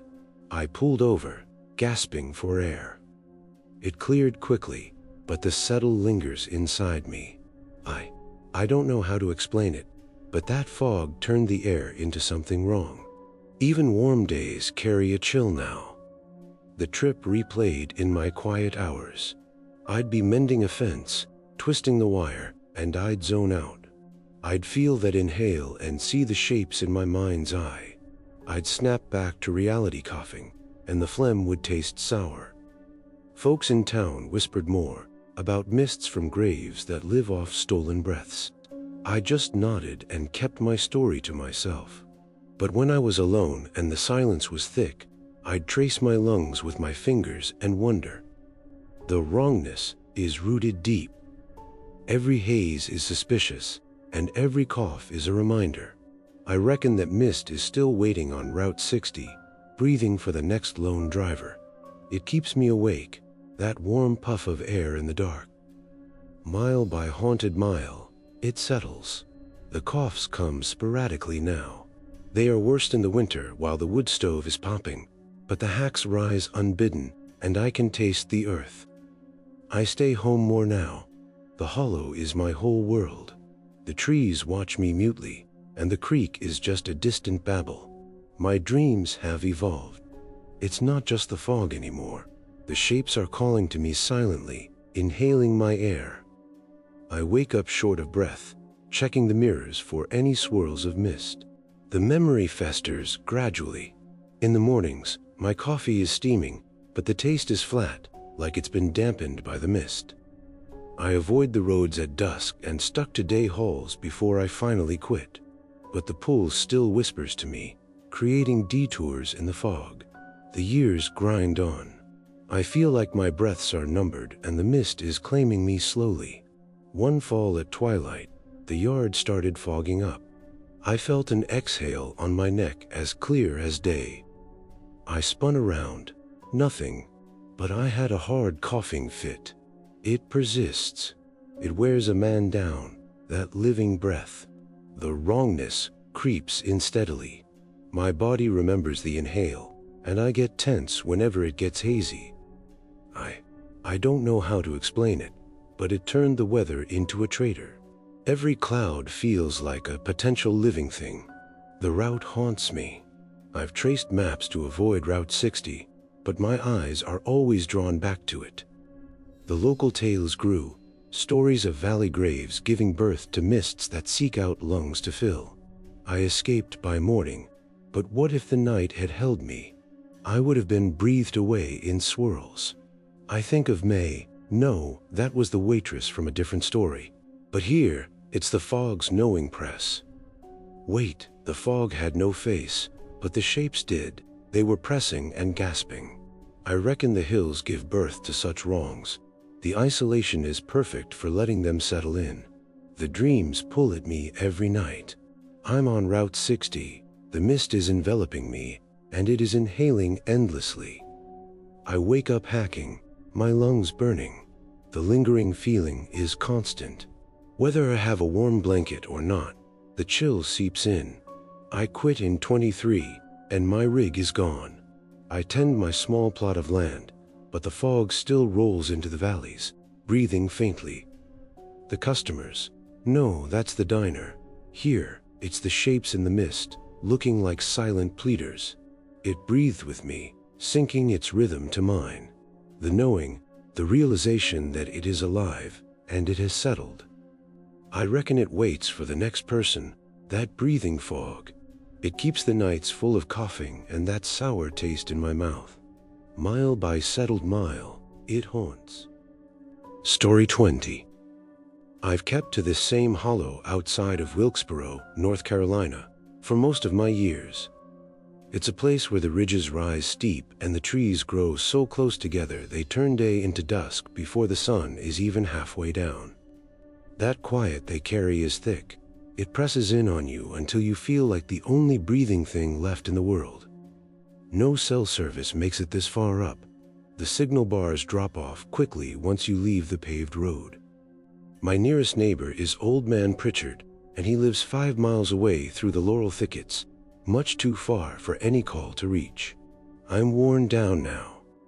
My knees grind like worn-out bearings, and I don't take the wheel for long hauls anymore. But there is one stretch of road from back in 2016 that still sits heavy in my chest. It wakes me up coughing and sweating when the wind rattles the roof. If I'm being honest, I try to push it aside like bad news you don't want to hear again, but it keeps coming back, quiet and stubborn, just like it did that night. My brother's accident in 2007 changed how I drove. It slowed me down and made me check my mirrors twice. I never rushed a curve after that. I was careful, but being careful doesn't always keep the wrongness from finding you. I've been running freight steadily since the mill let everyone go, hauling whatever loaded the trailer. Mostly lumber, sometimes machinery parts. On that trip in 16, I was taking a load of steel beams south on I-77. It was late fall, and the air was sharp enough to bite through the vents in the cab. My map book lay open on the passenger seat, dog-eared and marked up with my own pen scratches, notes on shortcuts I'd taken before and way stations I wanted to avoid. The radio played quietly, some old country station fading in and out.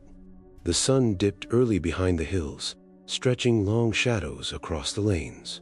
I was tired but not in bad shape, just the usual ache in my back from sitting too long. Then it showed up, an exit sign. It was plain white with no number and no name. It was just a ramp curving off to the right. I had never seen it on the map, and I had never heard other truckers mention it. Something tugged at me, quiet but strong, like a hand on the steering wheel. I told myself, no, and tried to keep going straight. But the rig drifted anyway, the tires humming over the rumble strip. Before I could argue myself out of it, I was taking that exit. The ramp dropped quickly. The pavement was cracked with potholes and then turned to gravel and finally to plain dirt. Trees closed in overhead, their branches scraping the sides of the trailer like fingernails on tin. There were no guardrails and no lines painted on the ground. The road narrowed until it felt like I was driving down a throat. The engine labored and my headlights cut narrow tunnels through the dark. I flipped my map book open. Nothing was marked there. It was just a blank space where the exit should have been. My heart started thumping steadily, but I kept going, telling myself it would loop back to the highway like a backwoods shortcut gone wrong.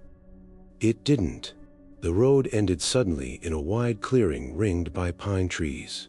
Scattered there were rusted rigs, old semi-trucks half sunk in the weeds with their doors hanging open and their windshields cracked like spiderwebs.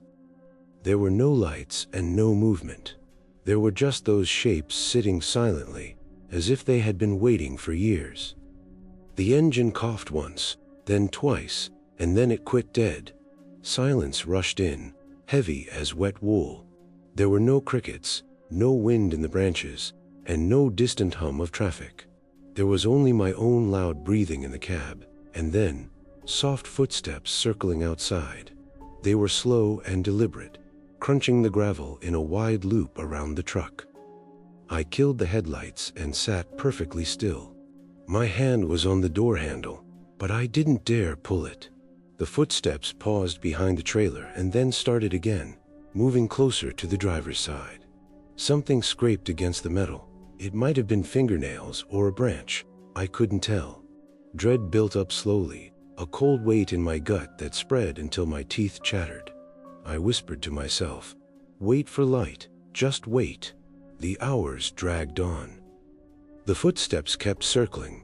They never stopped and they never hurried, as if whatever was out there had all night to wait.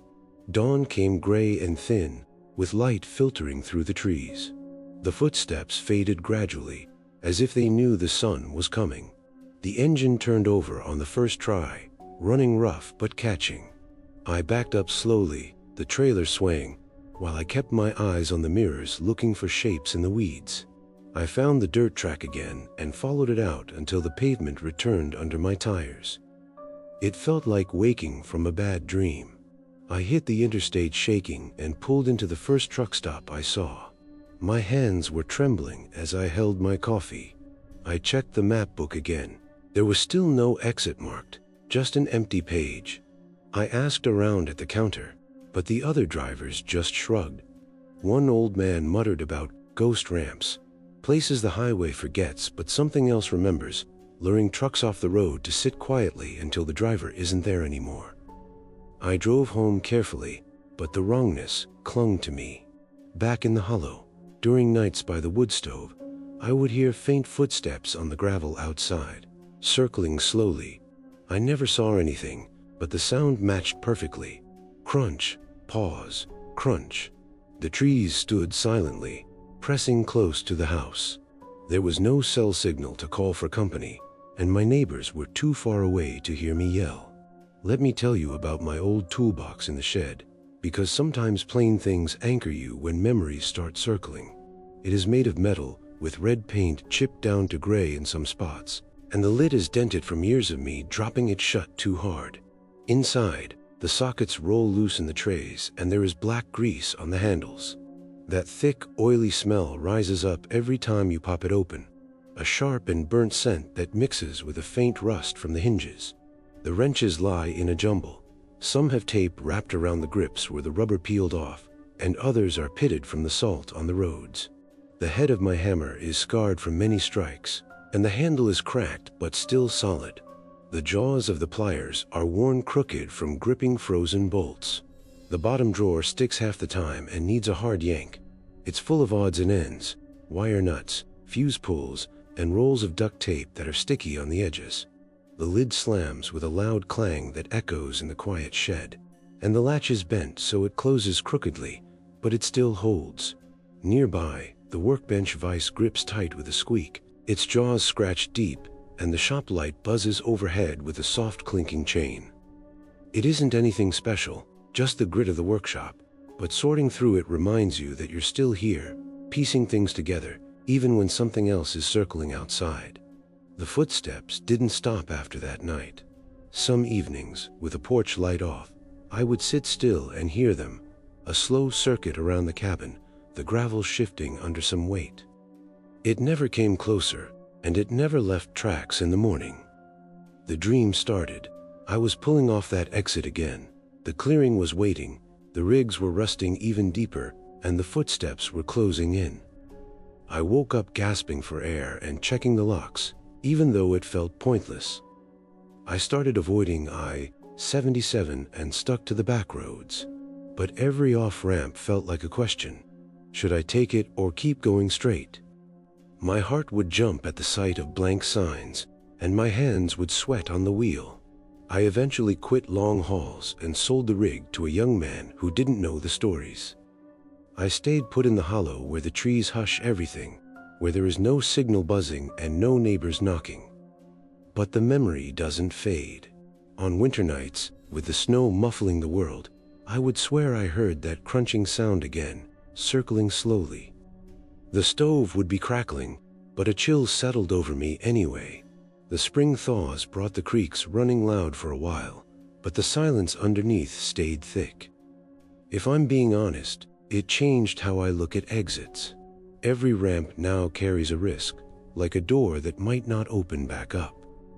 The maps still show nothing, but I know it's there, waiting patiently for the next cautious driver who drifts too close. One summer at dusk, when the yard was quiet, I felt a pull toward the old highway. I got into my pickup truck and drove slowly, keeping my eyes on the signs. I passed the spot. There was no exit, just a guardrail. But the tug lingered faintly, like the sound of footsteps fading away behind me. The years grind on. The hollow stays the same. The trees watch me mutely, and the creek murmurs in the distance. The footsteps come less often now, but when they do, they circle patiently. I reckon the clearing is still out there, with the rigs rusting and the doors open, just waiting. Ghost ramps don't forget. The dread builds up slowly, even now. Every off-ramp feels like it might be a trap. I don't know how to explain it, but that unlisted exit turned the road into something wrong. Being careful doesn't always save you. The trip replayed in my quiet hours. I'd be splitting wood out back, the axe biting deep into the logs, and I'd zone out. I'd hear the crunch and the footsteps circling. I'd snap back to reality and start swinging the axe again, sending wood chips flying. Folks at the feed store whispered similar stories about drivers vanishing after taking blank exits and their trucks being found empty with cold engines. I just nodded and kept my story to myself.